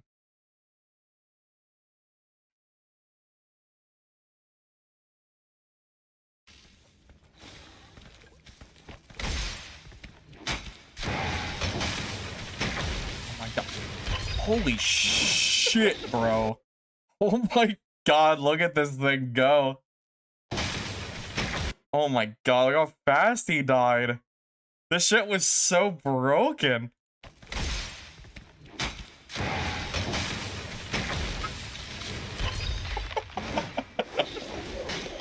Oh my lord, man.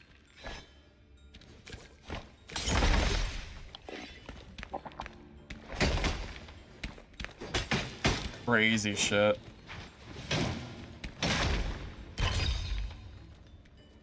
That stupid Minecraft skin. Dude, this was like the downfall of DB. This stupid skin they added to the game. It was so bad. What were they thinking when they added this? I guess like, hey, we're desperate for money. Maybe people will buy this Minecraft skin because they like Minecraft. I don't really know.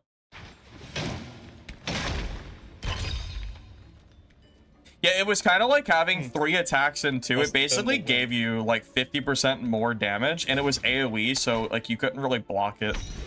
It was really, really broken.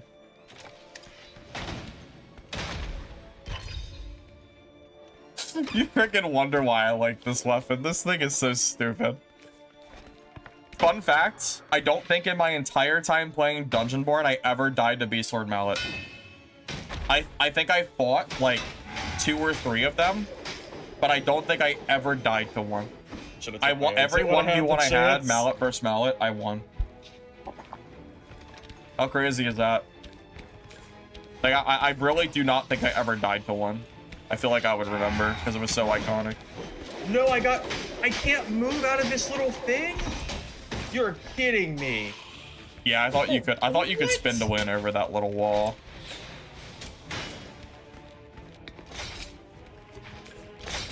Oh man, the Thunder Flash, so that they couldn't run away too. Those things were good. And the AoE was really insane too. Yeah, so basically you get the you get the Thunder Flask, and then I just wait for them to like to waste their little sword ability, then they're just dead. He probably gets one shot here. I mean, it's a one shot. Like so that was the like after death thing where you die, but you don't really die, right? Yeah, like he would have got one shot without that ability. I don't know what to call it. Whatever the hell you want to call it. Oh shit. Hello? Do I have hope for the Cleric's update? I mean, like, I might play it, but I'm gonna be honest, I don't care that much anymore. I'm just waiting for Mistral at this point. Funny thing is, this guy actually had the right idea, too. He was holding the charge attack. That's so ridiculous. Bro, he actually played that, like, well, too. So, like, the counterplay to this mace charge shit is to use heavy attacks, and it breaks the block. It, like, actually breaks it. But for some reason, he did like a light attack after, and he didn't do it right. He absolutely could have killed me there. Yeah, so this is around the time, by the way, where if you killed me, you would get a shit ton of money. Because the dicing system, I think, was... Wait, was this the new dicing system or the old one, actually? I don't remember. There was, like, 2 periods of time. One where the dicing system gave you a bunch of money. And the second one where the dicing was basically free. I don't really remember, but Oh. I had, by the way, I had the Strength Shrine, by the way. I picked up that Strength Shrine. That's true. I one-shot that guy, but I also had the Strength Shrine, so fair. That Death Knight was you? I mean, I had the streamer mode on. I don't know who it was, but I'll believe you. So keep that in mind, but that's still crazy. True. He doesn't even have, like, terrible gear either. That's nuts.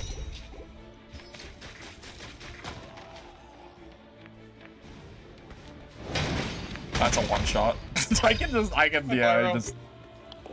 Pyromancer gets one shot if you catch them off like that. See you later. Yeah, like he actually, like, if he's not pre-charging a fireball, he's dead. You know what's funny though? If Pyro knows you're there, and they, like, if they sat there and charged a fireball, you couldn't push them. They could actually, like, kill you for sure. Pyro was such, like, a really, like, silly class.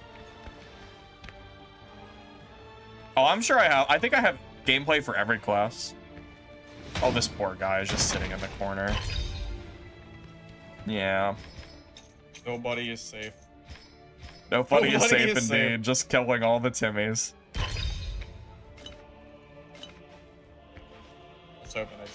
Well, yeah, it's not that I was invincible, but this weapon really was just so strong it was really hard to die.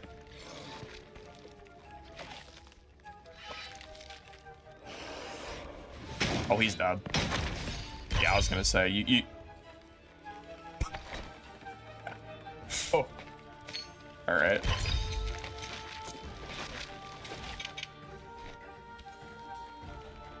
Oh.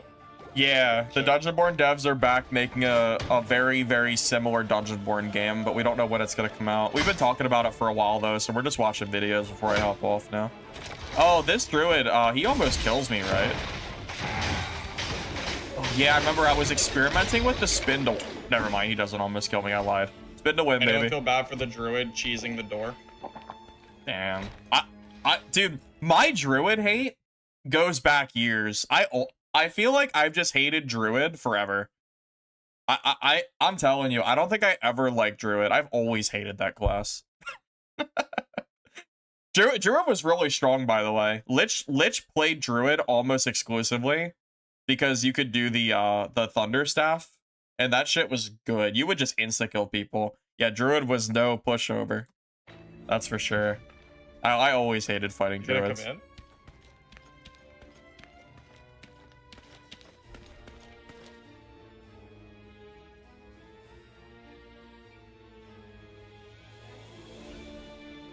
Just me door camping with a mace. Oh my god, bro. How fun do you think? What do you even do? What is he supposed to do? He opens the door, he's like, well, I guess I'm dead. It's tough, man. My god. See, like, this is the kind of shit they needed to balance, and they just never did it. You know? Like, this is like one of the many things that DB desperately had to fix, and they just didn't do it. Such a shame.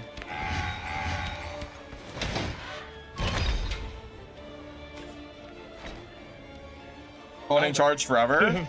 Dude, the fact that the charge was a forever hold and it didn't have like a timer on it was even crazier. You could hold that shit forever. Playing a horror game. Yeah, Lich played Cryo and Priest too, but he played Druid a lot towards the end. Yeah, those skeletons look very similar. Oh, you know, I forgot the DK grab would stop that charge. Not that it matters, he's like dead anyway. Just hold block forever, no problem. You know, there is a counterplay to it, but people don't do it. If you swap to your longsword and just do a if you swap to longsword and then do a heavy charge, you completely like stop that charge. That I can do like private 1v1 games is pretty cool too. You just, I don't know, people just didn't do it. Oh, that's the special sword. I forgot about that thing. That thing was actually kind of annoying to fight, but not there, but it could be. I remember fighting some of them that were kind of tough. Sword masters were really strong too. I feel like every class was broken at a certain point. Like Beastlar Mallet like looks broken, but there's a lot of broken shit in this game. Yeah, I do. Honestly, I would argue that my I'm dealing is priest stupid might have been high. more broken than Between this. battle cry and the stacks of damage, I would love to know how much damage I'm doing. It is so much. It is No, ridiculous. I fought like 1 or 2 Beast Lord Mallet players, but I killed them all. I never died to a Beast Lord Mallet. Yeah, I never died to one. The Cryomancer 1v1. These were hard fights. Cryomancer was really strong. Look at, like, you can see my health ticking down really, like, quite fast. My best chance was basically zerging him down before he had a chance to, like, heal back. But he heals so fast, it's, like, very hard. Like, you can clearly see this is a close fight. Like, you know, like, that is not a pushover fight. Cryo, Hey, that was, I Fairy think Cryo. that was, like, peak Cryo, or at least very strong Cryo. I love killing Fairy Cryos. First one I've seen today. Yeah, Fairy Cryo was nuts. That class was so freaking good. Oh my god, it was a, oh my god, he's juiced. Yeah, dude, Fairy Cryo was crazy, bro. Fairy Cryo was nuts. Hold on, let me see if I can find here, let me see if I can find a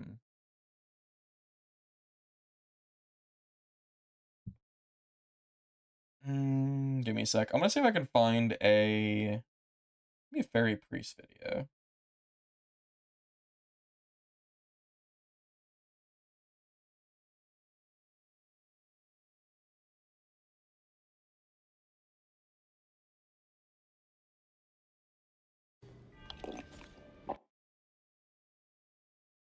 Yeah, this was, I think this video was made right before people realized how good Priest was. I remember people were saying Priest was weak, and I was like, no, I'm pretty sure it's very strong. And then I did a stream to prove how strong Priest was. People didn't realize how good, people did not realize right off the bat, like, how strong this shit was. It was crazy. Like, you think the Beast Lord Mallet is strong? I honestly would argue that this Priest setup was a similar power level, if not better than Beast Lord Mallet. I know that sounds crazy. Like, I think Swordmaster was one of the harder matchups for this class. But, like, the versatility that Fairy Priest had was crazy. Like, it really was just so, it was just consistent. Like, it was just really strong.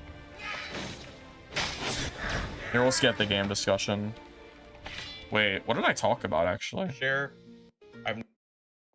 And then everybody else who has too much gear score. It's not just Wait, based oh my on God, a it's a very gear specific score number. It's a little conversation. thing. I Wait. made a video.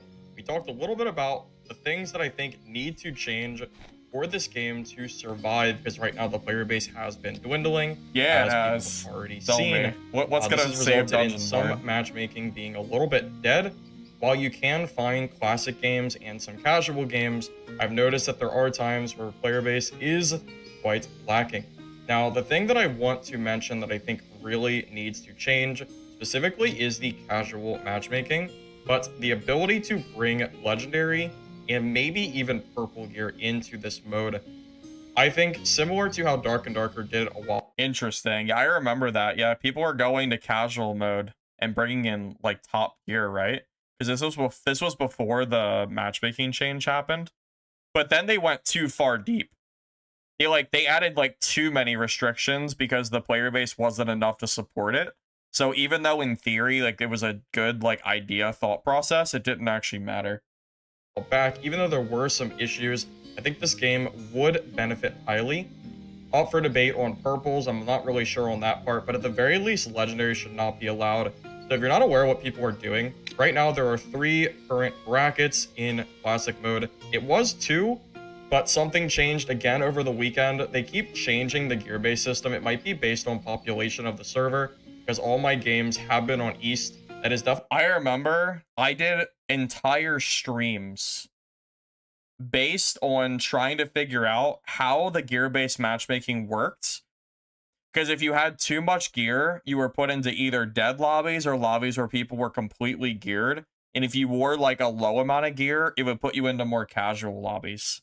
A possibility, but that. as of right now, last I checked, there's 3 different tiers. 0 gear score, greens with a little bit of mixture of blues, Yeah, I purples, and remember maybe all this. advantage over other players. It did not go well. I fought a lot of 30 set bonus players that I felt like I had almost no chance to beat. Yeah, I remember set bonuses were so strong in Dungeonborne and they never really got like properly balanced. People would go into like the lower game modes and just steamroll with set bonuses, and it felt like you had no chance to fight them. Yeah, I remember. Yeah, this was like the point where Dungeonborne was like starting to dwindle off player count, and I was like getting pretty worried about the game's like future. Little did we know the game was sealed from the beginning because Tencent had already long since pulled funding after this point. It's really a requirement. If you're trying to play Priest with like greens or blues, you are just not going to have a good time. That's true. Priest, 100% was gear-based. Blue and like green Priest was ass. It was terrible. Priest with like, you know, with good gear like I'm wearing here with the purples, pinks, and the fairy ring. This shit was strong. It was such a big difference between the two. With that said, let's go and get into the rest of the PvP. Hope you enjoyed the video.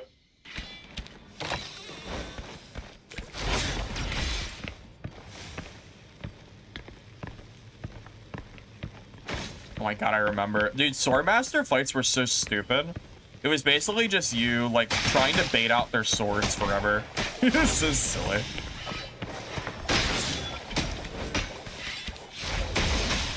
And then as soon as they used their I win button, you had to kite back, basically.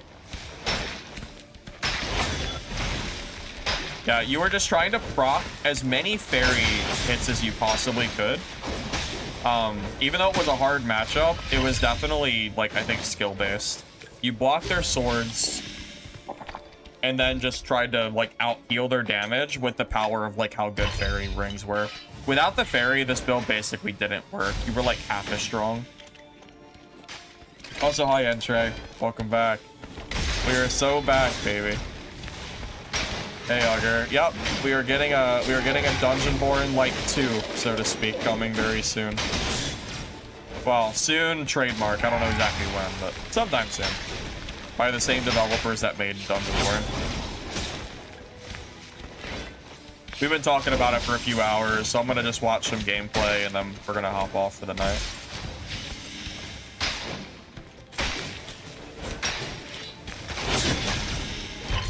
Dude, it's so strong. So yeah, the like fairy was so OP. You could just hold block on priest, wait for your cooldowns, and then between the shield and your healing, I feel like it's so hard to kill you, man.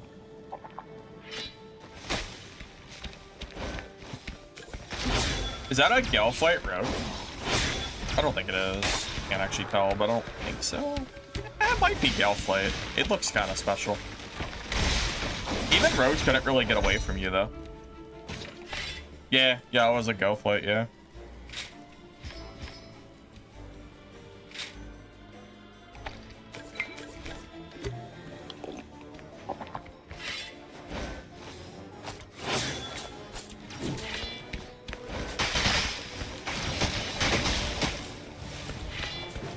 God, I know this gameplay was super imbalanced, but oh my god, do I miss it. Even through all the freaking bullshit, imbalance shit this game was through, I still miss this game.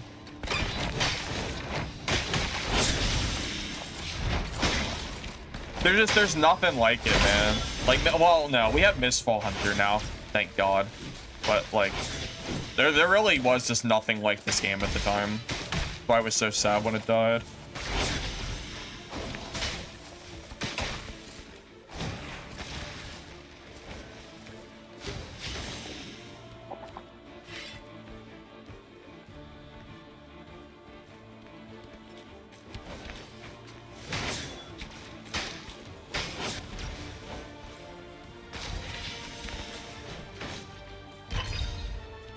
And Priest, man.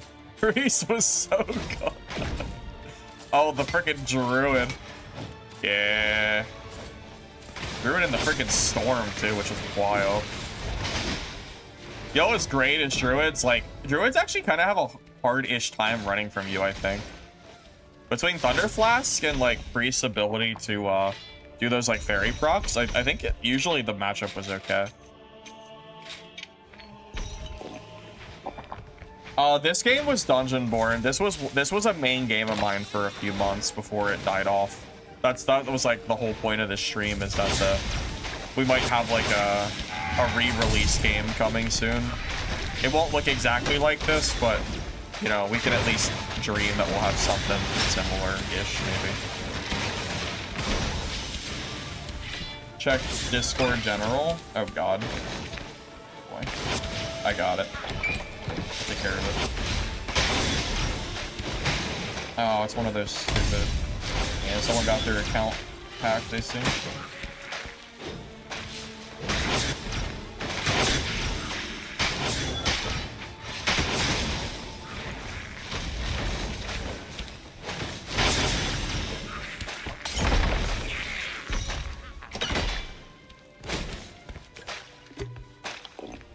Alright, I got it.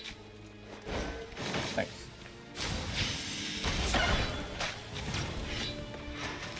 Yeah, Druid was insanely good too. Yeah, Lich played the hell out of Druid towards the end. Use those Thunder Staves, and between Druid's mobility and the damage of those staves, he would just insta-kill people. Druid was so freaking strong. Although I preferred Priest over Druid, but it was very good. I did try Hunger, yeah. It was decent. I thought it was a good game. Just a little slow for my liking, but I thought it was good. Yeah, that's the Thunder Staff too, and if you use it on a door, you couldn't close it. It's really good.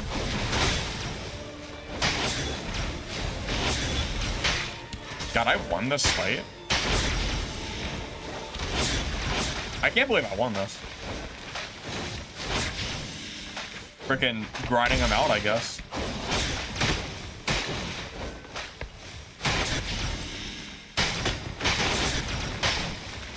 This fight looks so silly. The fairy versus fairy fight? Oh my god.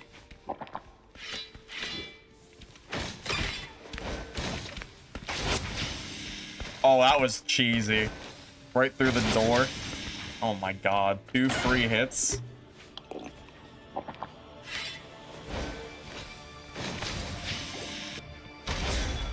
Oh yeah, we had a long fight, yeah. Cryo Fairy was a really like long fight for this. It was like a matchup of basically running him out of like mana / like abilities.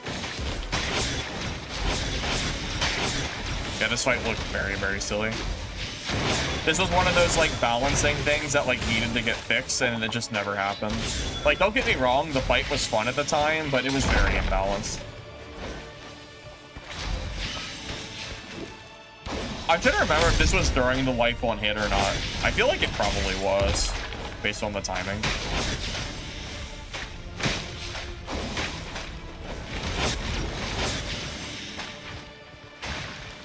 Well, this new game's gonna be like, kind of like, it should be pretty different. So I'm going to assume that, you know, it's not gonna have necessarily the same like mechanics, like the HP attack mechanic that was in this game.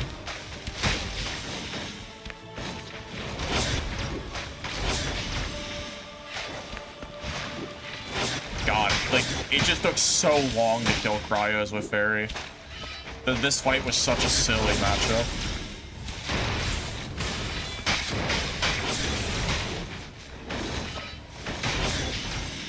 Oh my god, bro. Oh, man.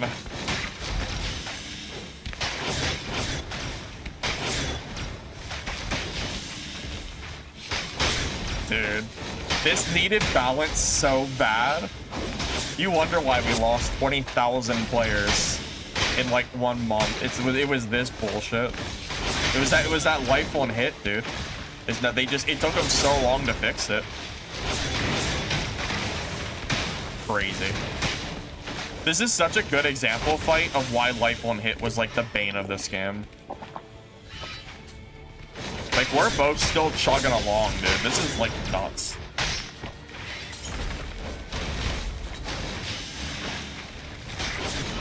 I mean, it's nuts on both sides, just to be clear.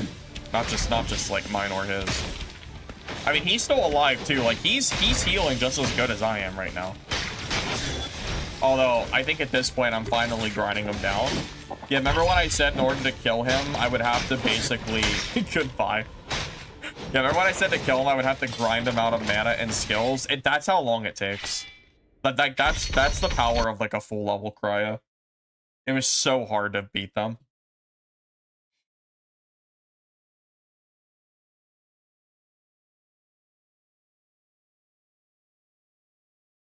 I mean, I can more or less confirm that it's the same team that made Dungeonborne. But that's only because I have messages from a year ago that a developer was working on Dungeonborne like revival, and it's the same name of the guy that came out with the info for this game. So it's like 99.9% like confirmed that it is like real. It's legit. Now, what's not legit is I don't know if this game is going to like be good, but at the very least, I can confirm that like the developer stuff isn't bullshit or anything. I think that's like safe to say.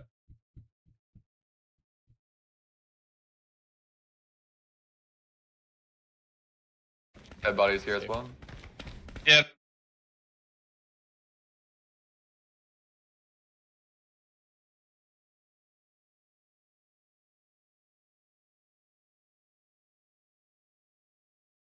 Yeah, the name of the game is the thing that we've been talking about. It's a little bit weird. Dungeon Betwixt is like a very strange name. It's like I'm kind of I kind of feel like that should be changed. It's like not like super great, honestly. I'm looking at my videos to see if there's any others I have that if any other videos that are worth showing off. Oh my god, I remember. Remember the daggers? The legendary daggers? Yeah, Holy wait, how far were you? Oh man, these are crazy. Oh yeah, this was the first time I met Kessun too, actually. Yeah, I remember this. Hold up, you turn around? Wait a minute. I was standing here. What? What? Yeah. Dude, look at this. Yeah, Look at these wait. broken ass daggers. Look at this shit. How far were you? Hold up, you turn around? Wait a minute. I was standing here. What? What? Yeah. Hold up, hold Yeah. up. Turn around. Shit's like COD Commando Lunge. That shit was nuts too. Man, the legendaries in this game were broken. Oh my god, there's no way. Dude, I'm all the way over here. Broken, I'll tell you. Busted. My god. Oh my god, yeah, you could use the daggers to basically move through the map and no one could catch you. I'm coming. Oh my god, look at this speed. Ah, the OG, the Cyclops, man. Dude, it's so silly. Look at him trying to run. You can't run from these. Well, I guess he can do that. Nah, but he can't run for good. Okay, do that. And then he starts to get distance, and you just backstab him, and he's done. Oh my god. Oh my god, it's so ridiculous. What? How's he gonna get This away? is so stupid. It is stupid. Nobody can run from me now. I'm invincible. I know he's not that geared, but it's the freaking range. It has Yeah, nothing to that- do about the gear. It's the range. I'm telling you, man. Like the balance that they needed to desperately go over and like comb over every legendary, and like they really I don't know. I feel like there was a lot of like broken shit. It really came down to this dice system too. The fact that you could dice stuff and not lose it, like, man, it was a crazy time. What is this?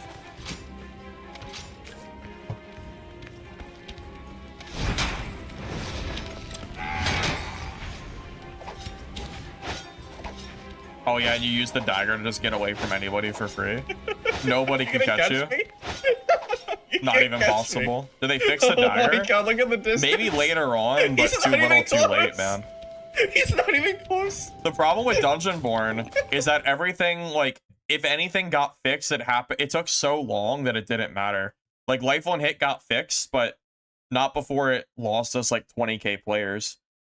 Like other shit got fixed maybe eventually, but not until we lost 90% of our players. Like that was the problem. Everything was way too slow, and it just kind of compounded from there. He's. Oh my god. Oh. Yeah. Uh-oh. I can't believe he missed that. I don't know if I did that on purpose or not, but I have no idea how I knew that was gonna miss. I just knew, I guess.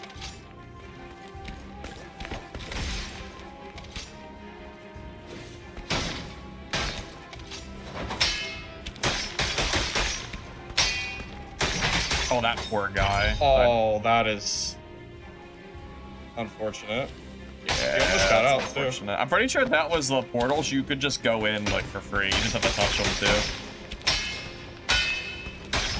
Yeah, I actually remember.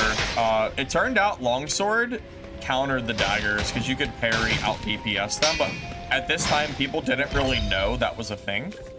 So I was just like pub stomping with daggers for free, basically. I should have saved my rage, by the way. I used it too quick.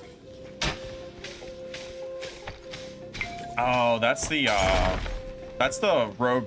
Rogue had like a poison, right? It's probably a Gale Flight, I assume.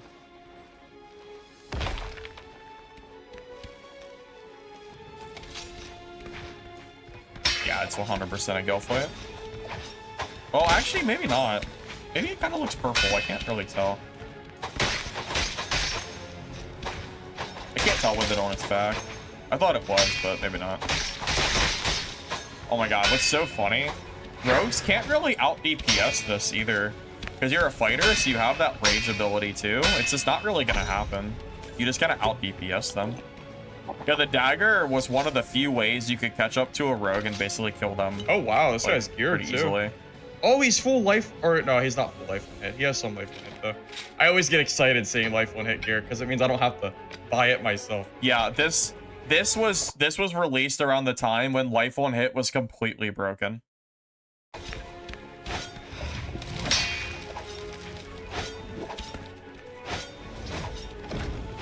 Oh, yeah, I think it was good for catching druids too. I'm pretty sure you locked on, right?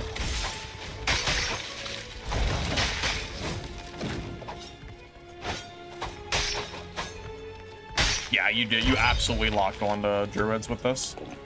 Yeah, I remember when I experienced this build for the first time, like, I realized, like, just how freaking good it was. Well, it made it so no one could run from me anymore. It was just nuts.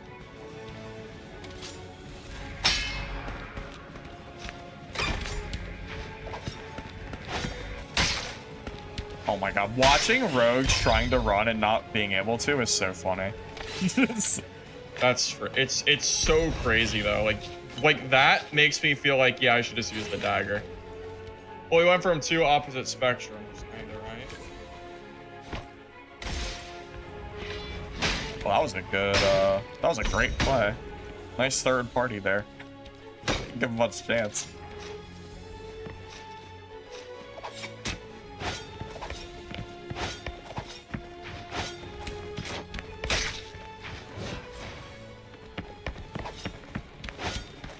Look at him trying to run. He can't do it.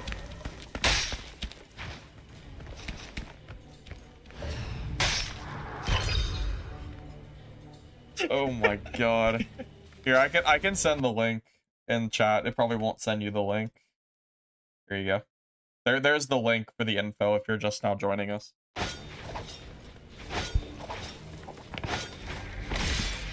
Is this Kassoon? I feel like that's Kassoon's getup. Maybe not though.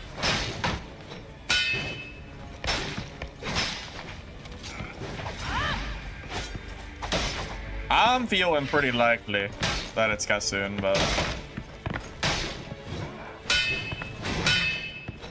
Oh my god, remember the parry fights? you would have to like time your parry to try to make sure you got the block, or you would delay it.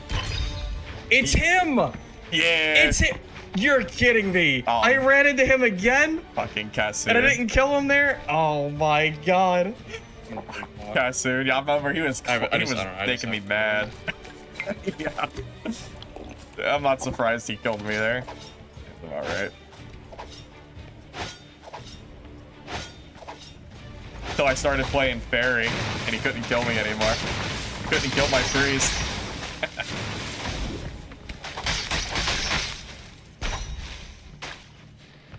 Hey, a player. What do you know? All right, no fall damage in this game. I almost forgot about that.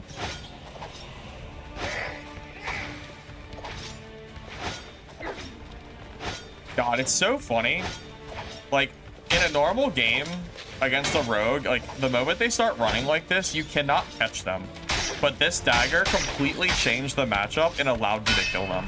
It was such a funny, like, thing to experience. Like, in a normal spot, like, that rogue is never... He's always fast enough to get away from Poor me. rogue. Unless I have those daggers. Poor rogue, man. I don't even know what to say. I How's he almost gonna get forgot away? about these moose enemies. There were some weird, like, asset enemies in this game.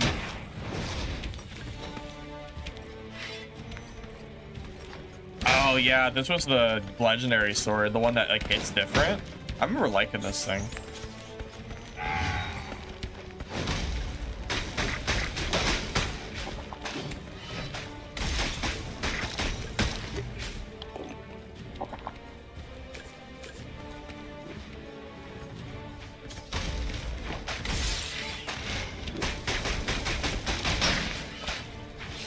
You know, I'm trying to remember. I feel like I experimented with the legendary longsword for a while, but I think I ended up not liking it as much as the other stuff. I think it was one of those things that I think was better for Swordmaster, not Fighter. Watching if I remember Cryo right. freak out. This sword's pretty good against Cryo. This sword's just good in general for mobility. It It's was- kind of just like it's just similar to the other sword, right? It was decent. Kessun died? Where's his body? Wait, where's Kessun's body? Oh, wait, yeah, wait, let's wait, fuck where him. is that? Where did he die? Oh no, I gotta go find him. Oh, I'm about to go on a hunt. Bro, he died? It has to be close, right? Oh my god, there it is. Oh my god. I can't believe it. Yeah, Kessun was running like super geared, so the fact that I Payday, found him was boys. crazy. Payday. Yeah, this was around, like, I don't know if you guys remember how I expensive, can't like, this gear believe was. this. But the, like, the gear people were running, some of it was really expensive. Oh my god. These are videos on my channel. If you just look up my Oh my Dungeonborne videos, they're all public. Oh my lord. This is insane.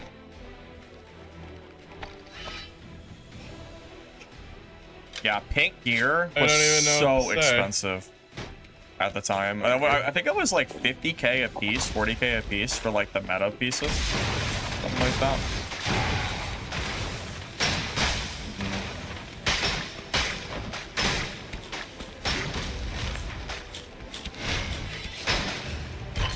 I mean, I remember, by the way, that Apollo guy, I remember him, like, vaguely. I remember him being, like, a pretty, like, sweaty cryo. Maybe this weapon was better than I remember. Oh, he's purple. What? He's actually geared. Purple. I guess I'm colorblind. I think I Oh. meant pink, but he Only wasn't actually, one. like, He's super still, geared it's, or anything. I'm still gonna take it. I It's don't know, still I- at least one. I really feel like I remember good Yeah, he cryos, actually is like pink. geared cryos. I feel like I remember them not dying to this. Maybe I'm wrong. I do remember that guy's name, though. Wait, Nerf Fairy? Who is this? Who am I playing with? Nerf Fairy. I don't remember. Wait, was that Lich? Wait, that's Petri. probably Lich. Oh, that's what's happening. That's gotta be Lich. I think this is the... Dude, is this the one where I stole the legendary? I didn't steal it, but I killed the Sure, it's one legendary. shot. I'm trying And to then kill him. Lich still talks about it to this day. Got Oh it. my god, it is. Legendary. Oh, he's sorry. Oh my god, this is totally... Dude, Dude, Lich can you imagine if he talks just about this, like, I bet he talks about this once a month. I don't see the road. Oh my god, he forgot. Yeah, this guy forgot. Dude, I remember he was in my chat. He forgot to dice his Stormcaller. It was crazy. He's a Stormcaller. Wait, really? Oh my god, he's a Stormcaller. Nice. Okay, yeah, we'll get you out. We'll get you out. Holy shit. Actually, wait, you should take this. Can't you use this? Use this. I can, but Well, yeah, but we can figure it out See? later. Just use. Look, and I tried to give it to him. Here's the proof. And Lich acted like I stole the staff and said it was streamer privilege. And here I am, offering him the staff to use it, and he doesn't take it. Look at this. Proof. Proof, I tell you. Use it for now. Okay. Holy shit. Holy shit. Yeah, it was so. No way. Like, this He's was like so one of mad. those like. Okay, we need like, to just go to an exited camp there. This was like one of those like finding a legendary on a player like this was so rare. It only happened a handful of times. It was like someone either made a mistake or they went in with multiple legendaries. It was really uncommon. Oh, it's open. I'm leaving. Oh. Here, I'll drop you my meds here. Take everything. Take it all. Yeah, legendaries were so rare and expensive that Lich actually like told me to leave the game. Like I actually left early and left Lich like to defend for himself because that's how expensive and rare those weapons were. It was so crazy. And that was a good legendary too. That was like, yeah, it was when they were the legendaries were time gated. So they were like super rare. Yeah. Remember that.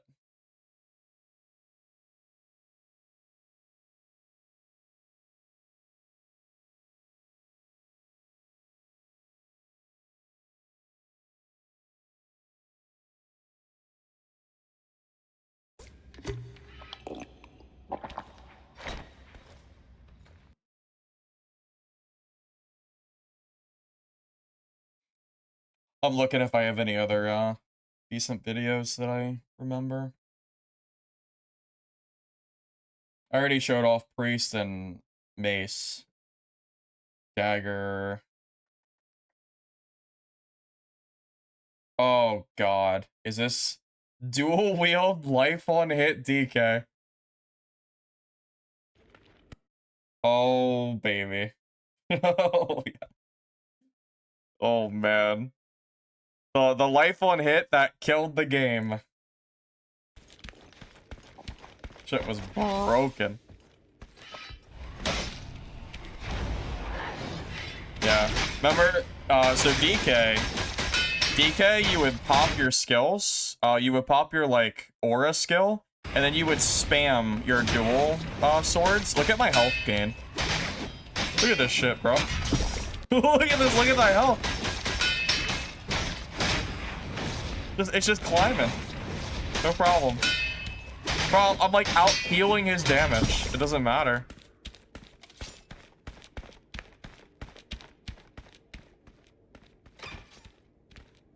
Yeah, that rogue, he poisoned me or whatever, and then he didn't even bother to loot the legendary. Crazy shit. If I was that rogue, I would have yoinked it and ran for sure.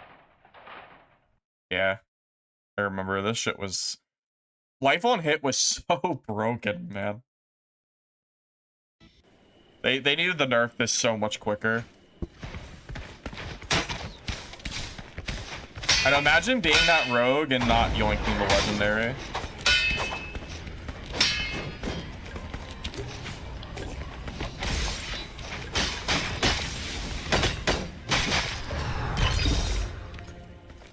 Yeah, I remember really liking DK during the period of life on hit. Oh yeah, that legendary sword too. Didn't that give you more life gain as well? I'm pretty sure that was like a life gain sword. It's been a minute, but I think so. Hey, Mary Kate. Oof? Yeah. What do you mean, oof? Dungeonborne 2 is coming. Coming soon.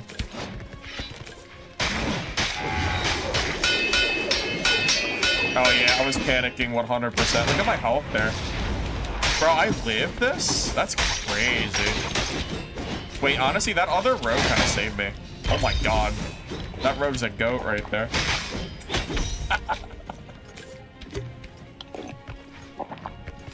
The rogue saved me.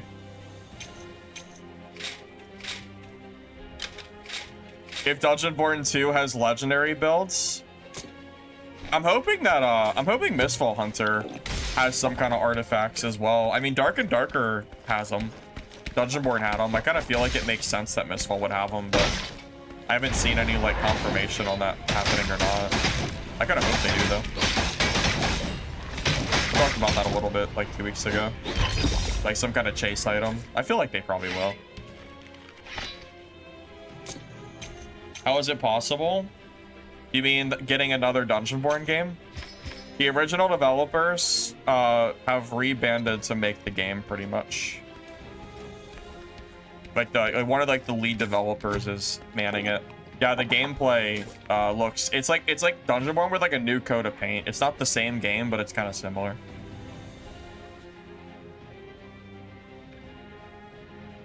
I'm telling you, man, Dungeonborne was an extremely fun game that was plagued by Tencent removing funding for the game. That's all it came down to. Like, if this game had had proper development, I really feel like it would have done so well. Oh, it just needed balance fixes, man. Like, the core gameplay was there. The maps were good, the gameplay was fun, like, they just, I don't know.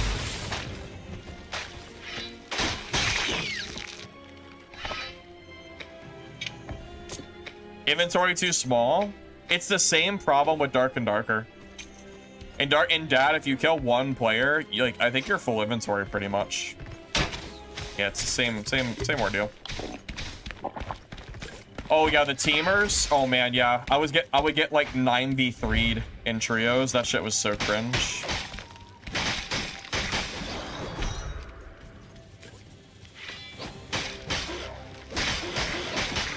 Yeah, I know people like to shit on this game and just claim that it was bad and whatever. And I'll admit there might be a little bit of rose-tinted goggles just because I know how imbalanced it was, but the core of the gameplay was so fun, man. Like, Dark and Darker's fine, but this gameplay just was its own thing, man. It was just so good.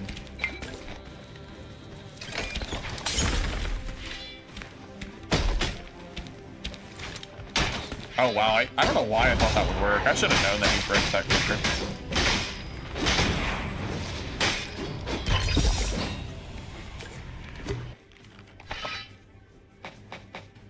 Yeah, the lower the player base got, the worse the teaming got, and then eventually it kind of snowballed to 0 players, pretty much. I want to thank you guys for watching this video. I hope you enjoyed it. If you did, be sure to like the video, guys. Don't forget, like the video for more Dungeonborne content.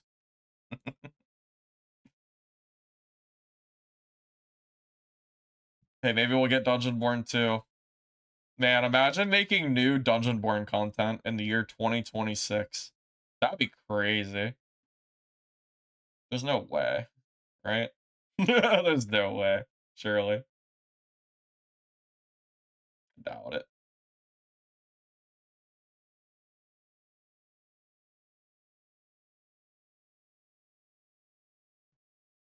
Oh my god, this video.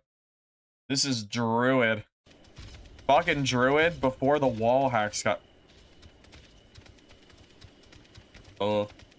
Hold up, I'm frozen. Oh god. Pause. Something's going on. Give me a sec. I don't know what's happening. Dude, what is happening? Sorry. I don't know why, like, the full screen's not working.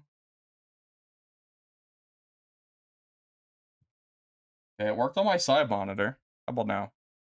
I just have to make the screen small for some reason. I don't know. Something weird was going on.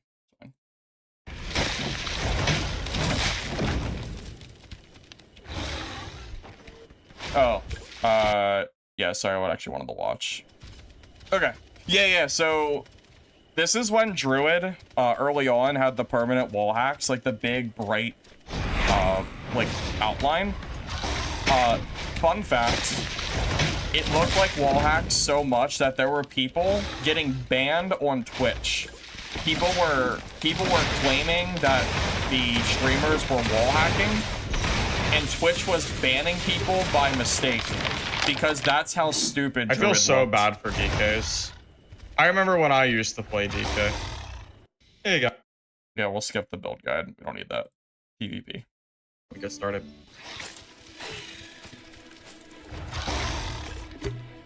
God, it was so stupid. I can't believe this even splitting? made it into the game to begin with. Like, who thought this was a good idea? My God. Okay, let's give a class literal wall hacks. That's a good idea.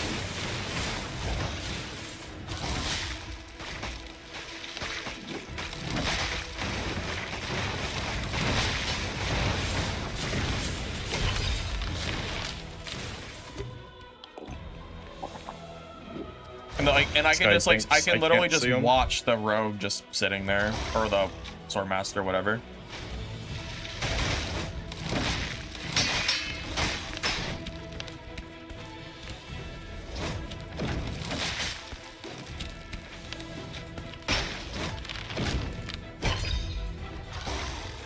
That's yeah. You do. I did not know. I thought that had unlimited range. I thought that could go as far as you could, as far as you could see, kind of deal. This is Druid, like super early on pre-nerf when, I mean, you can see it. This is like when Druid could just see everybody through the map. Like this was like peak stupidity of Dungeonborne. This was as broken as other stuff was. This was just stupid to look at. I remember I started playing it because it was just so silly. And then you had the double staff to just spam lightning too. Didn't even make sense. Honestly, like, how do you even die I think as a Druid? anyone can play Druid. I don't even think I'm anything special with this class. I genuinely think this class is so strong that you could pick up the game like right now and do exactly what I'm doing and be just. I really do. I actually think that's true. I mean, how do you not play a class that has wall hacks? I mean, See you. it's like having ESP. Like, it's so broken. Yeah, I'm trying to make him like he's in a. There we go. Yeah, this was like peak One down stupidity here. of this game for sure.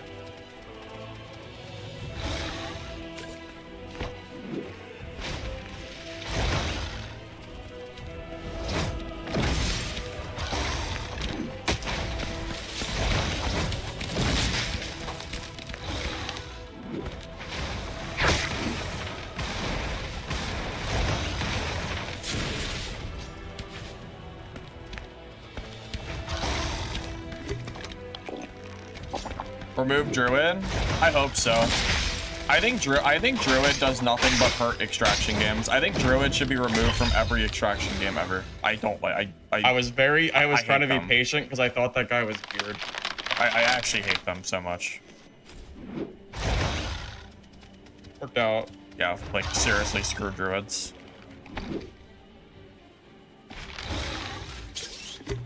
This game is feeling fun to me, even though there's some obvious imbalances. Man, does that sum up Dungeonborne or what?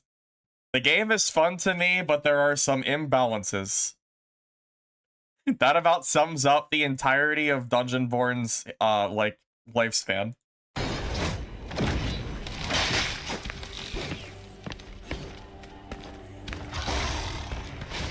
About right.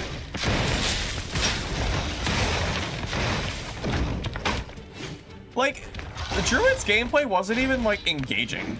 Like, spam tree, spam lightning, have infinite wall hacks, like, run around in Panther and third, like, it was never good. Like, Yeah. Druid was always, like, the weak spot of this game, I Yeah, swear. don't get me wrong. There are definitely some things that need rebalanced. But that said, I do think this game does have once they get the once they get those things taken care of. Man. I was so optimistic back then. I still thought they were gonna balance the game. Not lose all their players. Silly me. Okay.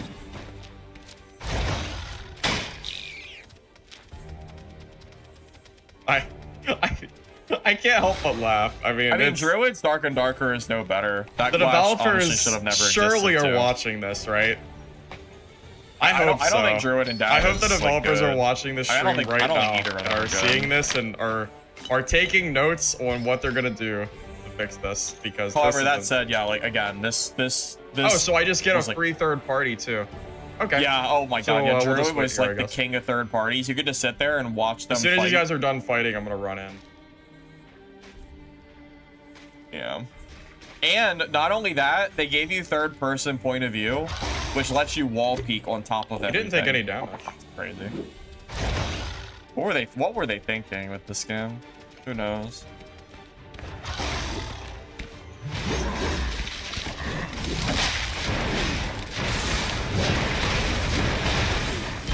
Like, what is he gonna do? Look at this. Look at this gameplay. This is stupid. Throw the tree down. Throw the thunder flask out. The dismay of lightning. So that's not even a. That's like even. I guess the tree is the druid, but that was a whole problem too. The lightning staff spam. They eventually kind of fixed it, but it took them a while. My goodness. The staff. I kind of forgot about how bad those staffs could get. Oh wait, I didn't even. It didn't even hit me that I was loading the wrong body. Okay. What's up, buddy? I'm AI box now. It's not even me. How'd you know?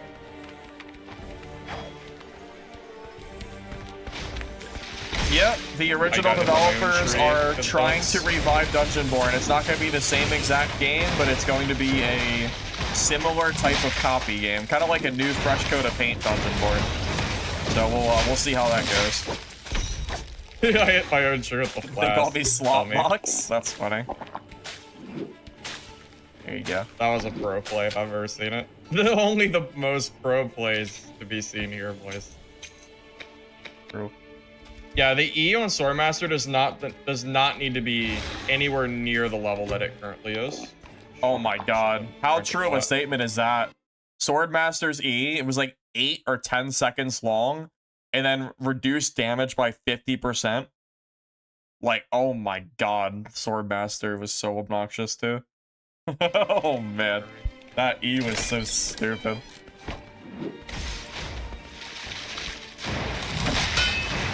You want a third box? I don't know if I have that yet. We'll get there eventually.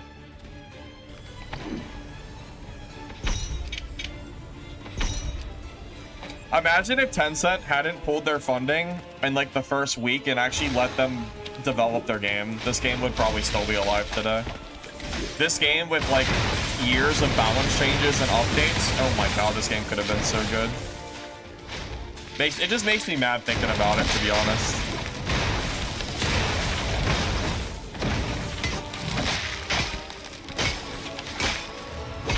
Yeah, I'm definitely mad thinking about it for sure.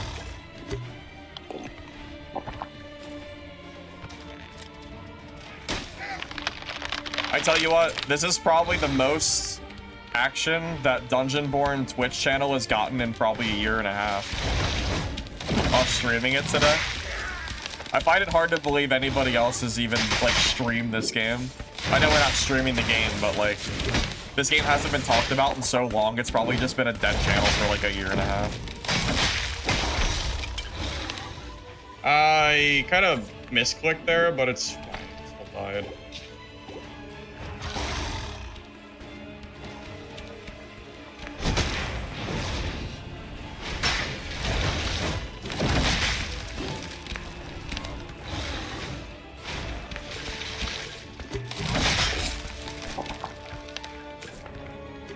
Carter, it's not the devs that caused that problem.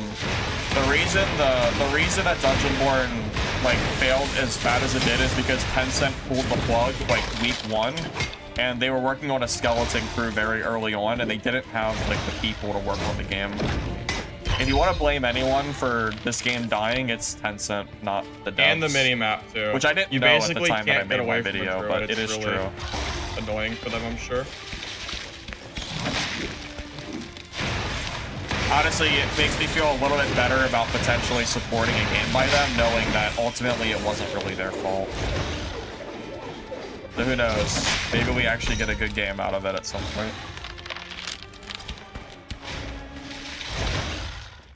Yeah, this druid is despicable, man. Stupid gameplay. This is not peak Dungeonborne. This is like... This is just like stupid, needed to be nerfed way sooner Dungeonborne. Whatever. Alright, where should I go? No Just, door I don't know. gameplay. I see this That's guy true. kill everybody No with a door and legendary door. weapon, so That is true. I guess we'll go see if we can kill him. Is that him? That might be him. He has a sword, so... This is the game you found me on? I think I think Dungeonborne was actually like one of my like peak games for my channel, so I'm really not surprised at all that you found me through here. I know I played Dark and Darker for longer, but I get asked about Dungeonborne literally every day that I stream this game.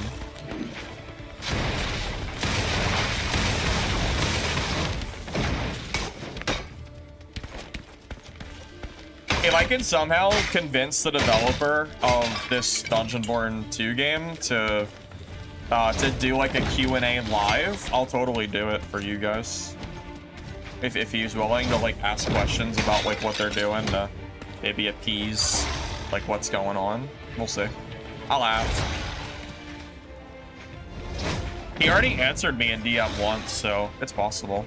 Like I've already had like contact with him, so it could happen. Well, I don't know. I'm not sure if the main guy knows English well enough to do that or not. If he doesn't, then it'll never happen. Just depends.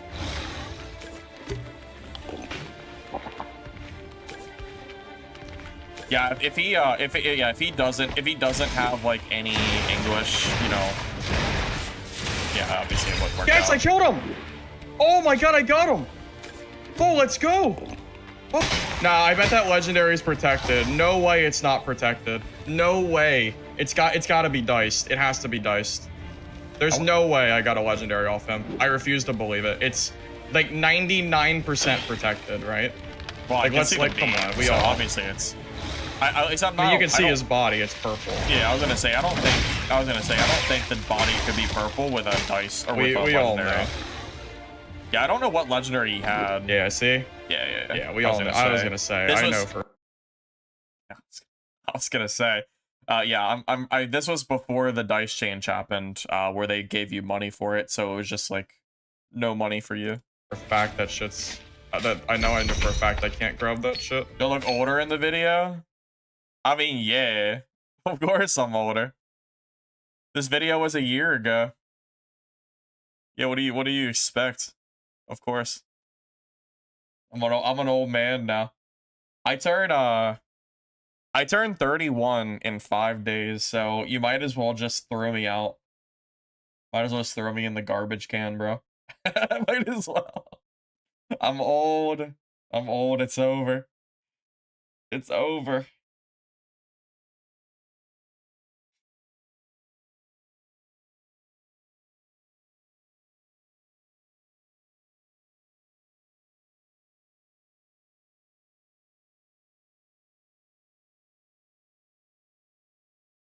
I'm looking if I don't know if I have any other unique videos.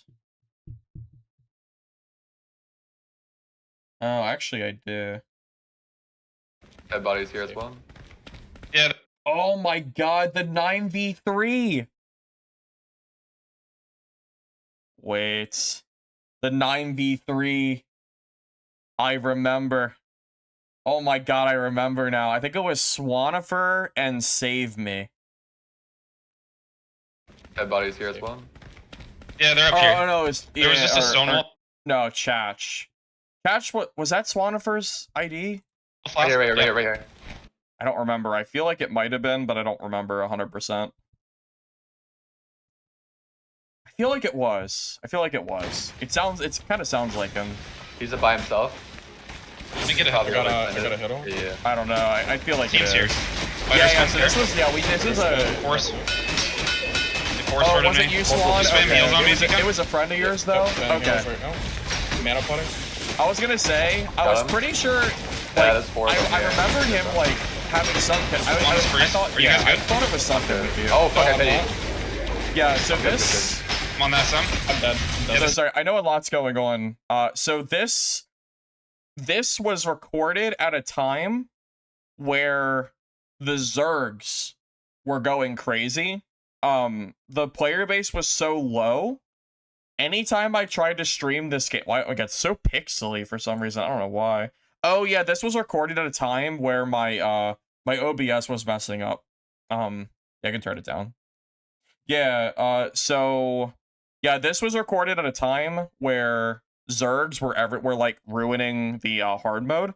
So we had to fight literally 3 teams of 3 here in this. Oh, fuck, I hit it. Yeah, I forgot the video quality's bad because my OBS was like messing up. Yeah, I Where you got at? Where you at? There was a lot of people. I need a res if possible.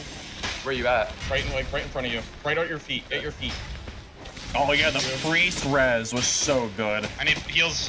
Yep, Immediately. him right now. One I have E soon. I have E soon. Perfect parry. They're gonna die. They're gonna die. We win this. It is the Zerg, by the way. Yeah. Really? It is. You think so? Yeah, Maybe. we win. No, Fighter on me. there's just 18 people here naturally. I need help still. I need help still. Oh, I need sorry, help I'm still. sorry. I thought you were done. I'm coming. Like big time. I'm dying, boys. We're coming. That's my fault. It's my fault. I'm here. That's my fault. I actually thought they were all dead. That's my fault. No. It's the Zerg, dude. Sorry, Like, I thought we were done. Sorry. no, it's not over. Yeah. Yeah. Good job. Yeah, we win. yeah. This Zerg was like single-handedly. Maybe it was 6 people. I don't know. But these guys were like ruining the lobbies. They would just go in and Mithril Studios, whatever, the DB, like they just never did anything about them. So they would just ruin every lobby they were in. It was so stupid. Told you it was winnable. And Heal up, though. Shield.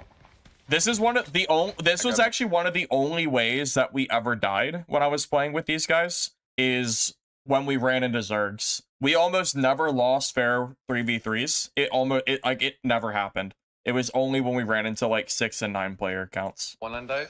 You think we all get? Yep. Yeah, this is when I was running like multiple Everyone should get legendaries too. I had Yeah, like the everyone should dice get it. plus like 2 I other haven't done one yet, legendaries. but Pretty sure I mean, we were running like geared at the time. And then the dices were like a lot of money Like, too. about as well as we could have, right? Considering the. It was good. It was good. Um, I got 2 really good parries off that fight. Hey guys, Firebox here. I'm gonna share with you some gameplay that I had with trios running. All right, we don't care about this right now. We'll just play the game. Skip the build. Yep, killing you. I know the nostalgia, Rolling man. fighter on me. Still pushing Pyro. Sending heals on you. Pyro's pity. I'm on the Oh, fighter. that's what it I'm on is. the Pity fighter. of death. That's what He's saves low. you after you go to 1 Low. HP. Forgot what it was Druid called. dead? Hey, I slowed him. He's got a.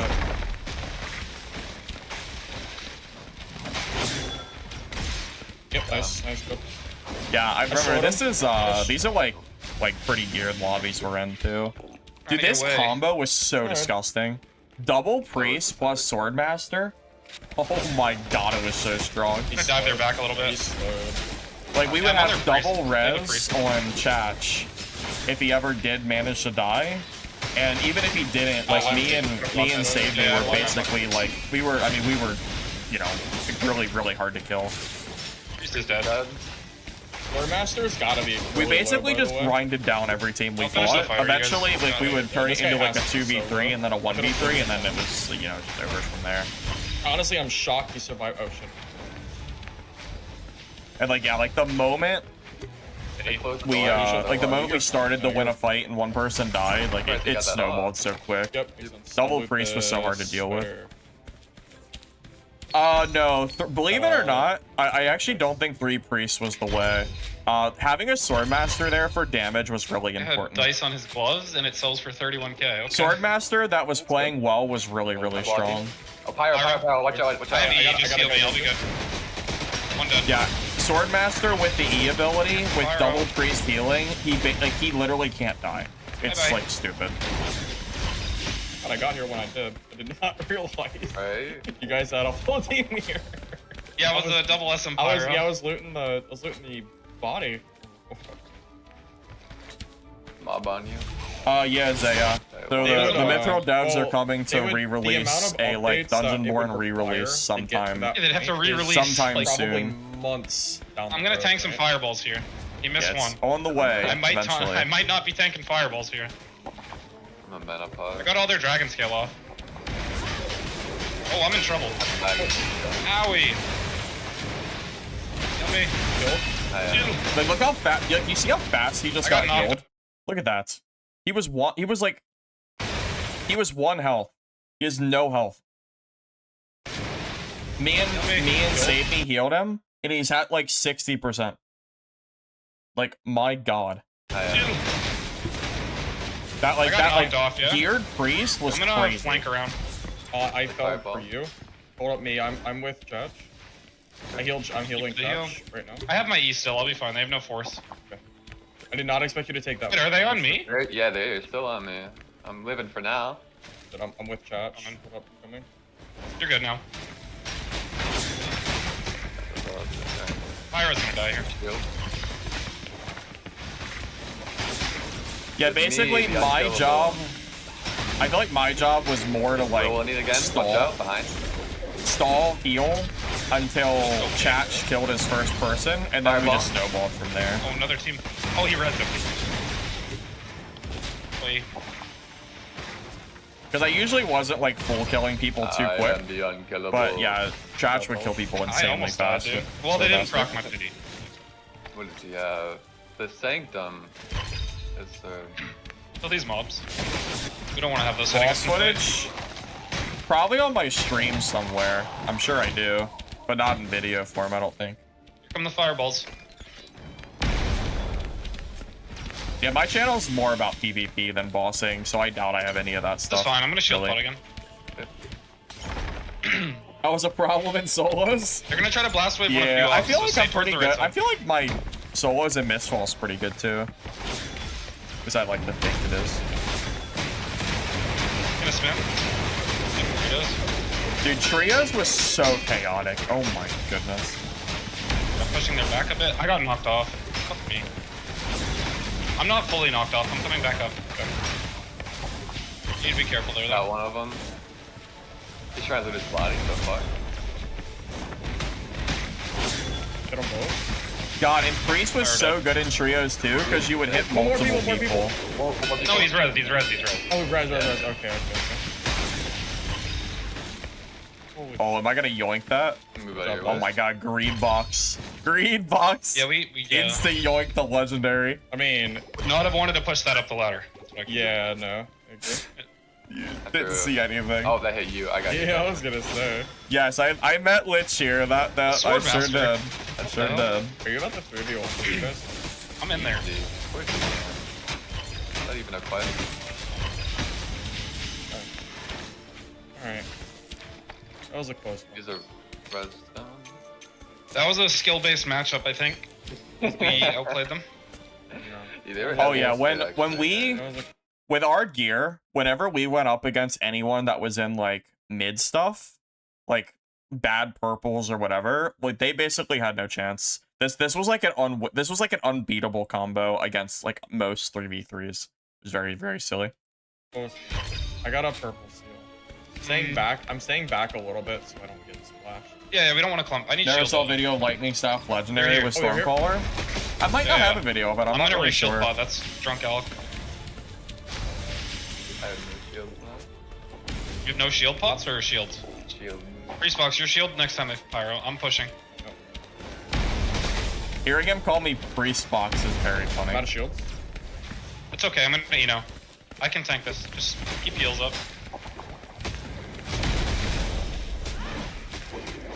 I got fighter on me. I can't help you. One's dead. One's I'll get down. the other one, yeah? Keep heals on me, though, me.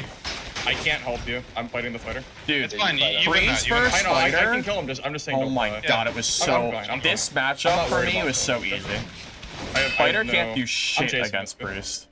Thunder. Yeah, just kill him. I remember this. I hit him with Thunderclap. It's like you slowly grind them down until they die. There's nothing they can do. They had some dice leggies. Grab them. Not for me. This guy did not have a dice lucky. I'm lucky. Get a dice Yeah, those purple. pyros hurt, dude. Was it the Enders or no on that one? Shell potting. No, this is not a nostalgia stream. No, there's actually Dungeonborne news that we discussed Oh, you today. got lucky pairs there. Now it's a nostalgia stream, but Do you it wanna was push this? but this was Yeah, more of an we can info look dump at it, stream yeah. earlier. Let's assume they're not teaming, I guess. Yeah, they're trying to run. I thunderclapped one. Fire blast from behind. Never understood Oh, the yeah, priest behind build. Yeah, we It turn, basically revolved all What's this around fairy.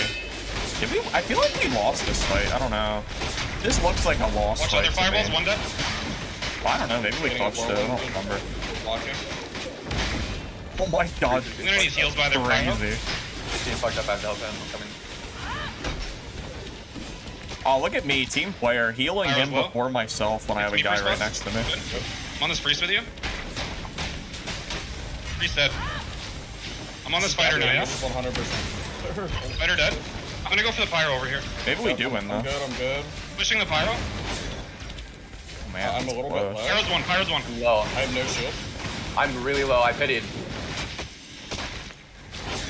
I had to jump down. I'm here with It's fine, it's fine. One pyro dead. I'm pushing to you guys. Just stay alive. One of them pitied. you. About a mana. Do I live this? I'm out of mana With you? too. I got you. Holy other? shit! Keep sharing over here. That is insane. I Go up the survived stairs. that. I'm like Run, very, run. I need like heals and mana. I'm like super Hey, low. follow. Stay Keep with following. me. We'll heal. We walk. God. Yeah, you're good. You're good. That was, look at the kill feed. Chash is freaking killing everybody. Kill that pyro. I'll kill the priest. Yep. That was insane. He's pity proc. God, even I was kind of on the edge of my Reset. seat for a minute there. Got him. Good job, guys. Good. Excellent fucking job. shit. Bring that shit in on dice next time, teammates. Let's see how it goes. Good. Yeah, we would encounter teamers Yep. It's happening. pretty We often gotta kill the playing team this behind us. game. Portal's open. That means someone took shit. Or is... Wait, one alive here. One alive here. Yeah. Kill him, kill him, I kill get him. prevent from portal. I'm trying to take. I'm trying to take. Oh, I Oh, remember. So these guys were teaming. I think it was a team of 6. I don't know how, but we missed one of them, and he scooped up all the legendaries from his team, like his 5 teammates, and took it all and left. God, the teamers infuriated me. Got him. Maybe. What? I got a Wait. They kill. made me so, Wait, dude. what? Those guys made me so mad. Those guys were like actively ruining the game. Oh my god, freaking teamers ruined that. Freaking teamers, dude. Oh my god, how can I forget?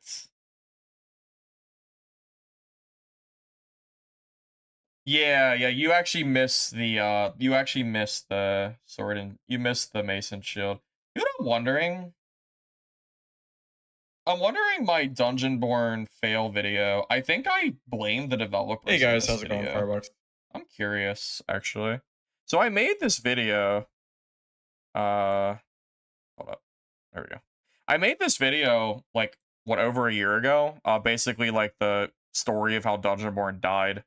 But at the time, I think I didn't realize what exactly happened with Tencent. I think I might have like not spoken completely right here. In this. Here. Did you know that I get asked every single stream if Dungeonborne? Bro, who would have thought? A year later, I still get asked every stream to this day about Dungeonborne. That's crazy. It hasn't changed. It's the same thing. Every stream. Whether I play Dark and Darker, Mistfall, whatever. Every stream. Same shirt from a year ago? No, it's not. It is not the same shirt. Is that? No, it's not. Well, the answer might is be. yes, and I'm going to explain to you how Dungeonborne fell from 39,000 players down to one singular player.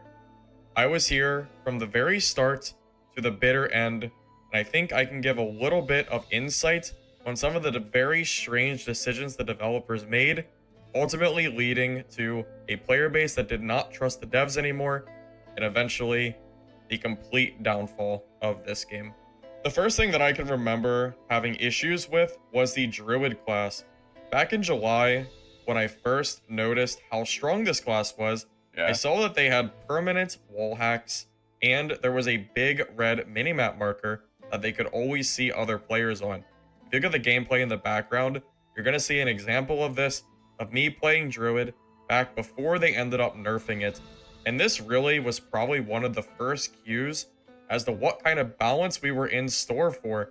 And you know, it's kind of funny. So, I will say, at the time, this video was very accurate because there was never any information given about Tencent pulling funding and like causing the issues in Office basically around balancing this game.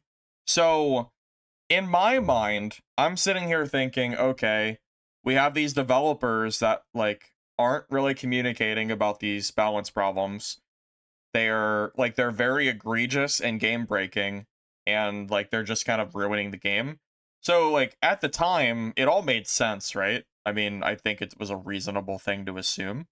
The key piece of information that was missed that I couldn't have possibly known because it was like NDA information that only people in Office knew was that Tencent pulled the funding super early and basically snowballed all of these problems because, well, there was not enough people working in Office for this game. Latest 2020.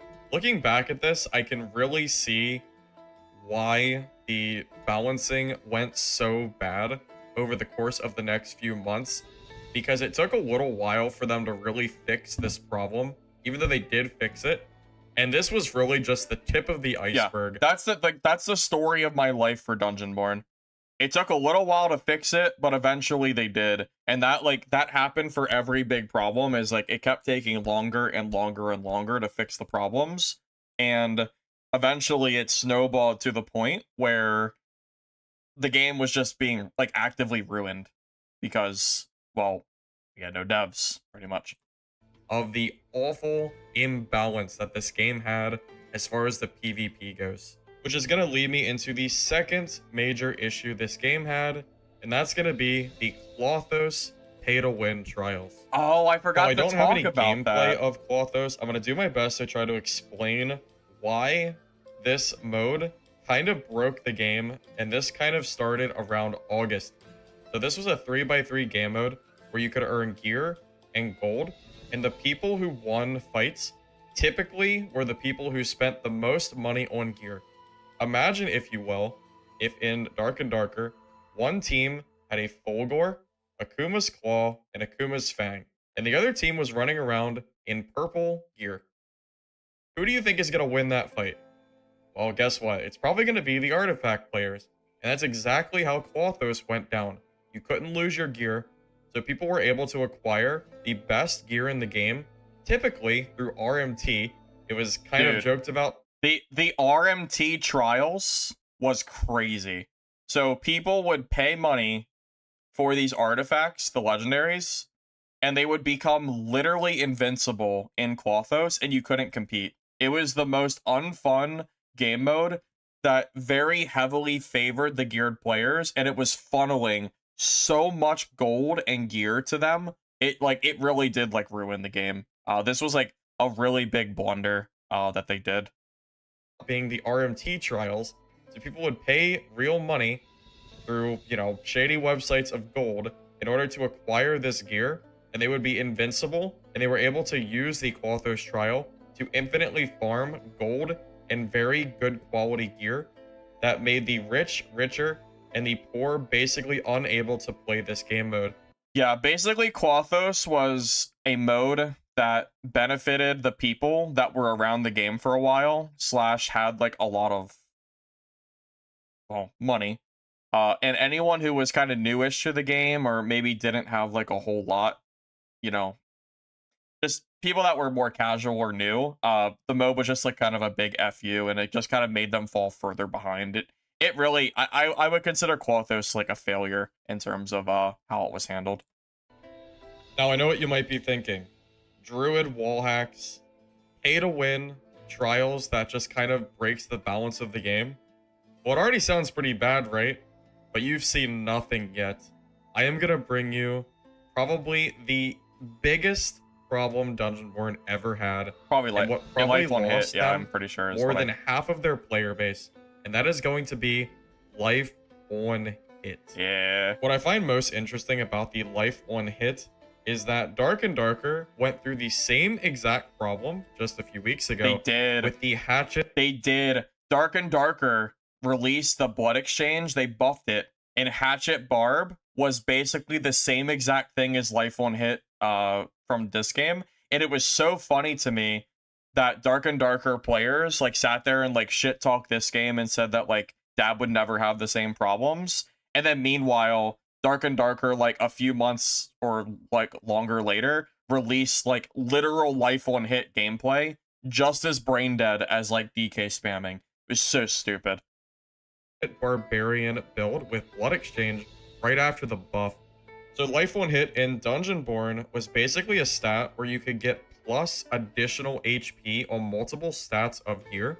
And every time you would hit somebody with a weapon, you would get that much HP.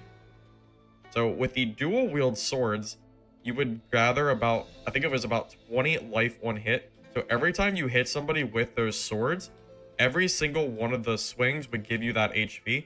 And Death Knight, one of the classes in the game, had an aura around you that would also give you additional HP, resulting in you being able to W key and absolutely annihilating every player in the game with absolutely no risk of dying, because you constantly hear healing yourself and you're giving the other people no chance of surviving. This even further made the problem of poor players just getting bullied by rich players, because the rich players were running around with crazy life on hit builds with absolute. Yeah, so like the month of Life on Hit, I think we lost 20,000 players, like 30,000 down to 10. And the only people that could really compete in game were people that had Life on Hit gear. If you didn't have it, you were shit out of luck. And I remember it being a pretty big imbalance, and a lot of casual players or like even like average players just quit the game because it wasn't fun for them. They couldn't win fights because they didn't have Life on Hit, so they just quit and never came back. Absolutely ridiculous gear, while poor players were stuck in trash, just being fodder for these other players. Now, Yeah. eventually, Life on Hit does. Fodder's actually the like right word for it. Like every player was basically just the sheep for you to like go and like hunt down. It was so silly. Yeah, the Life on Hit being fixed so long after was so dire for this game. It was really like very sad to see.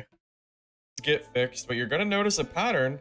Something else comes up, a new problem arises, and that's going to be time gated legendaries.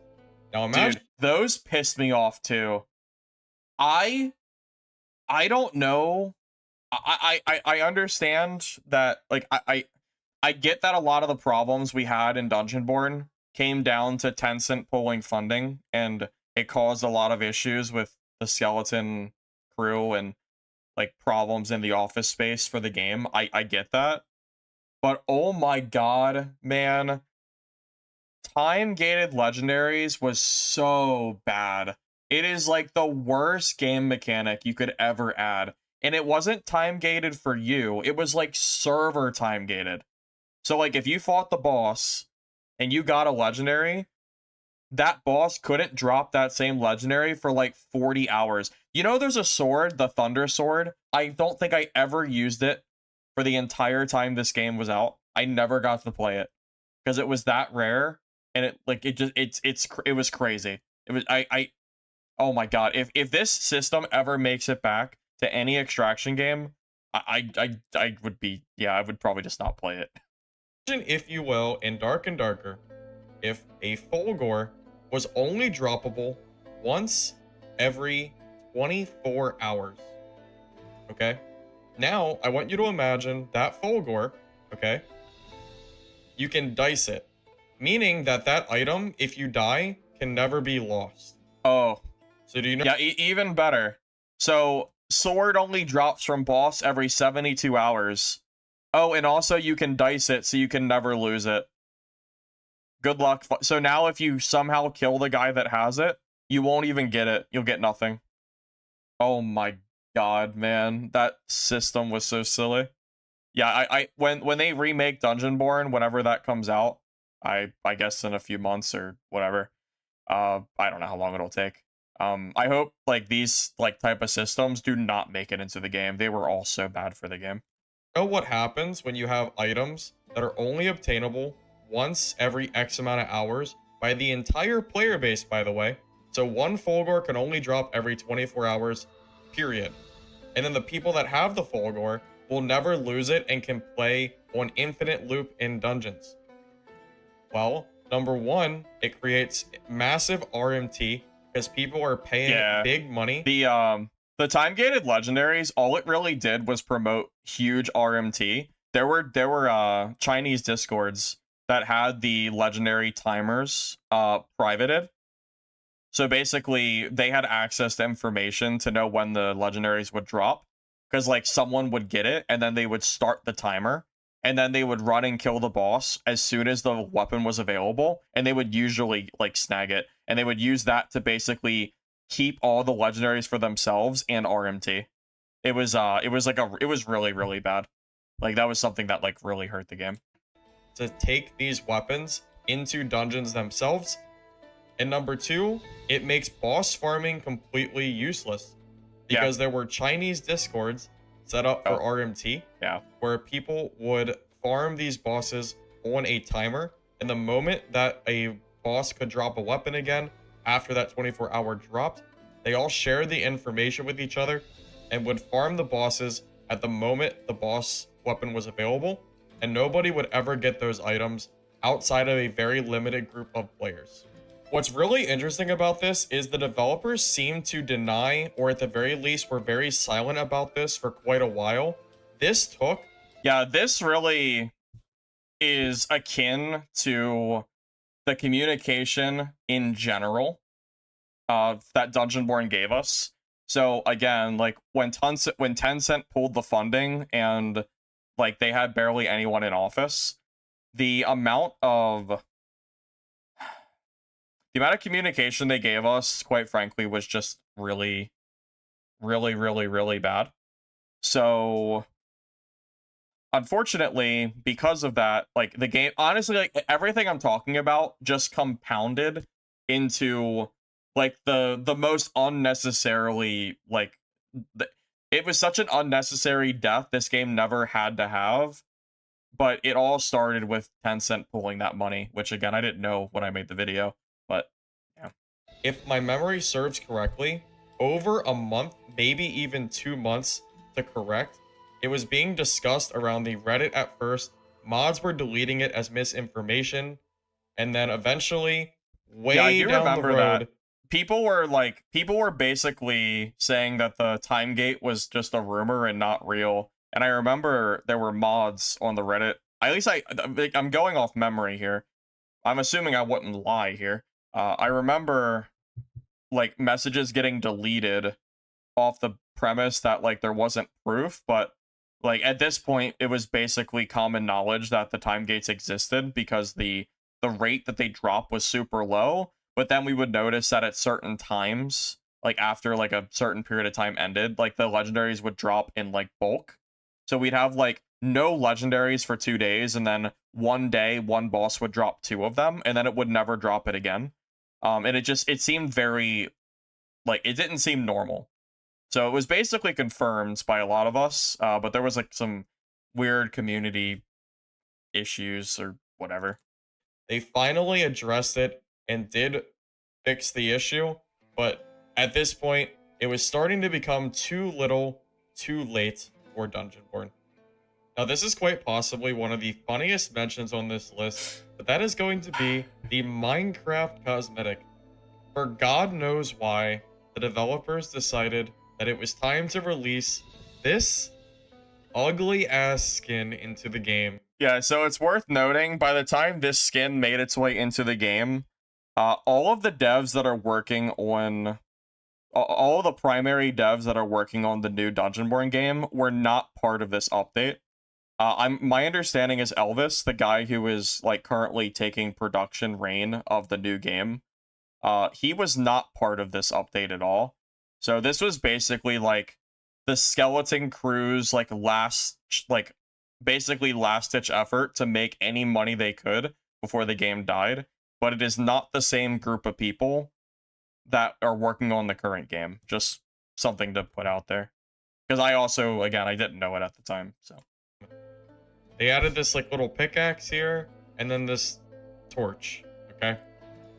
Now keep in mind that the previous cosmetics were pretty well received. This That's is the what they cosmetic I released the couldn't remember first time earlier. around, That okay? cosmetic was good. I liked Regardless that. if you like Dungeonborne or not, or ever did, I think most of us can probably agree that this gear set feels a lot more, you know, game fitting into a genre like a. It's undeniable. This gear set just makes infinitely more sense than that Minecraft skin ever did. It was so weird.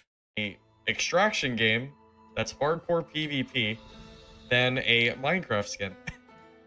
So just one of those little things that almost sounds stupid to talk about, but funny enough, there was a pretty good amount of backlash regarding this specifically, so I thought it was worth mentioning.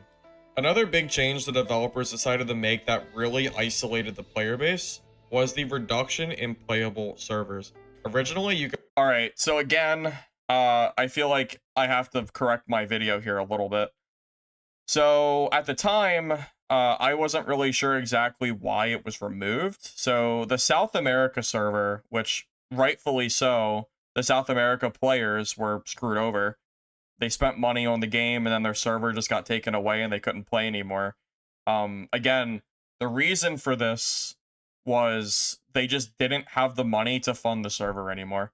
You know, like Tencent's money was well dried up at this point. The game wasn't making any funds, so they literally couldn't run the server anymore. So that's the reason for this whole thing happening. Could play on US East, US West, Europe, Asia, and South America. There might have been some other ones too. Eventually they consolidated down to just America, Europe, and Asia. Not only did this screw over players on US East and US West, resulting in one or the other having bad ping, but it also completely screwed up South America players. These guys bought microtransactions, they paid for the game, and the developers, without warning, removed their server. And as a result, they were on unplayable ping. I think some SA players said they were, I mean, it was a lot. I don't know their exact MS, but it was basically unplayable for them. And the players felt cheated out of not only their money, but their time. And I did speak to Hellhammer about this at one point, and he said that it was out of their control. Yeah, so Hellhammer was in communication with me for a while until he went radio silent. It was never mentioned at all that funding was pulled. Hellhammer made it sound like nothing was wrong. Communication would get fixed. Like, he gave me a lot of very grand promises on this game basically succeeding, and it was basically nothing but a facade. Like, Hellhammer knew how bad it was, but it was never let on, and apparently there was an NDA where they could not tell the public that Tencent pulled, like, the funding. They literally were not allowed to. So that whole thing was, yeah, I just never got that info from Hellhammer. And they then he just didn't disappeared have eventually. enough players to support those regions. But you know what's interesting is they might have had enough players to support those regions if they didn't continue to make bad game decisions. And then, of course, removing those servers just further plummeted the player base even further down to where we are today. Now I want to talk about probably the final nail in the coffin for Dungeonborne. So right now, it is August 2024. The developers last posted on 8/8. August 2024? That wasn't a year ago. That was 2 years ago. Oh my god. Man, time really flew. Holy shit, I thought this was like a year or so ago. Oh my god, that's like 2 years ago. Oh my god, alright.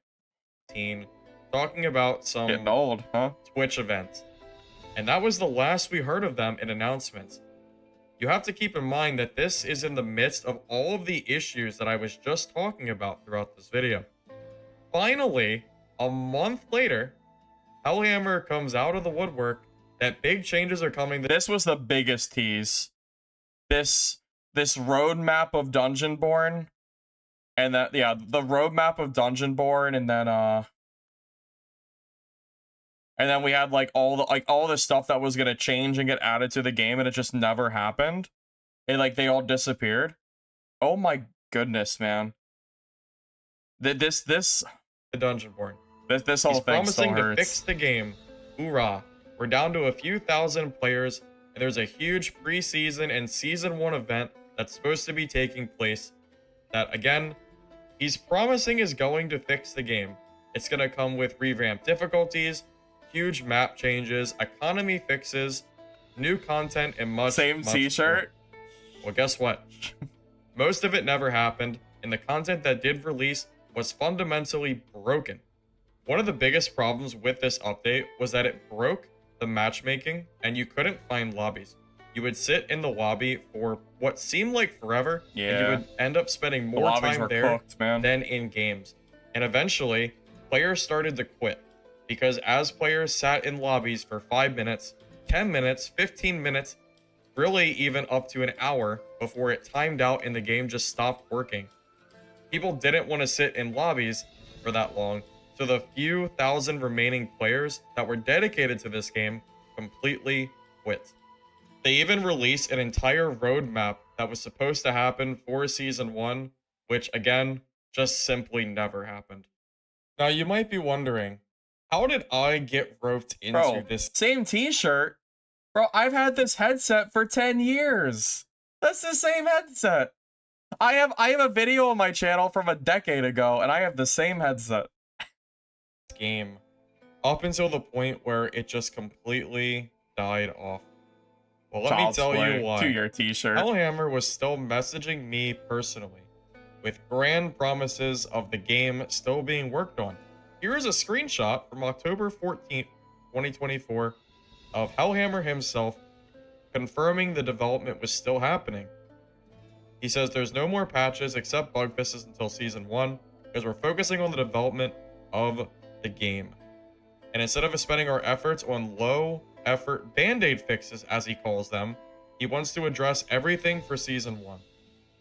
He says it's important to stress that the wipe itself will fix a lot of issues too. Teamers were also a big issue in the game. Just really bad. Every game just had groups of players hunting down the lobbies. So he promised that everything was going to be fixed for Season 1. They were talking about reevaluating the circle changes, adjusting player numbers per game to hopefully fix the games not starting.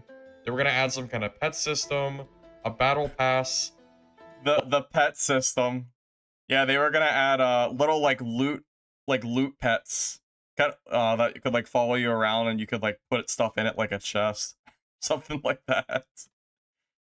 Like it or not, that's what they were going to do.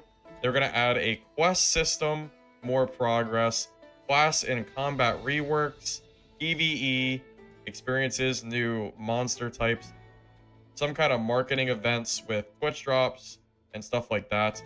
And, you know, I was kind of convinced that they were still working on this game really until the bitter end. I really got strung along by this guy for quite a while.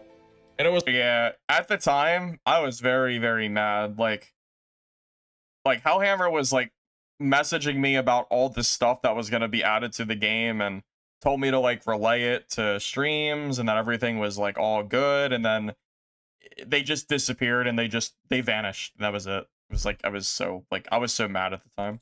It's unfortunate because I actually really did enjoy playing this game, but these have to be one of the worst set of developers that I have ever personally dealt with. So that is going to be the story of Dungeonborne. The game is dead. It is very, very likely not coming back. Oh. Please stop asking me if the game is dead. Oh. The answer is yes.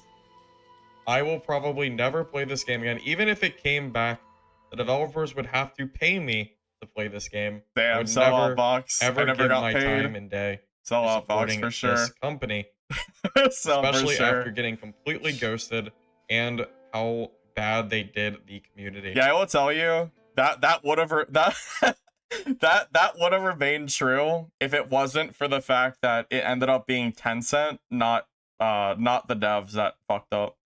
Yeah, in my defense, again, it just came down to me not knowing, so that's kind of what changed my mind there. So I will personally be moving on my channel, of course. I currently play Dark and Darker, and I do plan to play some of the new Extraction games coming out, hopefully with some better brand developers. Thank you to Pressure for supporting this video, and be sure to like and subscribe Damn, if you enjoyed I don't know if Pressure's here, but he got a soul shout out in this video. this content. I will be sure to make more stuff on my channel soon. Thank you all. Have a great day. I wonder what extractions I was talking about, because I said I have more extractions coming soon, and this video is almost 2 years old. So, what videos, what extractions were coming? Like, Mistfall? Because, like, Mistfall betas were coming out, like, a year ago. I guess, oh my god, Legacy, Steel, and Sorcery? Dude, the timeline checks out. It was probably Legacy. Oh, and Midnight Walkers. Oh my god, why does every game just die, man? Ugh.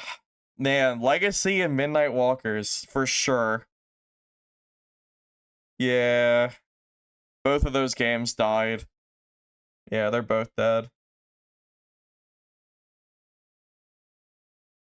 Well, I mean, at the time, I mean, better developers than Dungeonborne was a pretty low ceiling, considering everything that happened.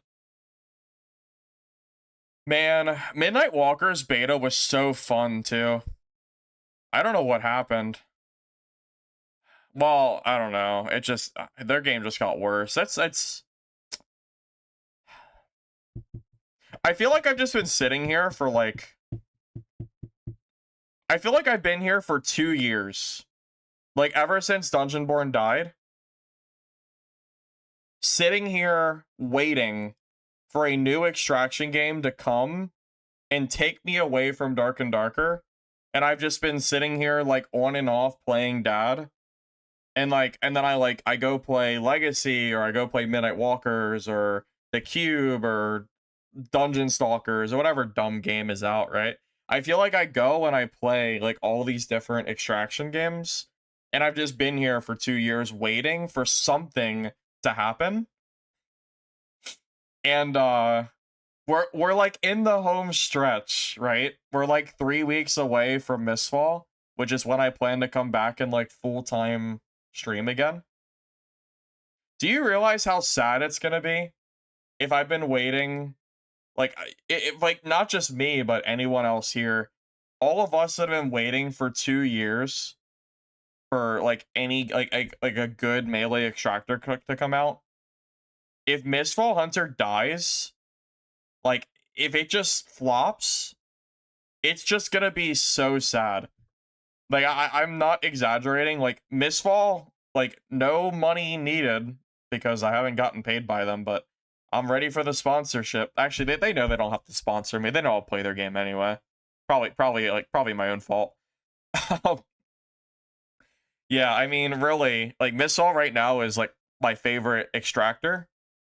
So, like, if it dies, like, it's gonna be sad. Like, I guess, like, maybe I'll play, like, I'll main Hunger. But, like, I mean, Hunger is good. I just don't know if I like the gameplay. Like, it's a little bit slow-paced, which is fine for a lot of people that like the slow-paced, like, gunplay. But I'm just not really sure if it's, like, for me.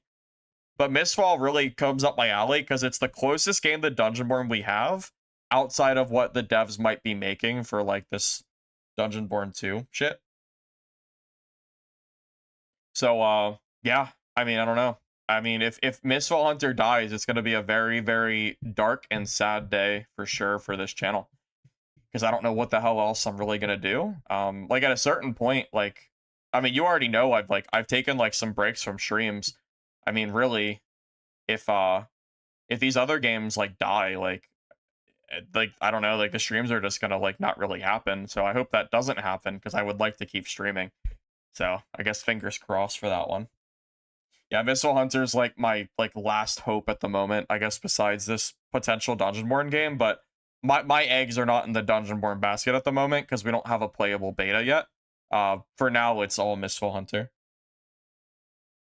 I mean, the Missile Hunter, I feel like they had decent numbers. They had what, like 20k Steam, which was like top 5 demo, or maybe 17k or something, and then they had probably another like 10 to 20 on console.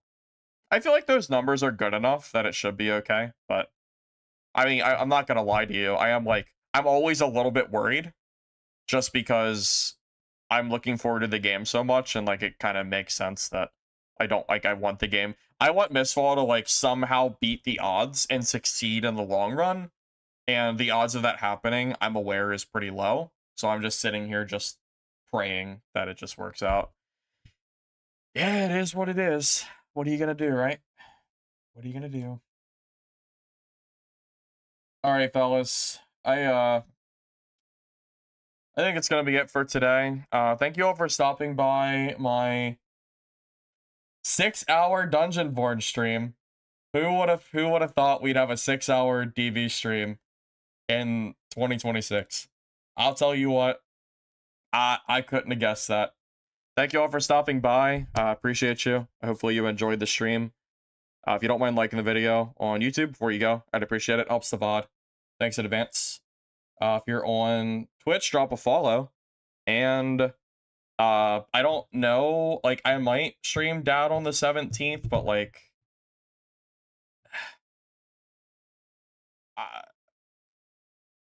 I'm not gonna promise anything. I might stream Dad on the 17th, and we'll call it like milking stream or something, and we'll like milk some Twitch drops or something. I don't know.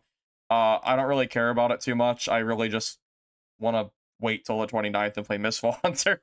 We'll see how I'm feeling. But I have nothing else I want to stream right now, so I'm just gonna like chill for a bit and just, you know, get ready to stream a lot when those come out. So thank you all. I'll see you guys next time. All right, have a good night, guys. Peace.